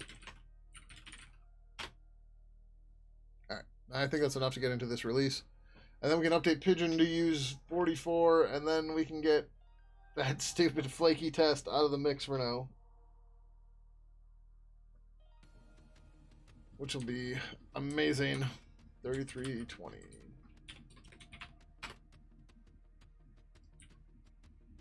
Ran Mason test.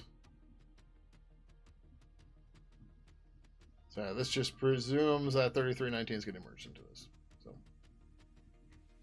publish. Oh. All right. Yeah. I'm gonna take a quick break. I need to use the restroom and I need to grab more water. So I'll be back in a few minutes. Right back.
Alright. There's a lot of places named Ivanhoe? Really? Oh yeah, that's right. That's what you said that was from. Oh, hold on. I forgot. I was gonna check the air because it's really warm. Really, really. Oh, well, it might be part of the problem.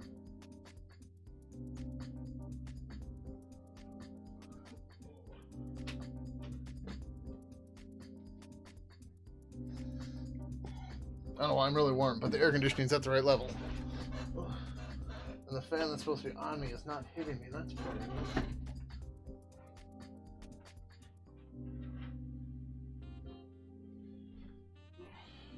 And it was also partially blocked too, so that was another problem. Ugh. All right, so I just went to pee and I was thinking about we were talking about making gplugin manager implement glist model. There's a reason why we haven't done that, and part of that is the way that querying plugins and stuff works with gplugin. But I think we can get around that now. We're not going to do this tonight, but to start looking at it at least. So gplugin manager is weird in that you just want treats. Can I get you out of the way quicker if I do this? That would be cool.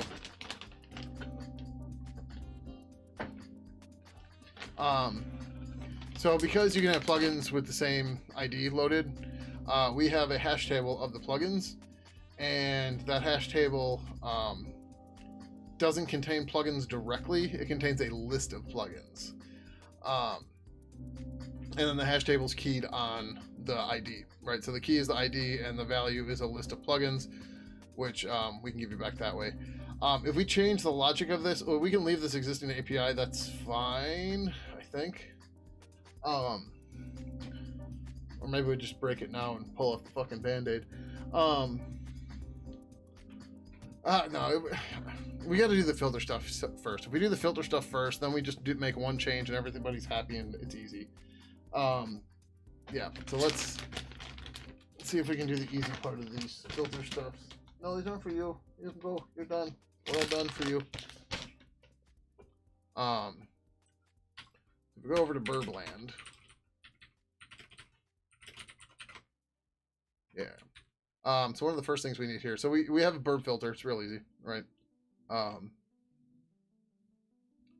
There's no match function in. Oh no, yeah. So there's matches, which calls that function. Easy peasy. Nothing to it, right? Although, why does GTK have a custom filter? Why wouldn't you just use a normal GTK filter?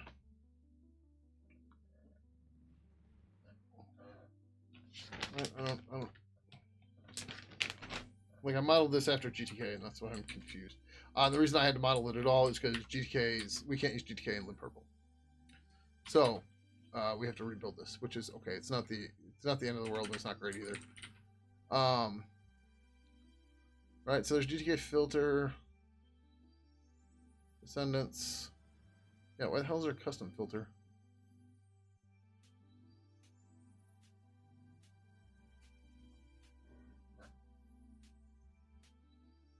Oh, maybe this is to make it easier for C? Oh, right. Okay.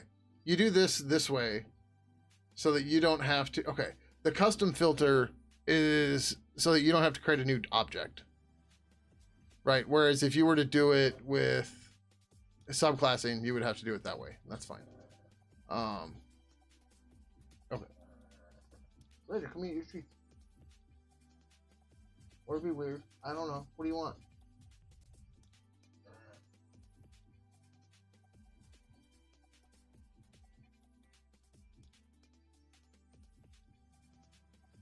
Okay. Well, big boy comes and eat them, and he comes and eats them. But yeah, so we need the filter model first. Or model filter? What the hell is it? Filter list model, my bad. So we're just gonna create a burb filter list model. It's the same idea, right? It implements list model. We can't implement GTK selection model because we can't. There it goes. But it takes a filter and that's it.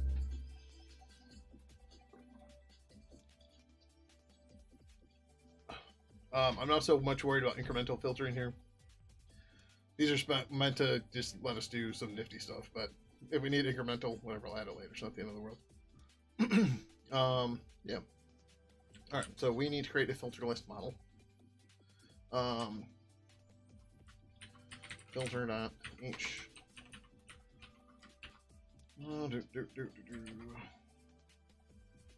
Verb filter list model.h.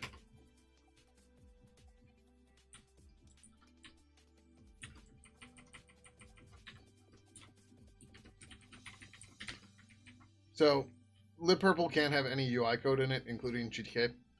But they put all these custom list things into GTK instead of glib. So, it sucks. What do you do, right? Like, we have to re-implement it. They're not going to change it, which is fine. Not the end of the world.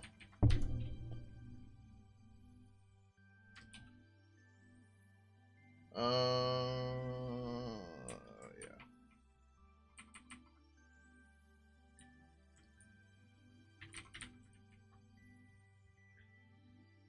So we just, we're gonna try to keep it simple and go from there. This is not derivable though, right? This is a final class, I'm certain. Yes. Do you declare a final type? It's the final type down. We don't have, what do we have for methods here? Get filter. Yeah, okay, we're gonna need that. All right, what's the constructor? Let's start with the constructor. Filter list model new. Okay. Verb available in 03. Right, we released 02, I think. No, we didn't release 02 yet. Okay, that's fine. No. G list model star, right? Oh, they returned their type. Okay, fine. Verb filter. Filter list model. Verb filter list model new. Filter then model? No, model then filter. G list model. Verb filter star filter. Ampersand model. Verb filter list model new. Model. The GIO or the class no. iFace at GIO.list model to filter. Filter the filter to use.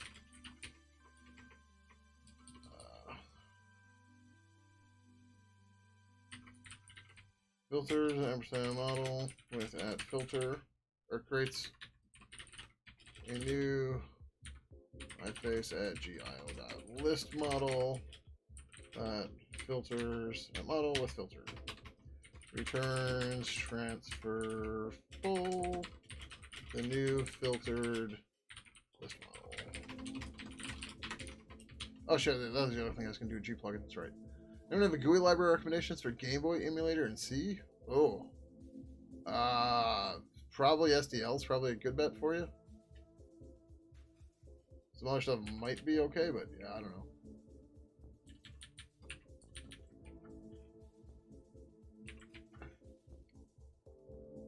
Filter list model.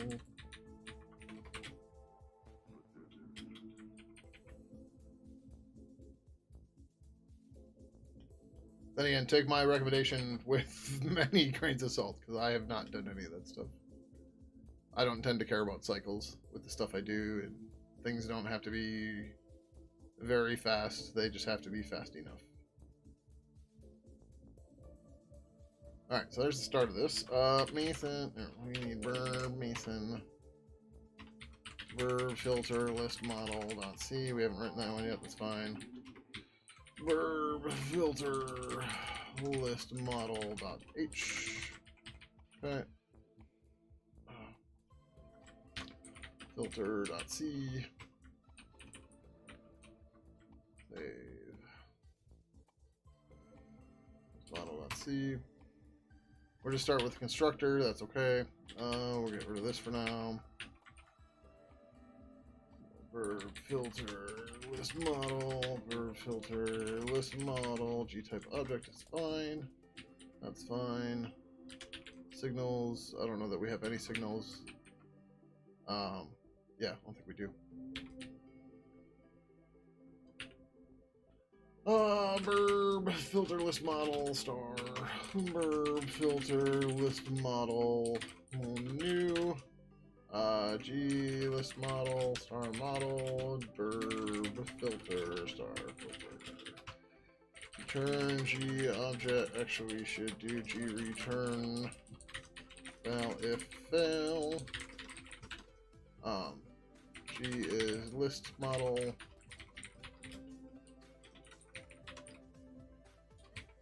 G return val if fail. Verb is filter. It's a programming error if you call this with a null filter, because why are you filtering it? Like maybe for debugging or something, but what are you debugging? Right. Verb type list. Filter list model. Filter list model. Model.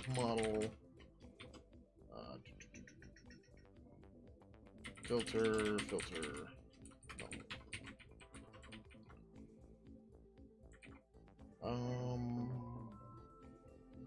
There's something I thought I missed on the other side of this, but oh yeah, there it is. We didn't include verb filter here.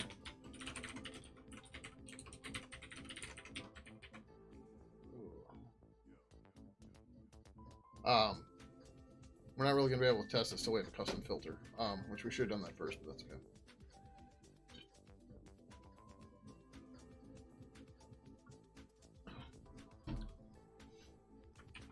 Okay, this should compile. It's not gonna do anything. Filter lost model. Yep.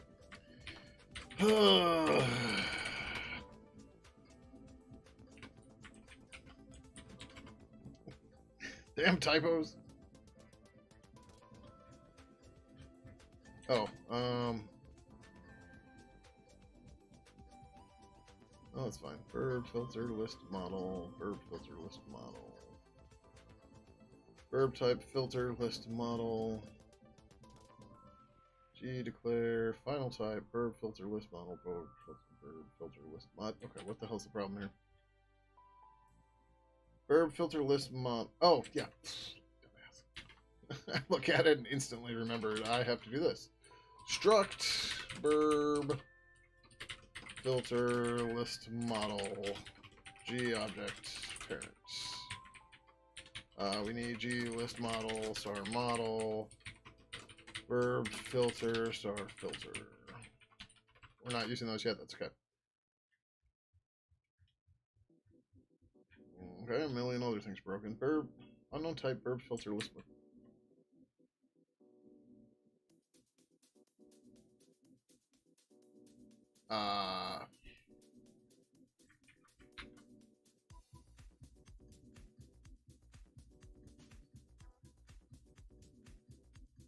Oh,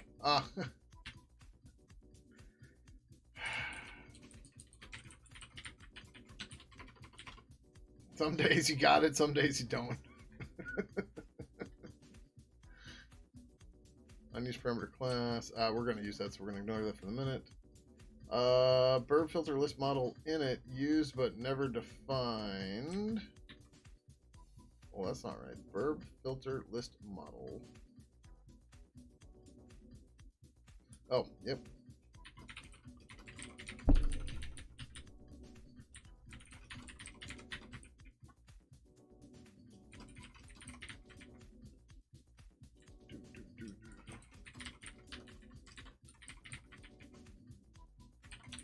That should help. There we go. Yay. Yay. Alright, so we need prop 0, prop model, prop filter, prop item type, comma, prop No, I don't have to do. Do we have to do these? Yeah, there's no properties here. Okay. They want to do item type and items, right?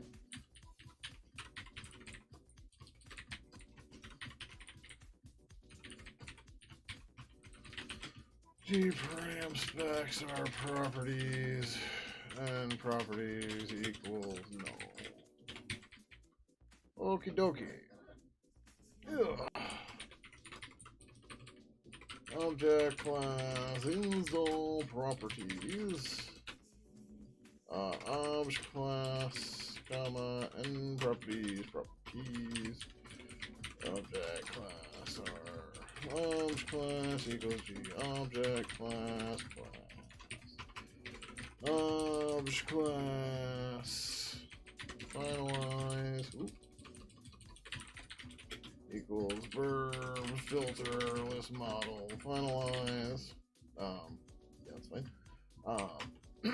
Object class get property equals verb filter list model get property.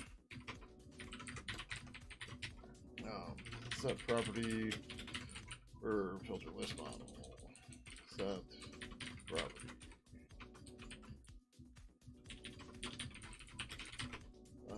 Verb something finalize. G objects are obj. Verb filter list model. So our model equals verb filter list model obj. G object class verb filter list model parent class finalize obj. G clear object model G clear object model filter.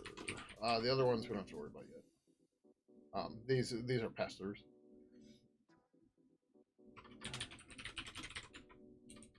Verb filter list model get property G objects are of G and param ID. I don't think G value would have fit there, right? Nope, comma is off. That's fine. G param specs are PSPC. Verb filter list model star model equals verb filter list model of the object, and we switch on the param ID. Case prop model G value set object value verb filter list model get model break prop filter G value set object value verb filter list model get filter model break case prop. That's right.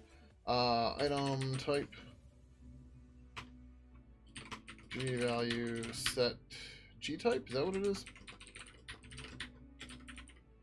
Yeah. Type value.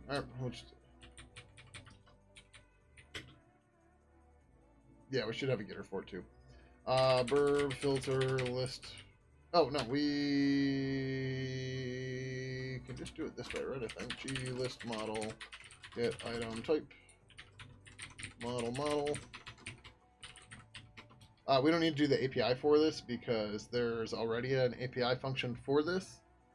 This is specifically to make it easier for property bindings and stuff like that. Although we can't support that, but this is just the practice for it, or the normal practice for it. G list model get and items. It returns a G uint. Set uint value G list model get and items model. Default G object warn invalid property ID obj param ID PSPC. There's our getter.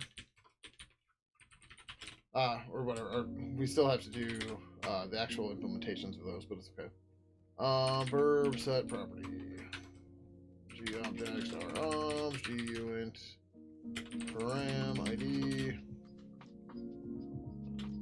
Const G values are value. G param spec. PSPC. And yes, I've written this a million times, which is why it doesn't matter to me. Switch param ID. Case prompt model. Verb filter list model. Set model.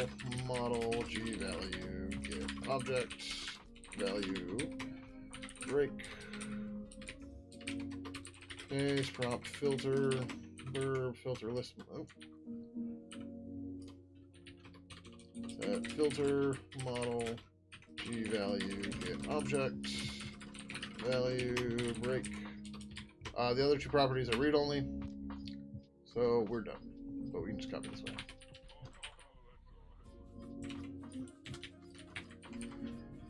All right.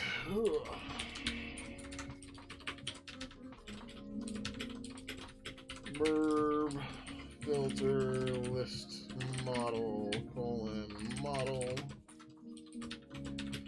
The iFace at gio.list model that is being filtered.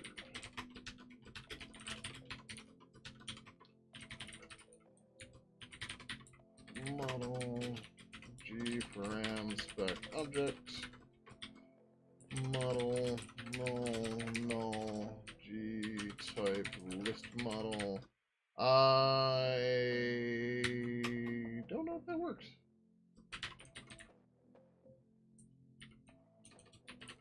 Read write G param construct only G param static strings.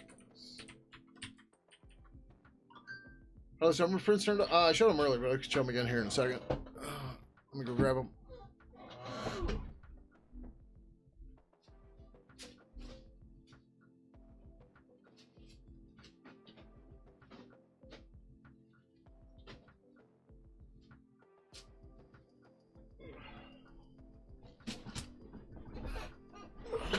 We'll go to the overhead camera because otherwise they'll get chroma keyed out. So the nipping ones turned out pretty well. Oh, there you go. Boom. Oh, there we go. Nope. That's the nipping ones. All right. So it's magnet. It's 5 centimeters. No, 5 millimeters thick. No, what the? Yeah, 5 millimeters thick. Is that what it is? Something like that, right? So those turned out pretty well. And then the rainbow ones. So I think we're just going to make the rainbow ones the summer ones because we didn't do actual summer ones yet. But the rainbow ones look cool. So I have one of these keychains on my backpack now. But looks cool. Turned out well. Also magnet, right? So this stuff should get up in the store tomorrow. I'll post on Discord when they're there. Maybe I'll post on Mastodon under the Pidgin account. See if anybody wants to jump on them. Or any of the other stuff. Oh, yeah. All right, we got some reviews. Some activity review. Oh, no! Oh, I missed some GNs, apparently. Okay. Oh, shit. Yeah, it probably needs a rebase. All right. It's 3319. Go back to 7. Oh, yeah, look at that. So HE up, replace G and G car, rebase minus D default, keep branches. Oh no! Fuck. Oh, thanks. It's bad because I forgot to rebase before I did all this. Fucking hell. Test auto load. Yeah, I ignored the test, but apparently I didn't get everything in them.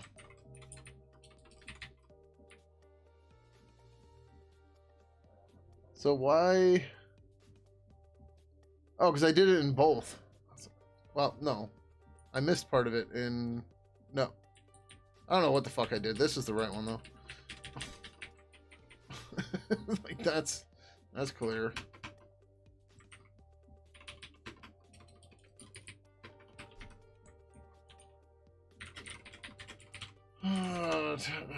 G plugin test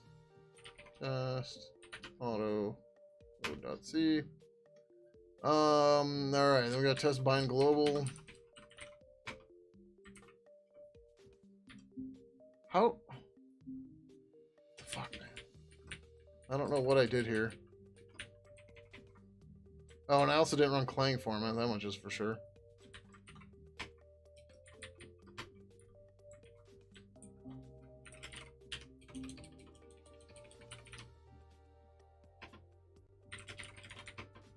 Oof. It's just, how the fuck did I do this, man? And maybe I missed some GINTs. It's really looking like that's the case.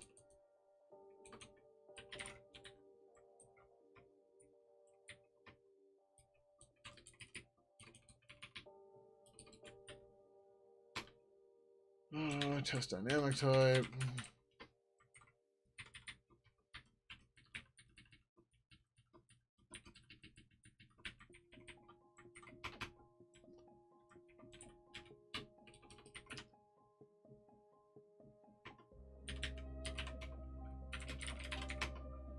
Find plugins.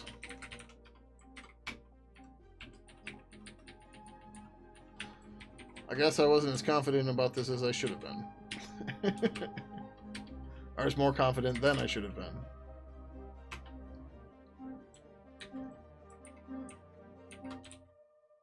ID collision. Nope.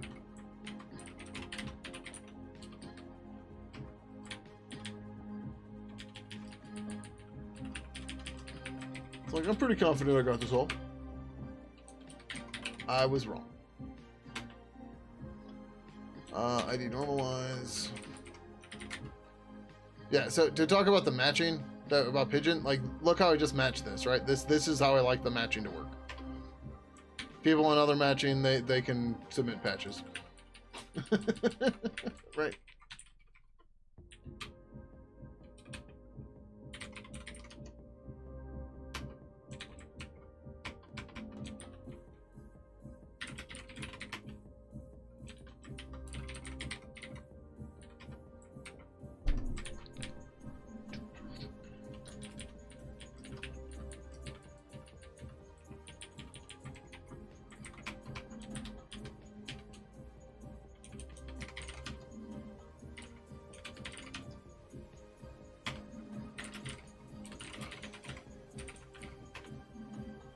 Okay, now we're rebased.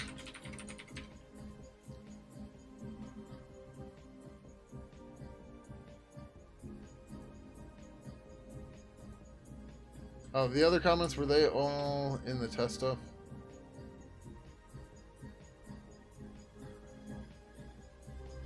Yeah, okay, so those are the ones I skipped because I meant to rebase and I forgot to. Okay. I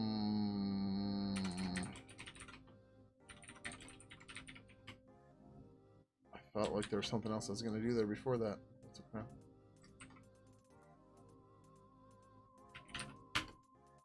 No GINTs. No G card. What about in the rest of this?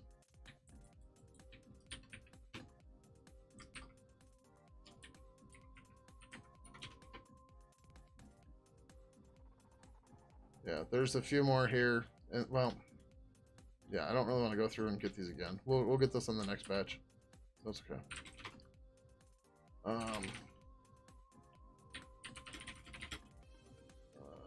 Which one is this? 3319.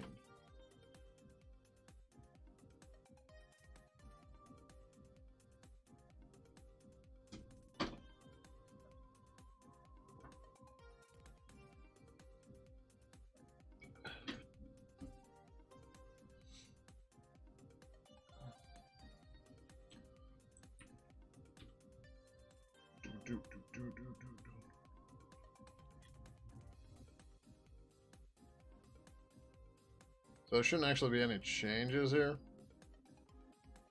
Or there... Wait, what? Oh. So it's going to be shitty to look at because of the rebase. So it looks like we're adding them, but we're not.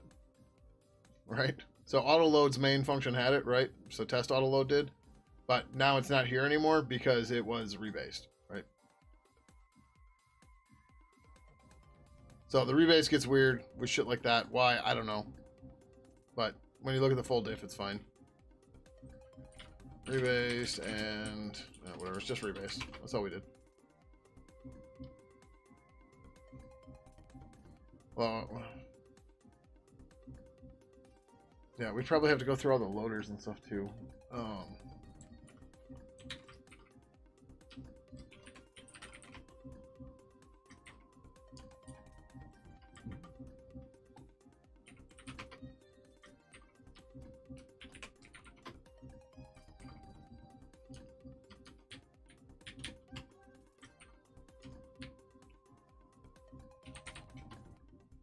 Oh, hold on. Do I have to do this? Yes. Fuck. Fuck it. Let's just do them.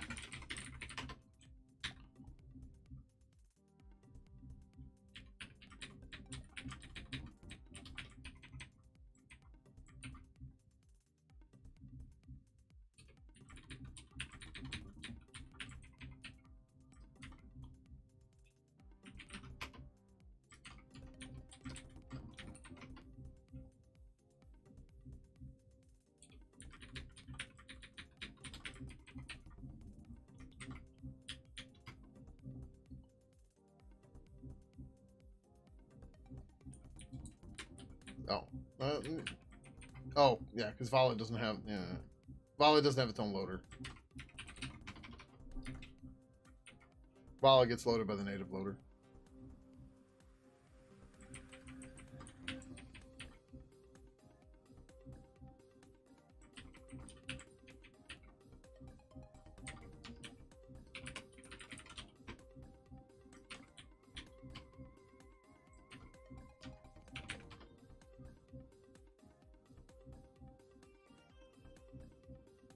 Alright, this should be in the other thing. Okay.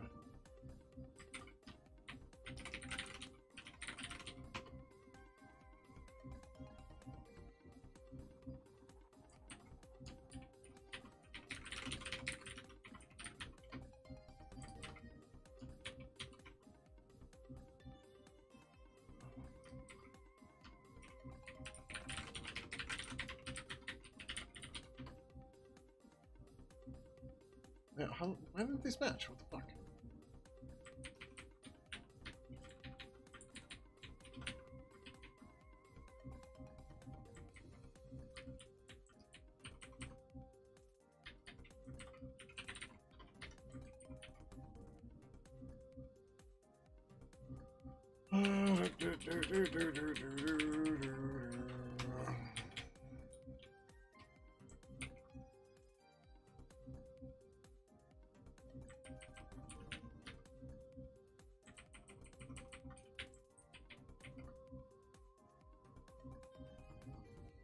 That's sub-project, we don't care.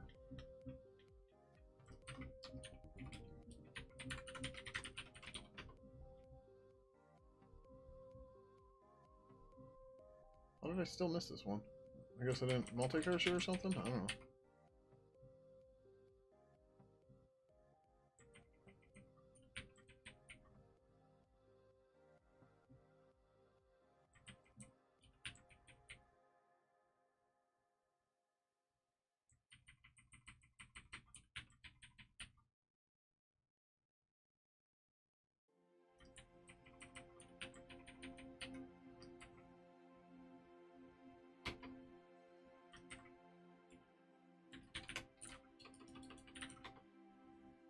Okay.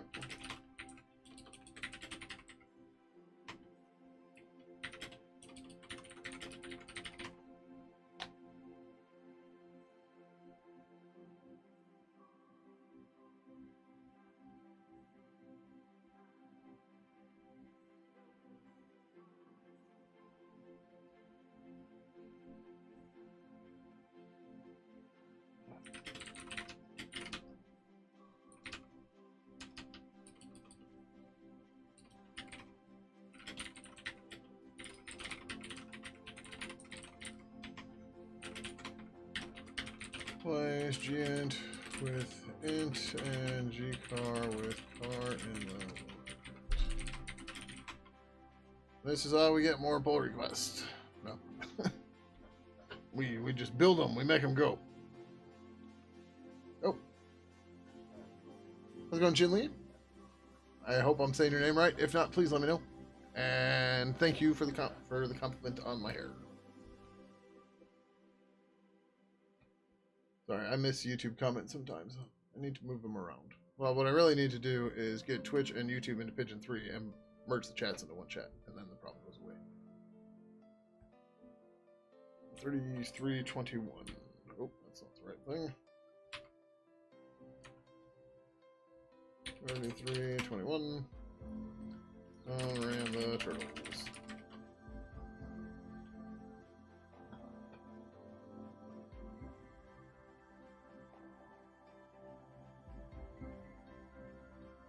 Right. Like I did see Lua test. Python. Yep, okay. Yep. Cool.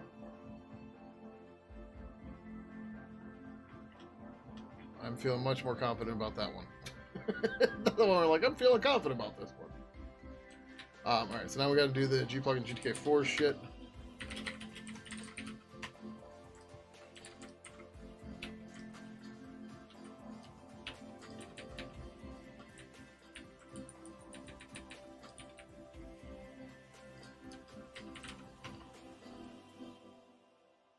Oh. No, we wanted to search where, not that's what we wanted. Okay.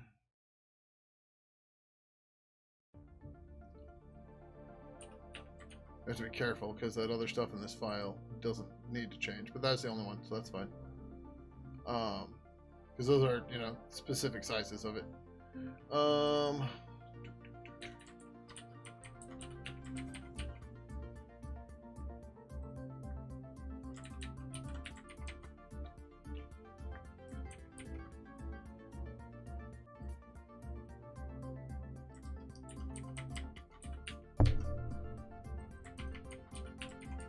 What is this thing doing? Handle local.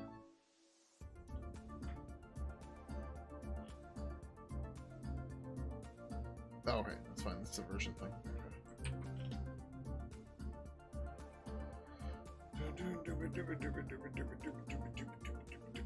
Oh, is that really? Oh, that's it for G ints. What about G cars? Yeah, a lot of G cars.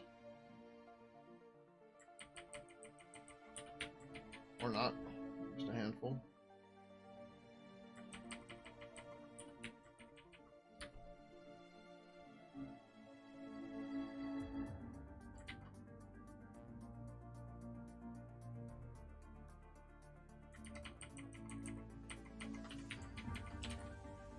Before.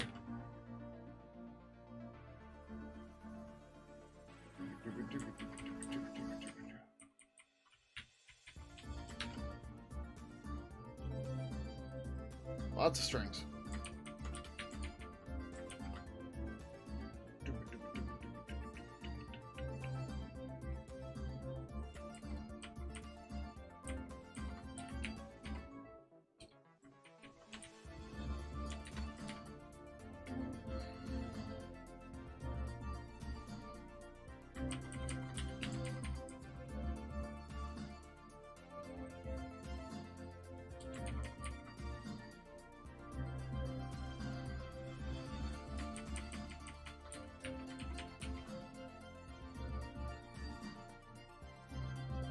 Those are fine. We don't want to touch those. All right.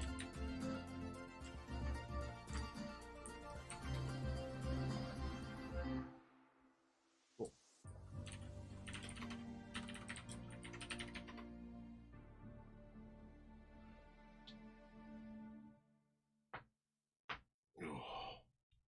Good elbow pops. Do do do do do do.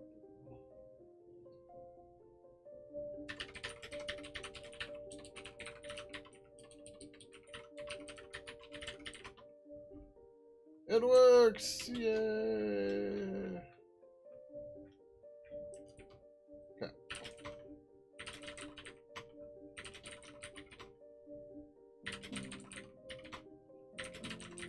Replace gint gcar K4. Replace gint with int and gcar with car in the GTK4 stuff.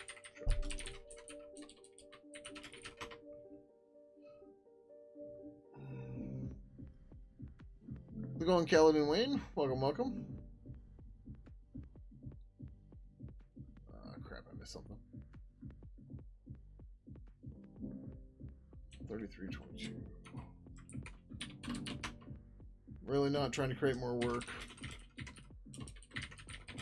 Open GTK4.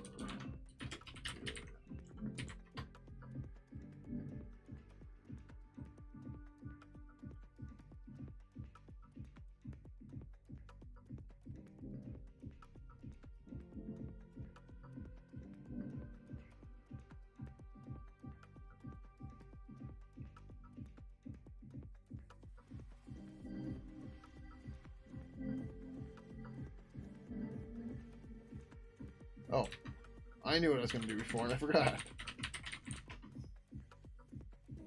Oh, wrong thing.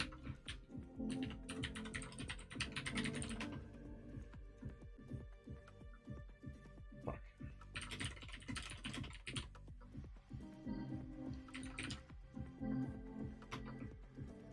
We have to fix that in the other pull request, but that's okay.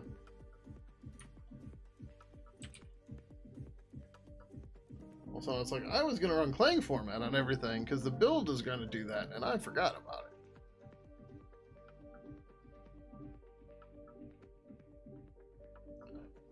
it. Alright, publish this one. Let me go back to the other one real quick. Replace... No, that was in test loader. Okay, what is this comment that QLogic's got here?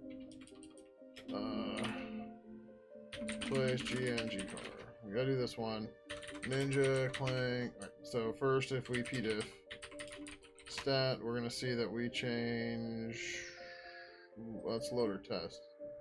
Was it test loader? I don't really want to do that as a separate pull request, but we'll see. Alright, okay, what is that comment on 3319?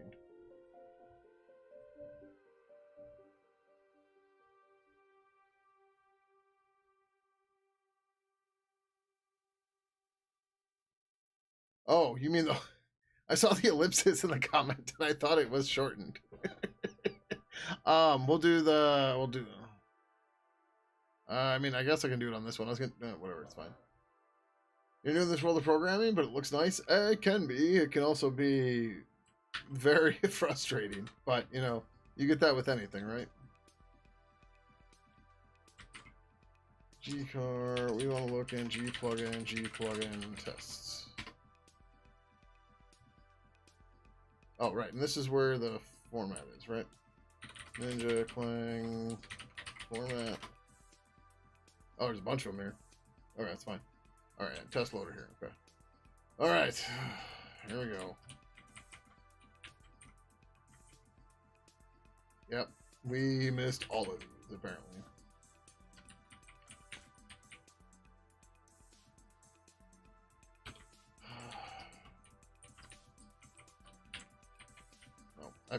I don't know why I'm multi-cursoring it when I can see there's only one in the search results.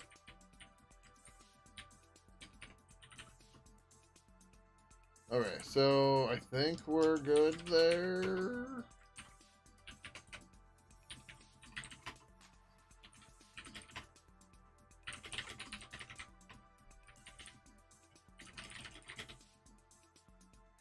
Uh, 3319. We gotta run Clang. Well, we should run Clang format on the. Oh, we'll do it in the. Well, we'll test it first. Very accurate. If you're also frustrated. Yeah. So here's the thing: when you're getting started, one of the most important things to know about programming as you're getting into it, you're going to be wrong 99 times out of 100. Don't worry about it. It's fine. It's all a learning experience. You'll. Those numbers will go down over time, but you're still not going to get everything exactly right every time, right? So, case in point, we're going through code review right now for some stuff I just did, and I fucked it up a bunch of times because It's programming. That's how it goes. Right? It's very rare that you get anything right on the first try. So don't sweat it when stuff's breaking and it's not making sense. It takes time. Then you'll get it and you'll be fine.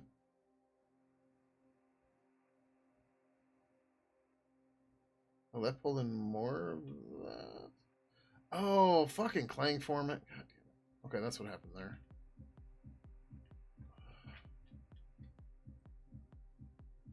And Clang format and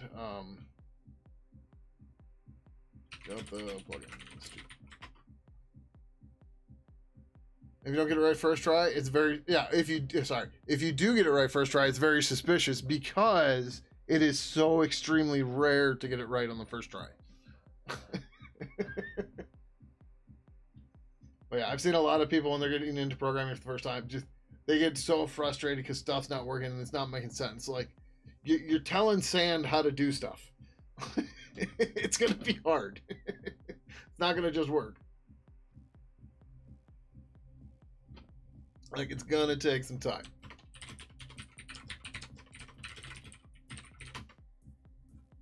Actually, before I start merging, let me update the release one.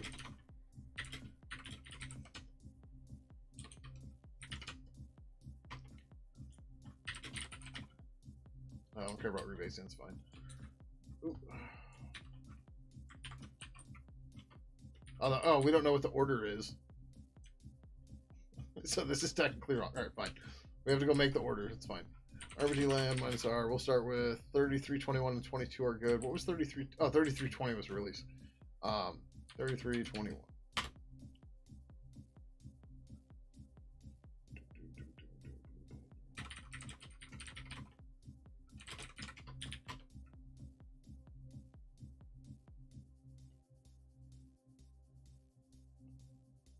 And we'll use 3319 to do the Clang format for everything else. I assume that's right. We should check this. If this fails, we'll do a separate one to fix it. What? Oh, I'm in. Yeah, wait, what?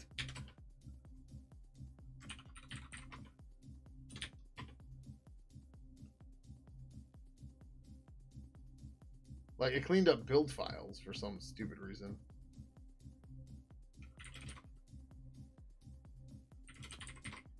Alright, yeah, and that one did get redone in the other one. Okay, it's fine.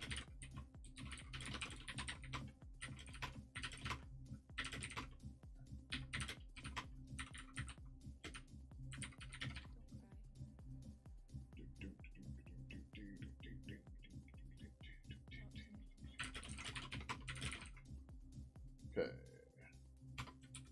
This is 21.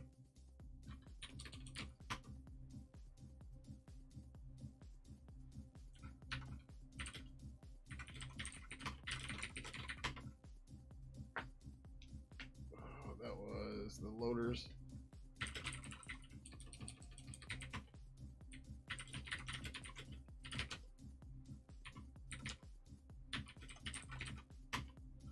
Okay, then we're going to do.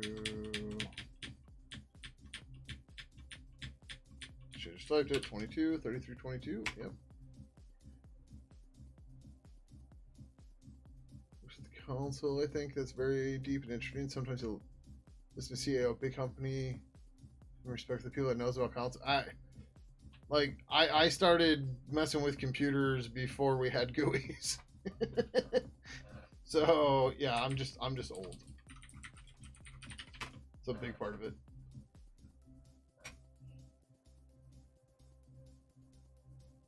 Like Apple IIs did not have graphical environments. You'd have graphics, but you didn't have a desktop. So it is what it is. Oh, yeah, test loader's still fucked up. It's fine. I don't know why it's going through all this other crap though.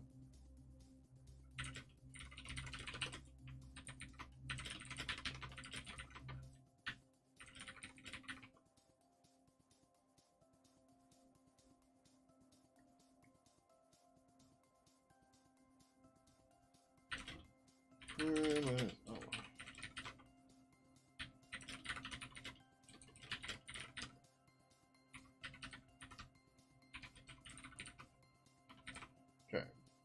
So 3319 is going to be the last now.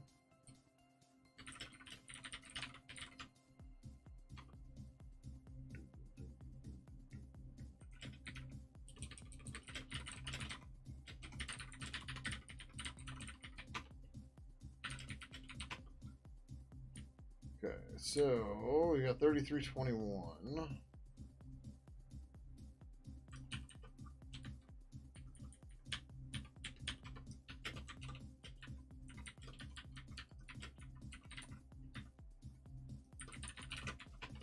And then we got 3322.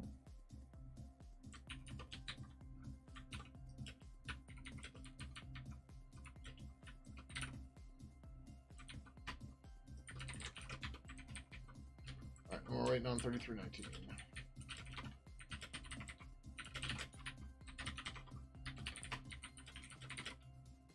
This is 3320, I think.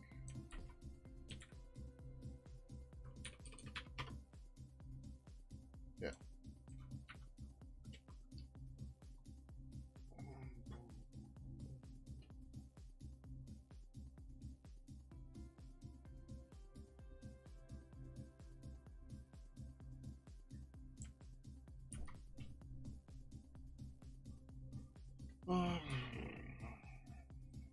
Erased and added.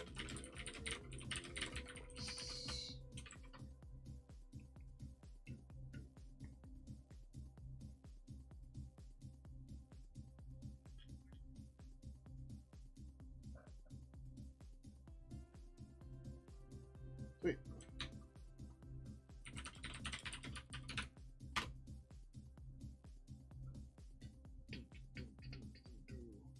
You gotta continue passing a data set about your okay, biology. Sure. Alright, yeah, no worries, no worries. People are free to come and go as they need to, it's fine. Lurk ahoy. I almost said lurk ahoy. Like, that doesn't make any sense. No sense at all. It's almost 2 in the morning, that's why I'm making less sense than normal.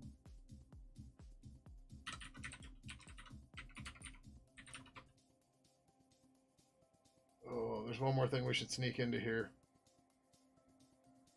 Oh, we're gonna do it.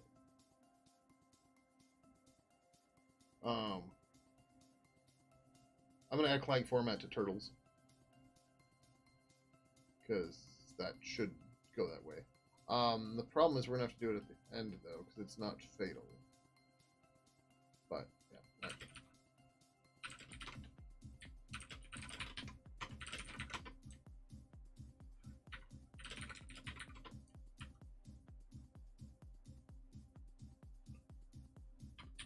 I almost closed this one.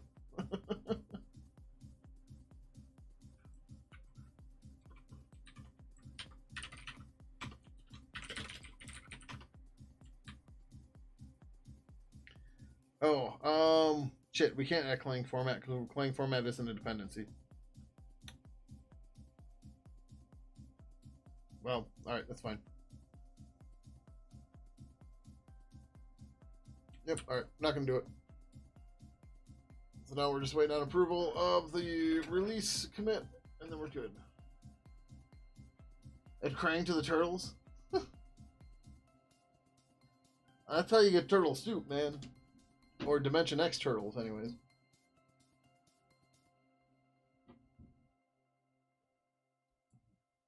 Don't want the code in Dimension X. 3320.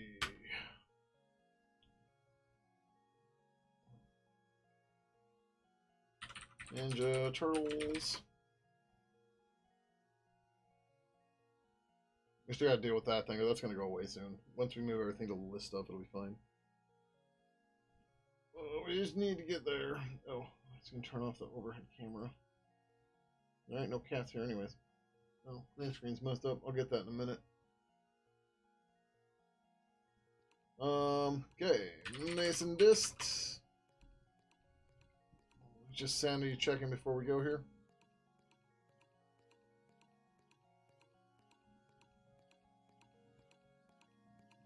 So somebody gonna beat me to updating Pidgin to G plugin 044? Or I can do it right away too. It's not a big deal. If somebody else wants to get a quick commit in, that'd be a way to do it. All right, H tags. HG tag v0.44.0. Boom. HG up v0.44.0. Mason Dista Rooney.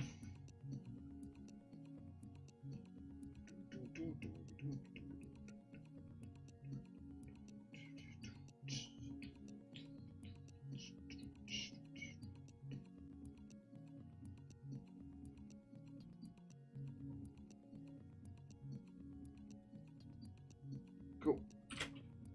Mason dist. No. .net / project / Pidgin / files. G plugin.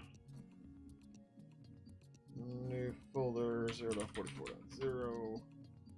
Cool. GPG -B -A. G plugin 0.44.tar.gz.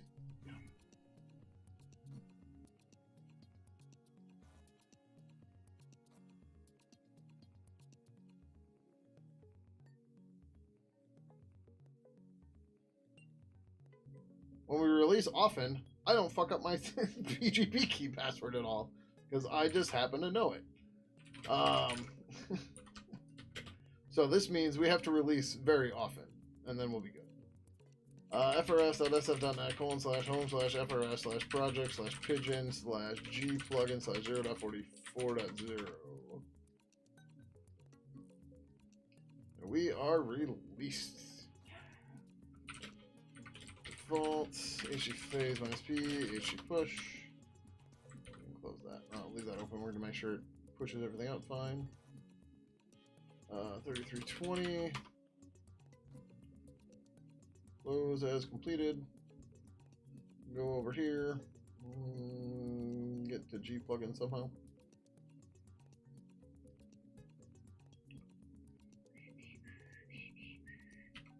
Plugin 0.44.0 has been released. Announcement and news. We are pleased to announce that the G plugin 0.44.0 has been released. And find the downloads here.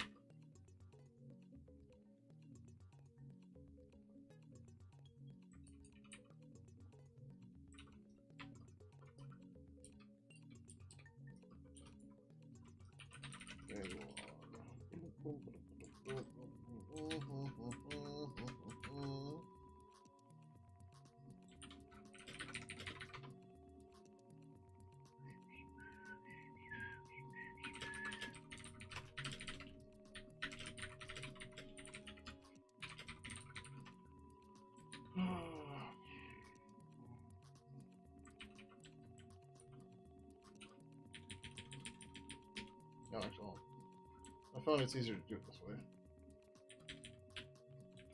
Like the editor, it's not horrible, but it's not great. This is much better.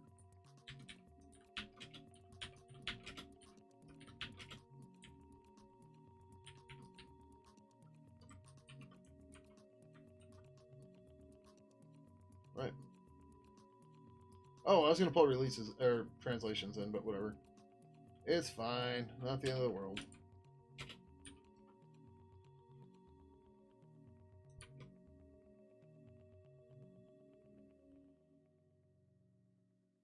Let's do 3.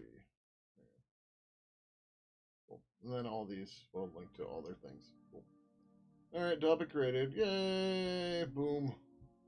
Alright, back over to 7. Undo all this. Oh, no, it's too far. It's not saving. Mason build. Oh, I still need to change log open.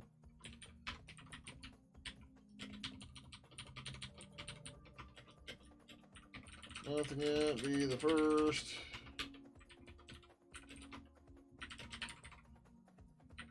Branch next check and prepare for the next round of development. There's some dist.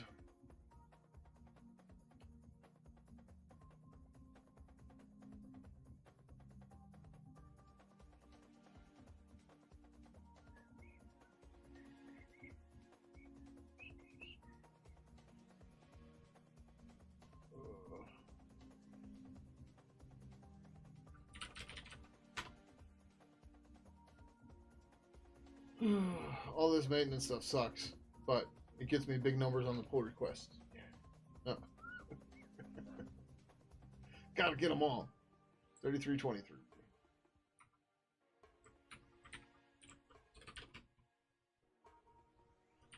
And Mason Dist.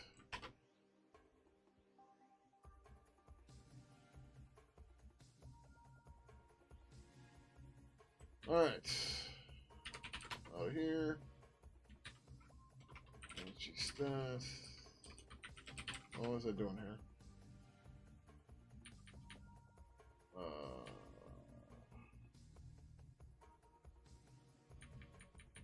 A lot of stuff. This is not on a branch.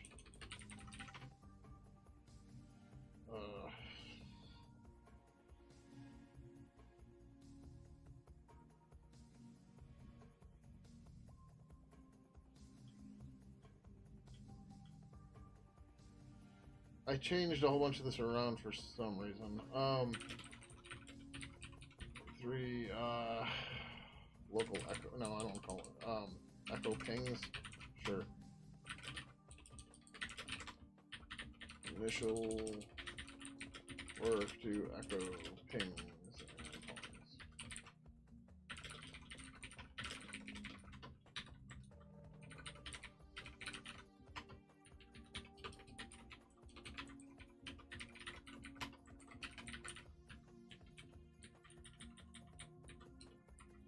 We probably don't need to keep this as locked down anymore, but it's still okay. Because that way we can do breaking changes in it, and it's fine.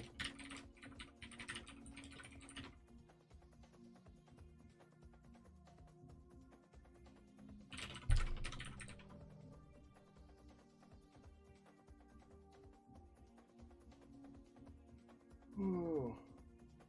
How's it going, Robotic Head? Welcome, welcome. I was like, you said hi to somebody else before me? God, maybe I shouldn't give you a shout out. Either way, if you all don't know Robotic Head, he's another streamer here on Twitch. He works on a Python Django app called Near Beach, which is a project management tool. And it also uses Vue.js. So you should go give him a follow and check out his streams. Yeah, you're so rude. No, I don't care. Oop. Plug in.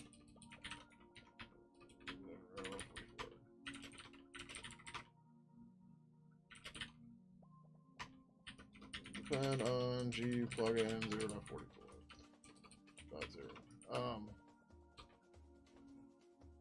We don't use anything from this yet specifically, but G plugin 0.44.0 turned off. G plugin intro inspection by default, which has been causing issues in our CI. Oh, we did full. Yeah, we did turtles, right? I think we did. Or not? Probably went alphabetically. Oh yeah, because it's RW. I was like, G comes before I. I'm like, oh wait, I don't even know my fucking name on this platform.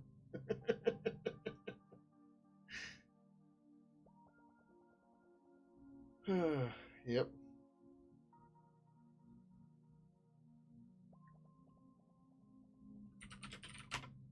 Alright, this will hopefully make many of the builds stop failing weirdly and randomly in ways that I can't reproduce. And I've tried to work around a number of times. It's just like, I got better things to do than this.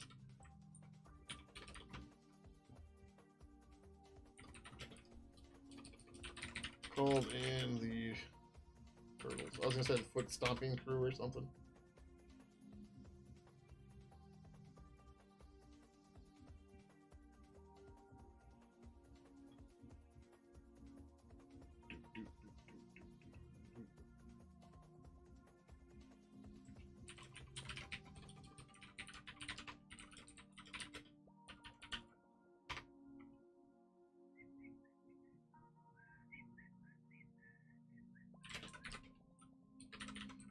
Ninja Turtles.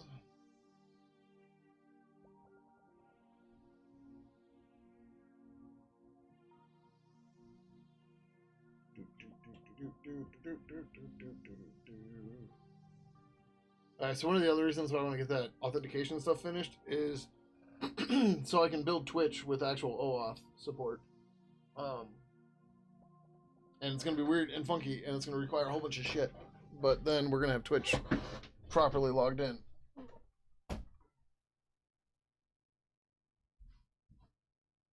One dead centipede. It's funny, I just happened to look over. I'm like, oh, I have a bug to squash.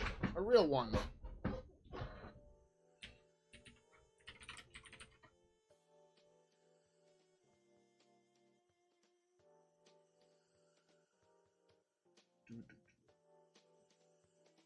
But yeah, so the Twitch stuff is going to help figure all that stuff out and get it implemented, and it'll be good, because that's where we're stuck right now anyways, is the OAuth stuff. So there's a lot of stuff to get there, but that'll drive us to it, which is good.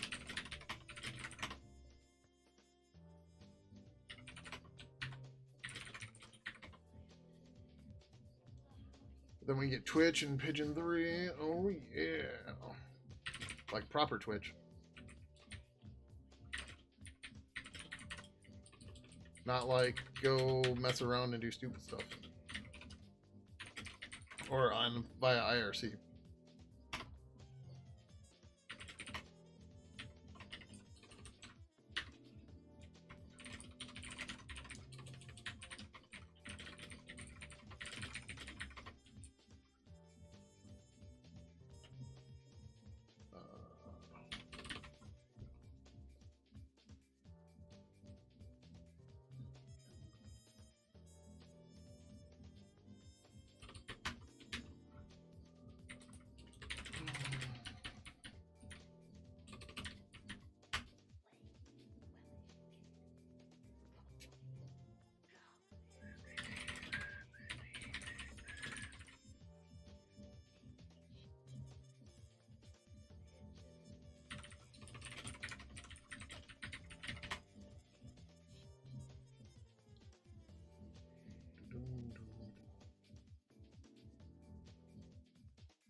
Oh, we should update Ibis too. Oh, we didn't release Ibis yet. We gotta do that. There's a bunch of stuff in there, right?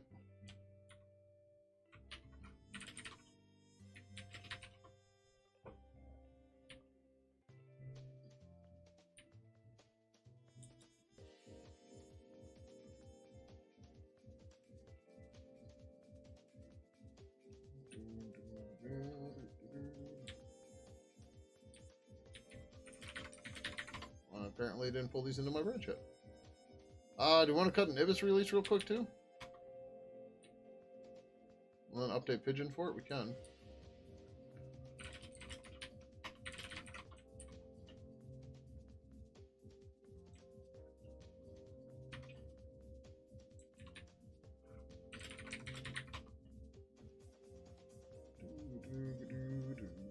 Two releases in one night? There's no new API or anything. There's a couple little behavior things, but nothing major. What happened? Someone came into your stream and was like, you should use Java? What do you mean, it has started?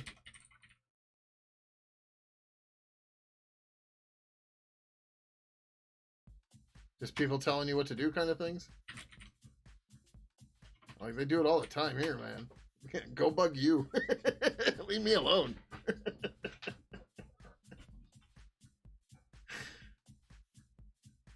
How many more people come and be like, you should rewrite this? Yeah, good. You can have them all.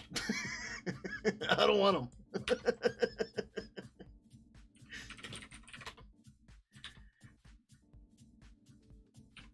You'll take them? All right, cool.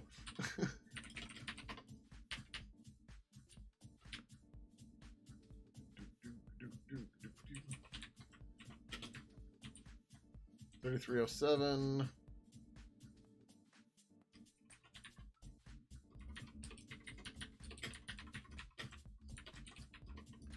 Well, Q-Logic was first on this one.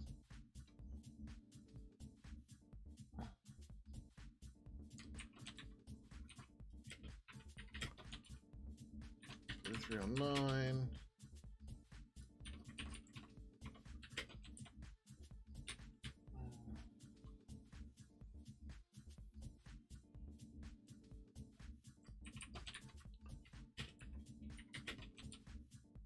$33.10.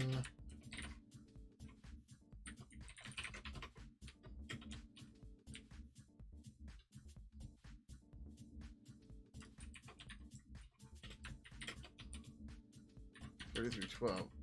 Look at that. 4 commits. And we got all 3 people. $33.12. Marcus.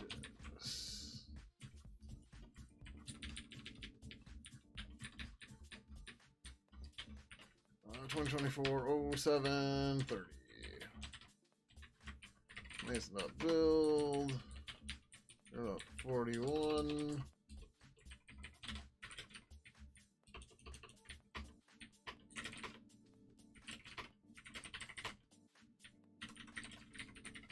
Sure, that's fine.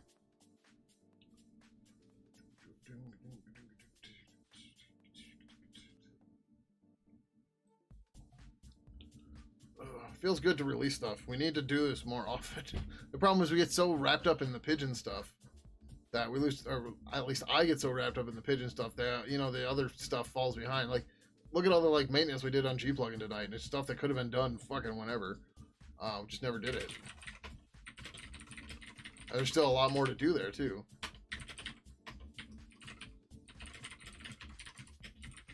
Four point one, right?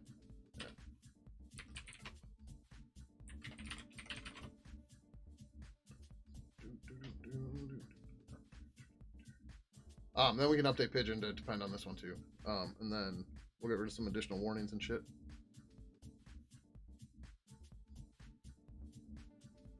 Oh, right. Yeah.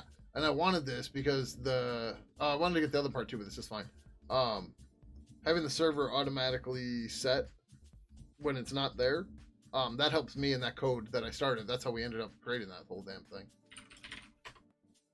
Because that became a problem. I was like, oh, I have to figure. I'm like, this should be in Burb. So then I put it in Burb. Yeah, well, I'm doing the Burb release right now. Oh, sorry, I'm doing the Ibis release right now. There's too many fucking birds. We could do Burb. I would like to get more of the filter stuff in, but it's not a big deal. We can just cut 0.3 for that. It's not a big deal. But yeah, we can do Burb too real quick. I am not picky. We want to release 3 things tonight? Whatever. Ram Mason Dist.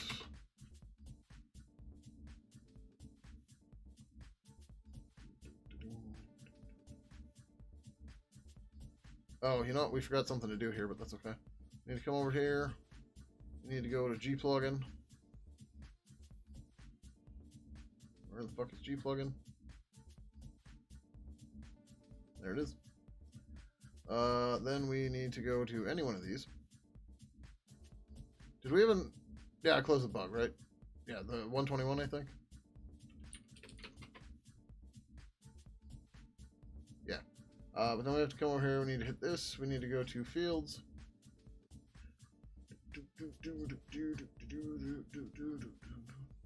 We want to go to version. We want to add it for all fields. And we have... And by we, I mean I have not been updating this. At all. So this is archived. I'm just going to skip the other ones because we shouldn't need them. But we're going to add 0.44.0. Choose a date is today. Oh crap! Did I put the wrong date in? I might have. All right, whatever. And it was really. Oh wait, this is the release date, not the start date. All right. Then okay, cool. All right, so let's go look at Burbity Burbity Burb.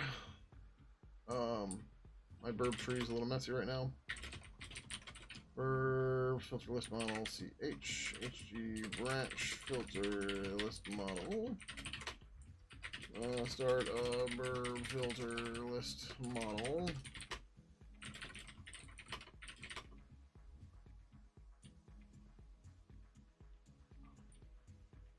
Okay. Come on, come on. No, you just want treats. That's all you use. When's the last time I gave him treats? Oh, I guess we give him to him now. Just want more release before you go to bed? Yeah. I realized you were saying that in my voice, I believe. Just one more release. Release all the things. Oh, we want LG minus V. Alright. Close. Close. Close. Change logger. Oh, we've only had one burb release. Okay, that's fine. 2024. 07, 30. Why is the format of this different?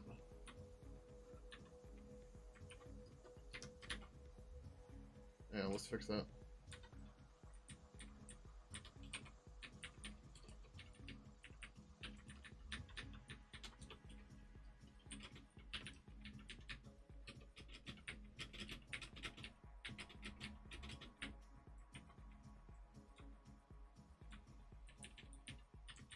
Why do we do this one so much different? What the fuck? Okay, now it's like all the other ones. Like, I don't know why it was so different, but whatever. Alright.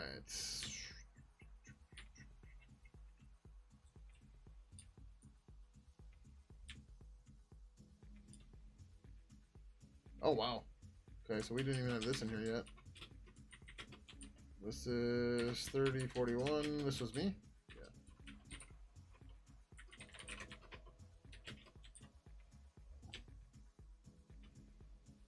Great burb filter. 3156.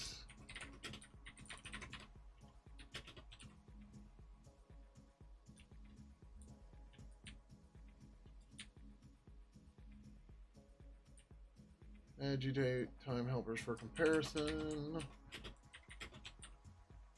3311.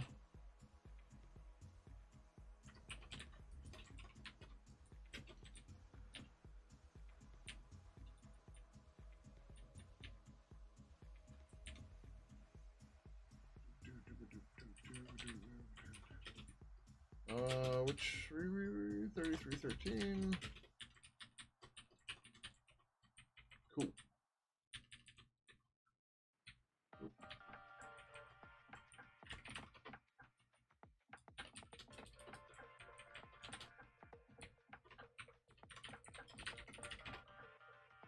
Oh.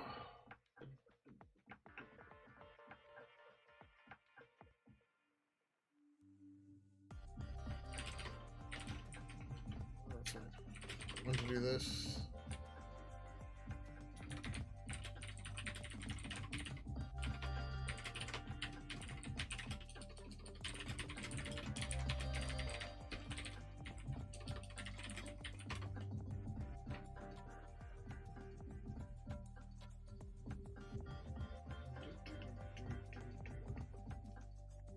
The other thing that's cool about having all these separate libraries is we can do releases early, right? And we can do them often.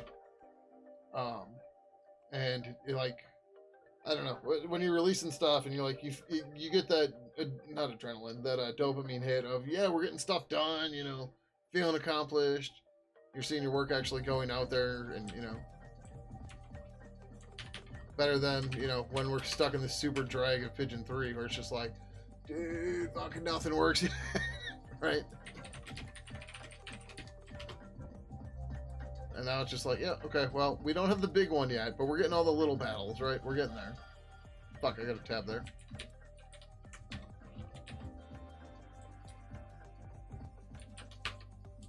No, what the hell? Is it just showing leading white space? That's weird. Doesn't typically show that. No, that was a tab. Alright, I don't know how I got through that, whatever. Yeah.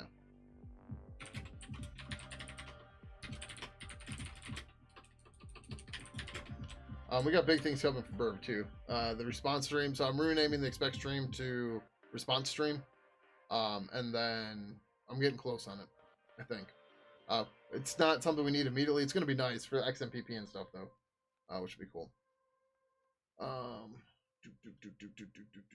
3326.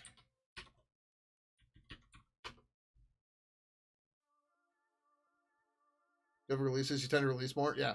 Did those annoying things fix? Such a great feeling. Oh yeah, yeah. You're just like, oh, making progress, getting shit done. It's what I live for. No, not really.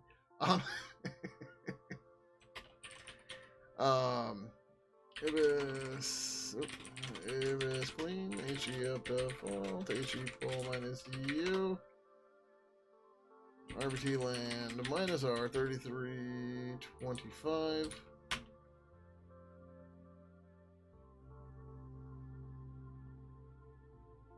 Build Ninja Turtles. I should just Mason Disc, but whatever.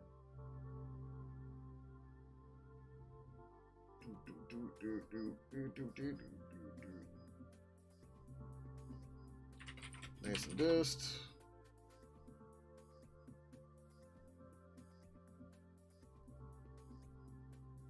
Oh. We should have updated Bourbon Ibis too. It's fine. We'll find it when it hits Pidgin. But we should update that here too. But we'll do that as part of the point release or something.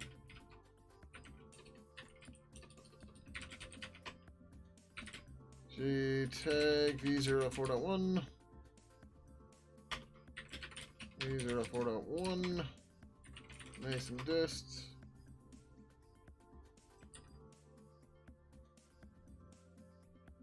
Plugin. Ibis. Add folder 0.4.1. Oh, what? Burb isn't released yet. We can't do that this release. It's almost released, but it is not released.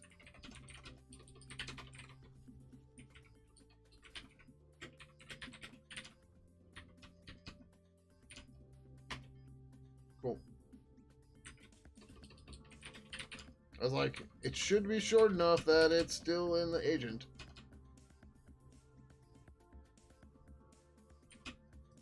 Shit, did I do the G plugin stuff twice?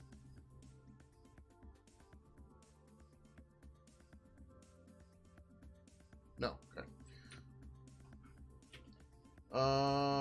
frs.sf.net:/home/frs/project Pidgin. This is ibis /0401. Cool. HE of default, HE phase minus P, HE push. Ibis is on 5. HE pull minus U.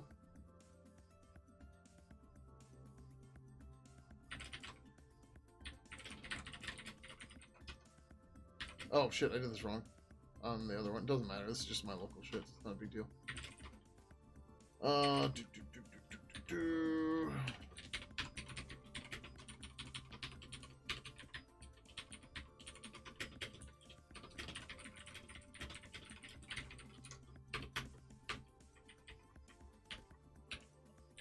Or to dev.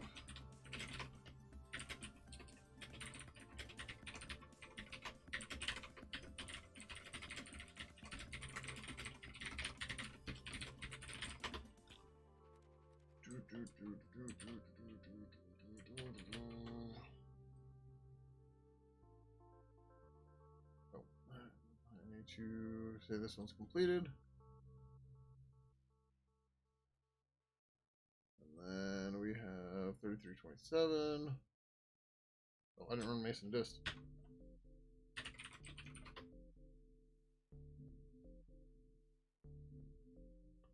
It's almost like there's too many steps in the release process. Nah, it is what it is. Like, what are you gonna do, right?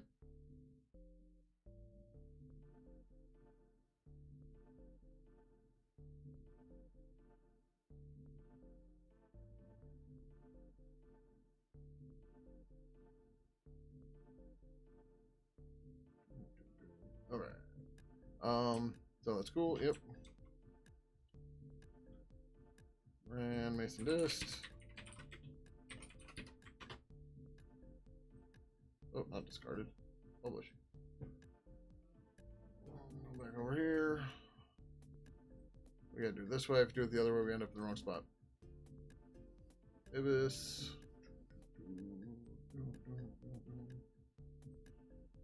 Fields. Version.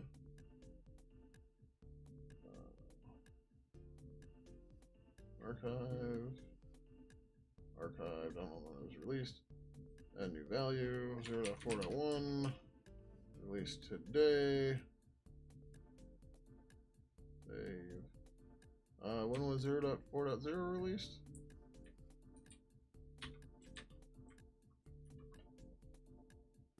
$7.26.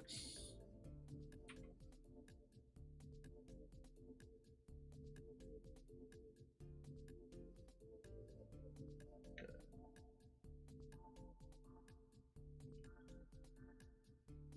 All right, that one's good. Go back to issues. Cool. Back to here. That's fine. Now we've got Burb ready for 0.20. Oh shit, I didn't close that other one. We merged this, I just didn't close it.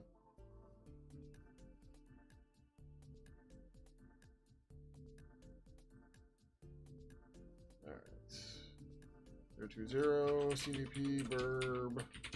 Clean, issue up default, issue pull minus U. RBT land minus R. 33.26.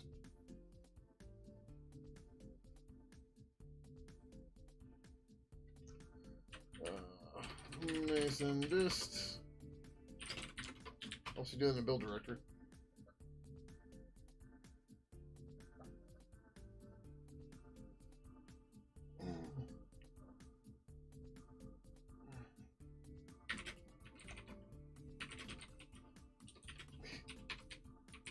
Apparently I messed up. Oh no, I think I messed up the tag. Like, and then released it. Was like, ah, shit, I messed up the tag. Like, yep, it happens.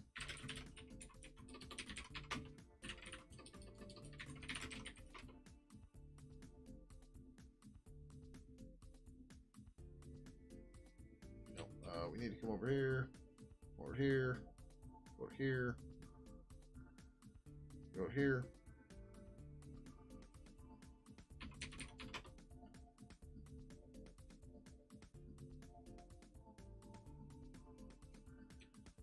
Okay, back over here, CD, Mason Dist, GPG minus B, minus A, Burb, Tardax D, S copy star to FRS.sf.net /FRS/project/Pidgin/Burb/0.2.0.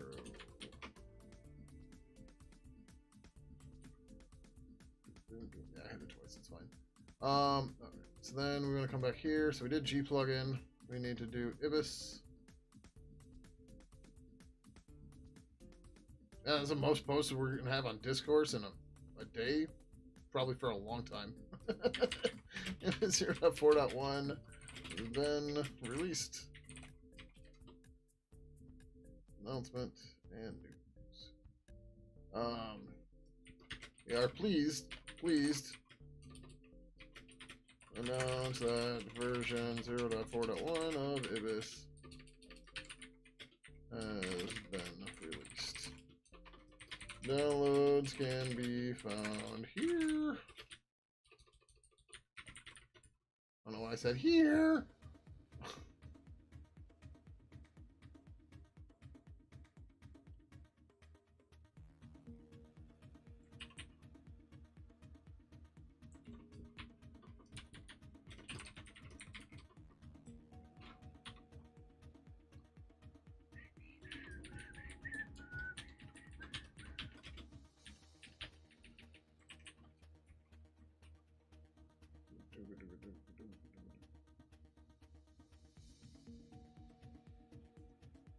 That's just their. Yeah, that's just their normal wrapping, I think. Yep. Okay, good.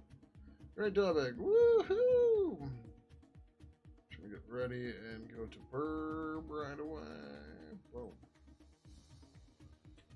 Alright, back to 5. Undo, undo, undo. Save, blink, close, got it. So Ibis. That's fine. Back to 4. We copied those. Cool. Up default. HE phase minus P. HE push. Back over here. 02 release has been completed. Come over here. Go to burb. We don't have a burp project?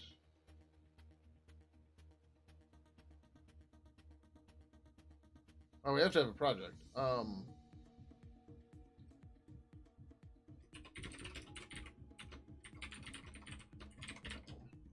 We need a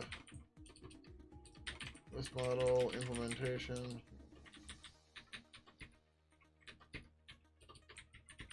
That will oh, you know what? I think we have closed bugs.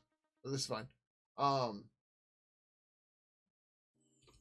That will take a burb filter and filter the list. Feature scheduled version. I don't have 0.5 yet, so we need to. Oh no, 0.3. Never mind. Cancel. Scheduled version 0.3. This is assigned to me and state. It's not actually in progress, but I'm working on it. All right, cool. It's fine. Great. Over here, fields. Version. Edit for all. Make independent copy. Released. Edit.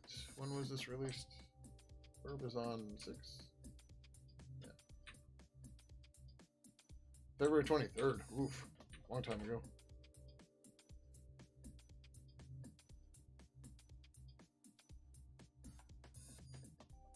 We were reusing the versions. That's why things got weird. Save. 02 was released today. Okay.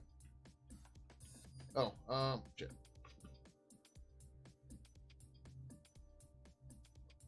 Oh, no, I did put the version on there. Good. Okay. Yeah. And yeah. Okay. Well. Then we want to add one more new issue. Create burb custom filter. Will work just like GTK custom filter by subclassing burb filter and having a custom function that people can set. Task scheduled 030. Sure, we'll sign it to me. Great, boom. Yay, we're creating more tickets for ourselves too. Yay. Alright, so we did the burb stuff there. Oh, we did the Ibis next round, right? Yeah. We need to do the burb next round. But I also need to clean up my burb branch. I mean the Y, but whatever. It's fine. Release prep minus S. This is supposed to be this one, not the tag. Alright, HG up default. And it's fine. 0.2.1. Fish mark. Nothing yet. Be the first. Mason build 0.2.1-dev. Issue branch next dev. Prepare for the next round of development. Mason dist.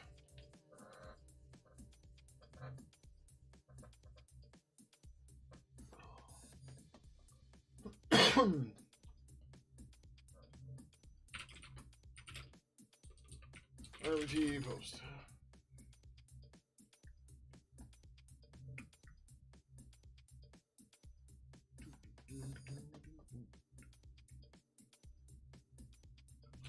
33.28.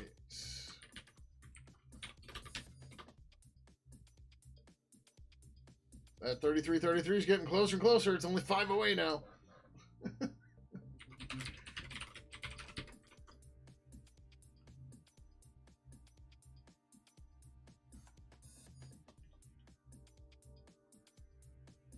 Oh, yep. All right.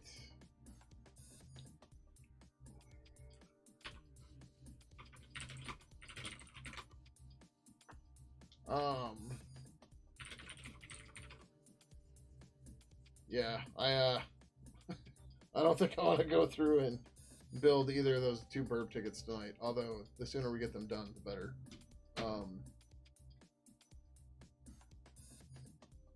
Oh, did the pigeon build start passing now? That would be killer. It looks like it. I mean, there's a bunch of shit still failing, but green! The first green in a long time. Oh, why did Fedora fail?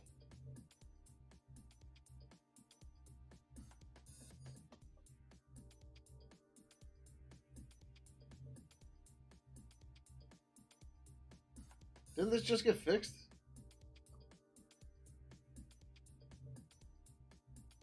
No. Did we release Hassle? We just released Hassle, didn't we? Right, we got one more pull request to do. But didn't we just release Hassle? No, June 1st.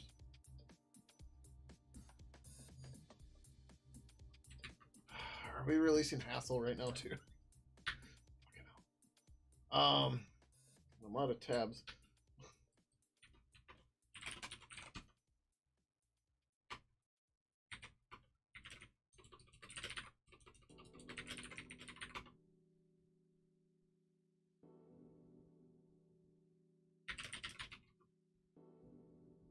Yeah. Let's see. Sure, we can push this out as a bug fix release. This is fine.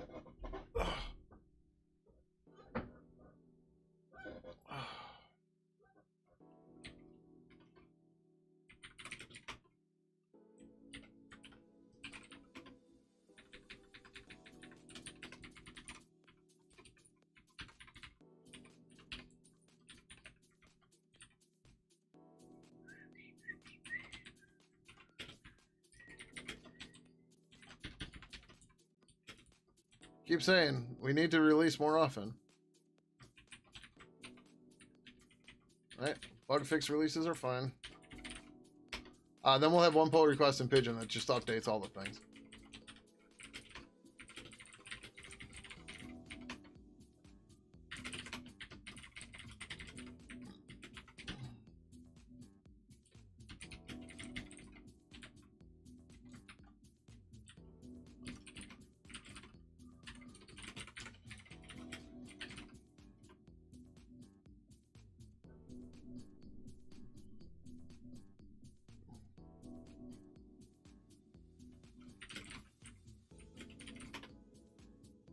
Like, fuck it. Everything. Pidgin 3, released tonight too. Fuck it. Let's go.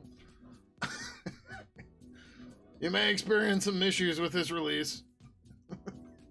Just a few. 33.29.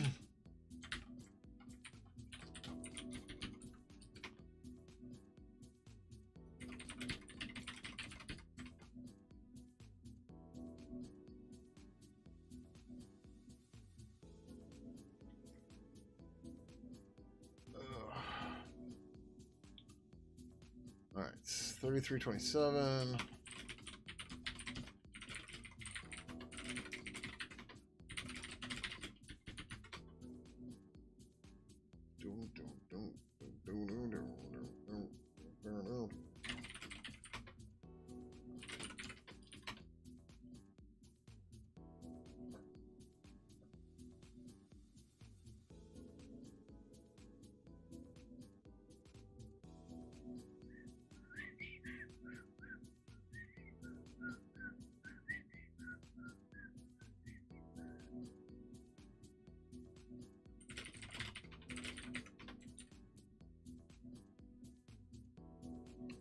This was it was.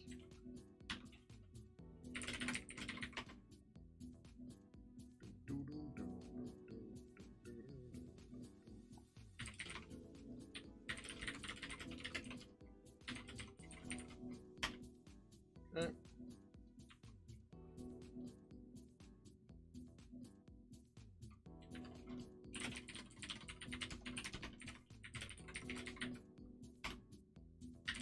I'll go with both of them. Okay.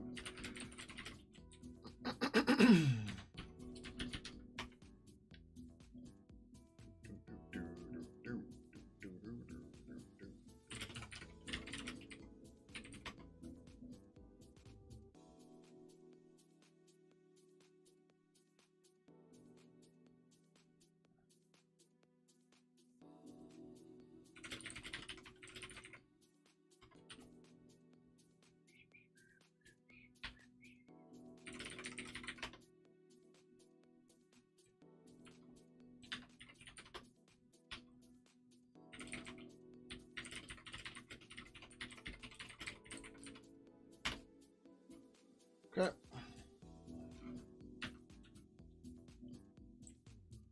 All right.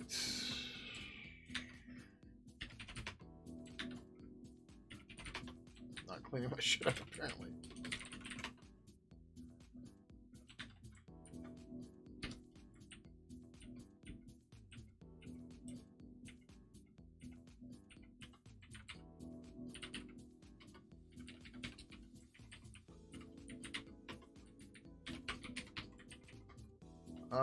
And then we're doing hassle too, but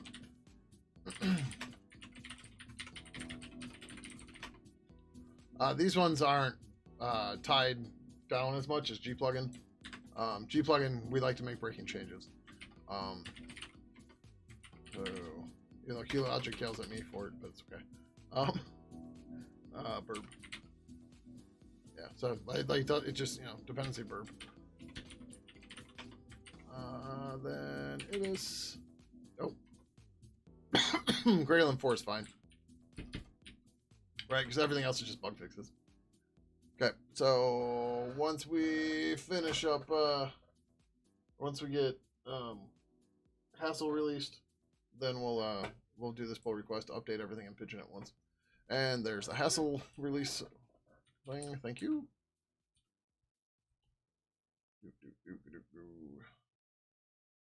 Some seagulls decided to land their young on a flat roof nearby the past few days, and oh boy, they have sure. One of the cats around here has kittens. I've gotten to pet one of them. But yeah. What do you want? You just got treats. Got them all. He's like, I know it's cuddle time. I know.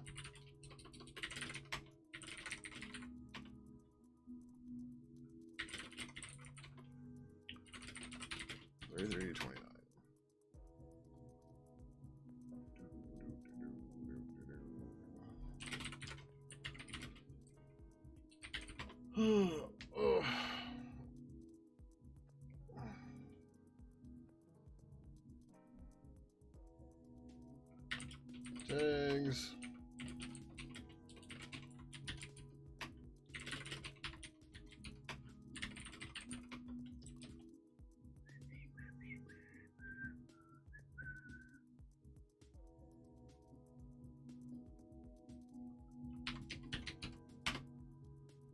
Okay. What's happening is I said enter and it was taking so long, so then I hit the button. That's why I was getting the folder already used. Bullshit.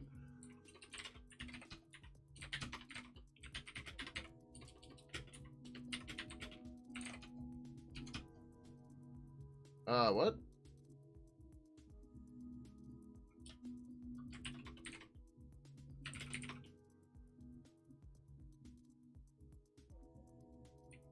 Did I not build here?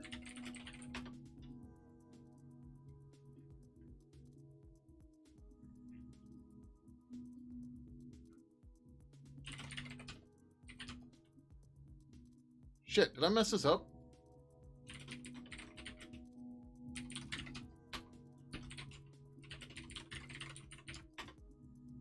No? What the fuck? Why are we getting dev in the name?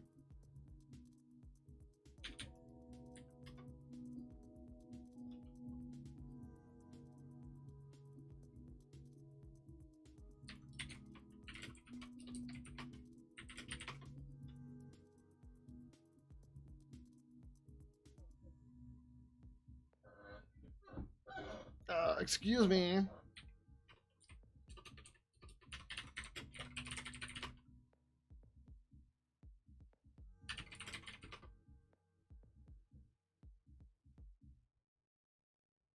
Asshole 0.3.1. Okay, I don't know what the fuck happened there, but whatever.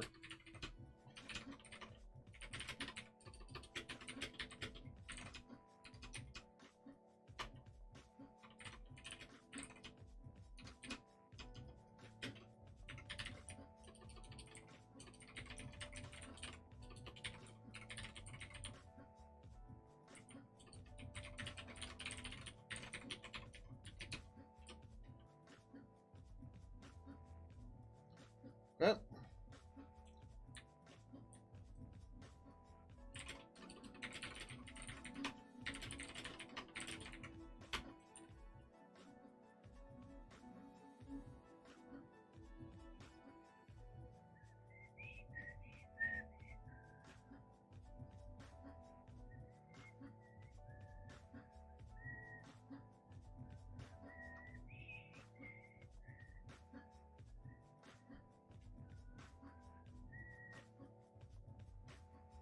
These are all fucked up. Okay, this is 0.3.1. Today.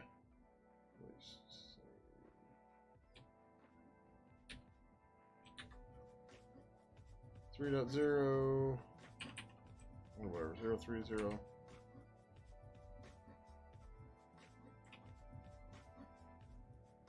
531, is that right?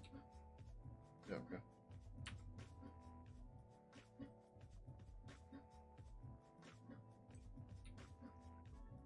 2.0.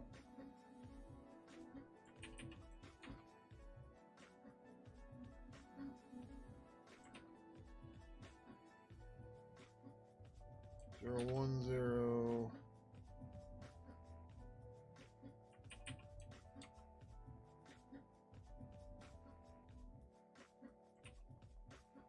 That's from whatever the other project was that was copied. Okay, it's fine, cool. Okay, so Hassel's released. Let's finish that release announcement. New topic. Hassel 0.3.1 has been released. Announcement. News. Pleased to announce the release of Hassel 0.3.1. Downloads can be found here.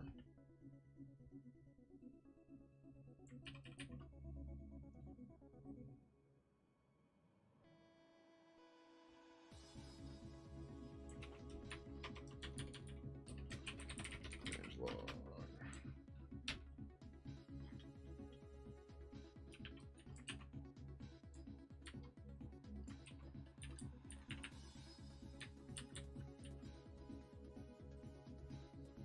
Cool.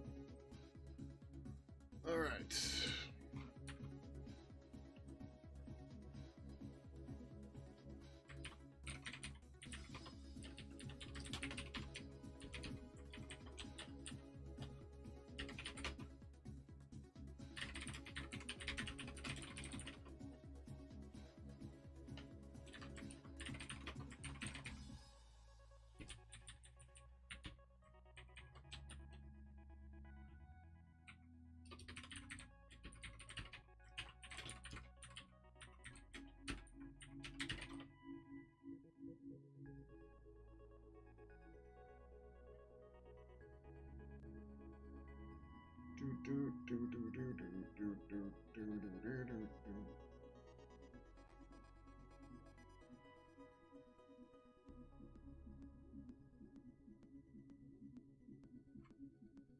Coming up?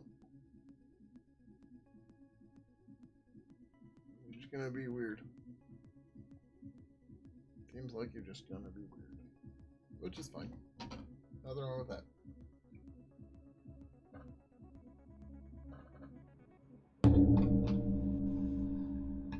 Sorry, mic noise. It's in the way of my water bottle, which is now empty. Just go get me some water. Oh, no, Why aren't you taking your drugged food? I've got steroids in his food right now to try to help him with the scab stuff, but he's not eating it because he's a stinker and he doesn't like medicine. I'm gonna have to mix it in with the churro too. Try that. Do I eat some churro tomorrow?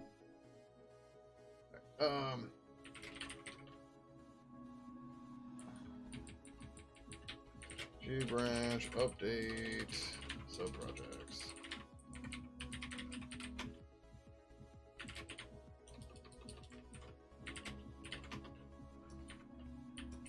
Update our subprojects. G plug. No, we already did G plugin. Ibis 0.2. No, so I did the diff. So I can just look at it. Burb.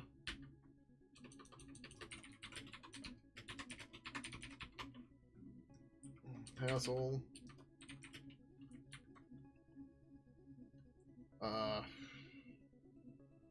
Random commit. 0.3.1. Ibis. Oh, that's fine. 0.4.0 to 0.4.1.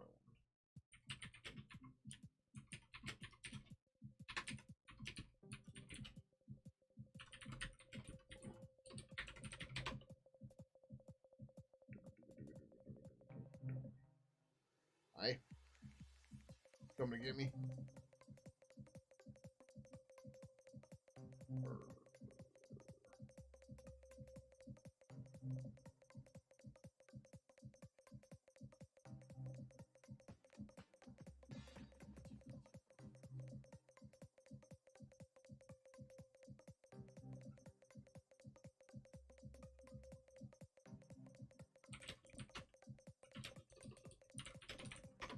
Okay.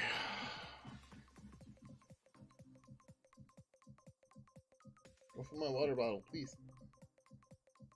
This one, huh? Now it's only 3 away. Who's gonna get the coveted fish trophy? Spoiler, it's usually not me. I usually have to plan it and carefully have something staged so that somebody can't usurp it from me. It's fine though. I got enough of them. It's not a big deal.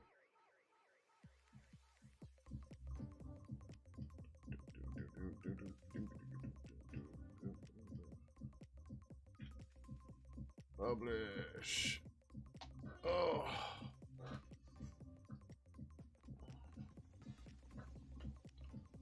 All right. Yeah. Oh, it's 3 in the morning. I was like, maybe we could do custom filter real quick. Like, it's not that hard. The matches function just has to call the called function, and we're done. Right? But I'm like, oh wait, no, it's 3 in the morning. That's why the cats are getting antsy. But if somebody wants to approve this pull request real quick, we'll get this merged, and hopefully the builds will start passing. That would be cool.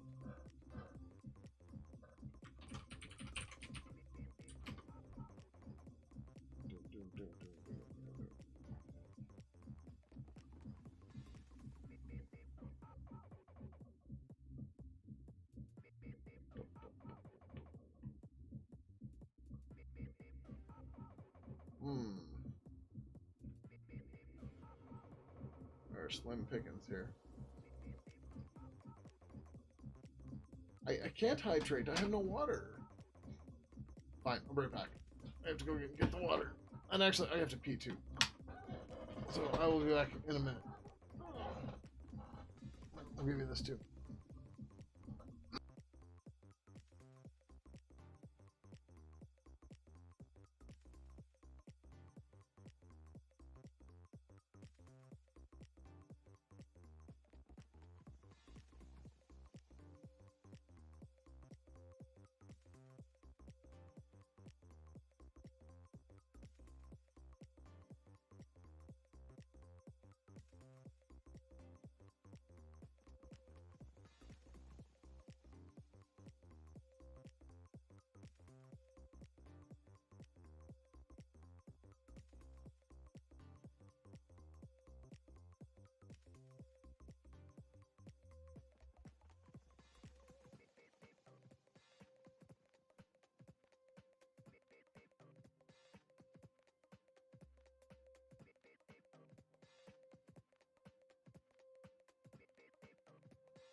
Beefsteak.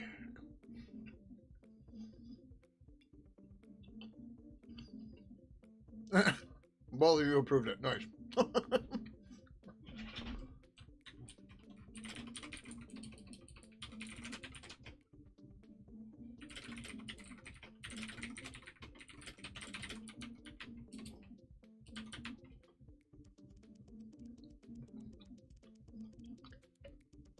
For the hydrate,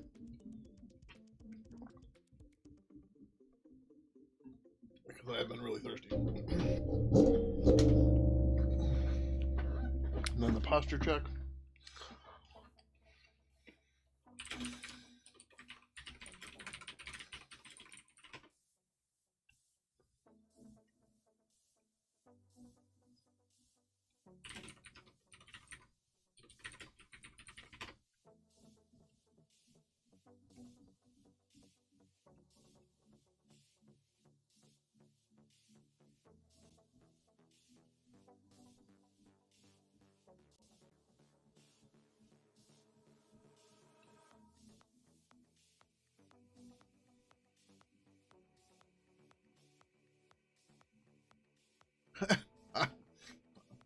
I have a standing desk?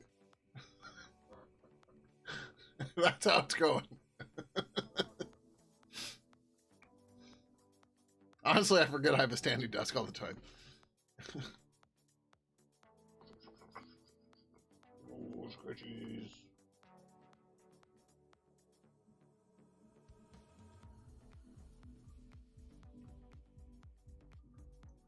All right.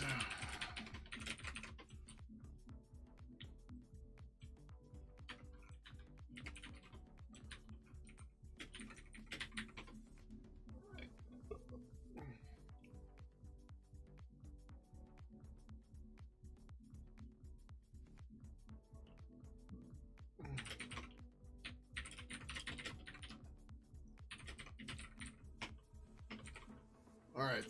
We have done a ton of shit tonight.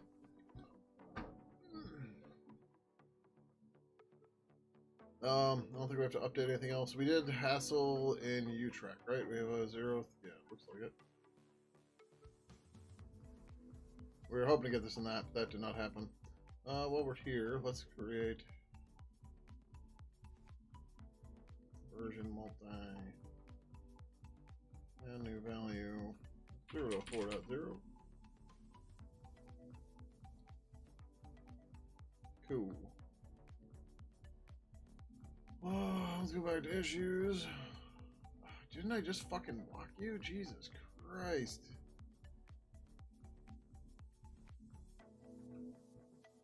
You know, like, Twitch should really just fucking, like, search for that text and go. Because, like, they're not even trying to change it. Just like, what the hell, man? Alright. Hopefully these builds are going to be happier this time.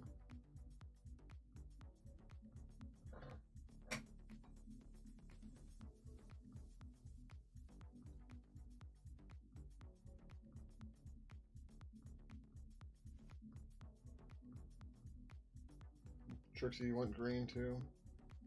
Open BSD has 100 plus pending. That one's broke. I need to get a build agent back up running for it. The Windows build looks like it could finish, maybe. I was about to start paying the ass. They're just annoying. Like, I'm just doing timeouts because, like, it's just to get rid of their messages, right? Because, like, they're not coming back. They're gonna get banned, and like, I'm not gonna go here and like update and like, you know, whatever. Have a big ass ban list of these bots that no longer exist. So it's just annoying. Come up then. Come up then.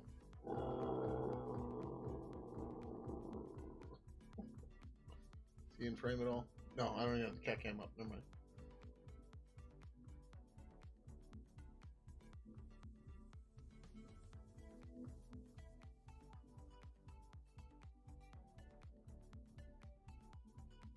Up that, man. Well, we're not going to be here much longer.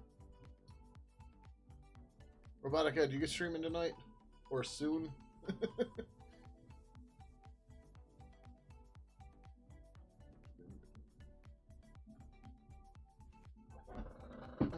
I need to get my chin. My chinny chin chin. No streaming for you? Alright. The raid targets are kind of slim. Although we're actually over 1,000 viewers in software and game development tonight. The other night we were at like 100. And I had 20 viewers. And I was like, I have 20% of the viewers in this category.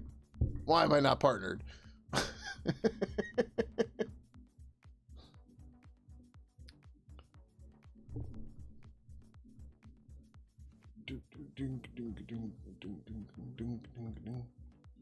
I don't know any of these other programming streamers, man. Windows still going. Scan build still going. Noble's pending for some reason. Oh, it probably doesn't build agent. Fedora failed again. No, it's got one in queue. Okay, we're waiting on build agents. I do have 2 machines I could throw in as build agents, and I probably should. Although I have a UPS coming next week. And the intent for that was for the Kubernetes cluster, but I have 2 nodes I haven't put in my Kubernetes cluster yet. I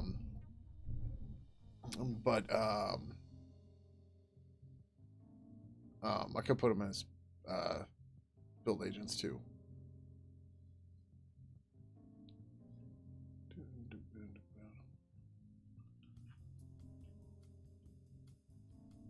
Yeah, I don't know any of these people, man.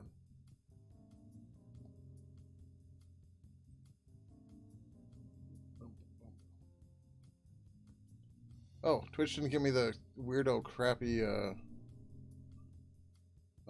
raid target thing. Oh, I think I've raided this person before. I think everything went all right. I really hate it when you don't remember who you raided. Especially if it was a bad experience. You're just like, shit. What are you gonna do? Scan build. No, scan build's still building. It hasn't failed yet. Or did it fail for you?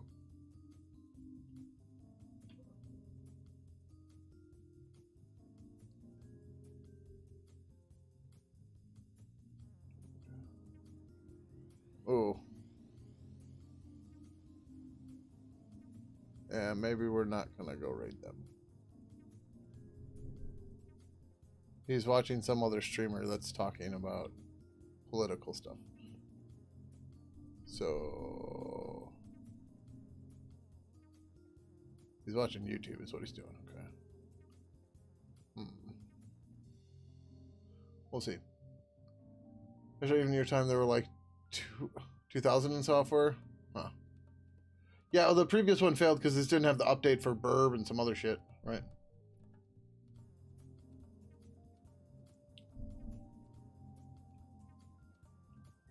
Door 40's running. Let's see it pass. What are you doing? Are you trying to get more treats? God, you're such a beggar now. There,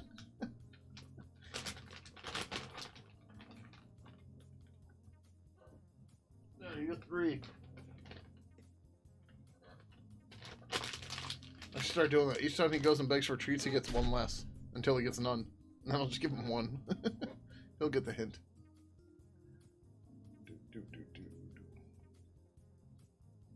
Come on, Fedora.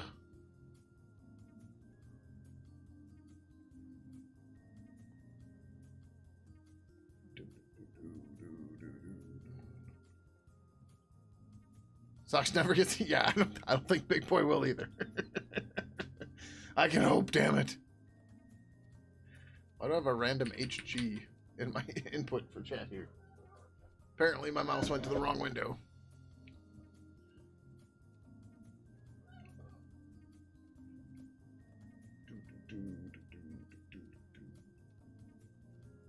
Come on. Oh, I'm still doing GI Erlant. Why is this failing so bad? Thought we were close to being good with this. Oh, no, yeah, we didn't do Yep, okay. Yep. I might want to disable that. We'll see. Going to his building. Fedora failed again? Why did Fedora fail?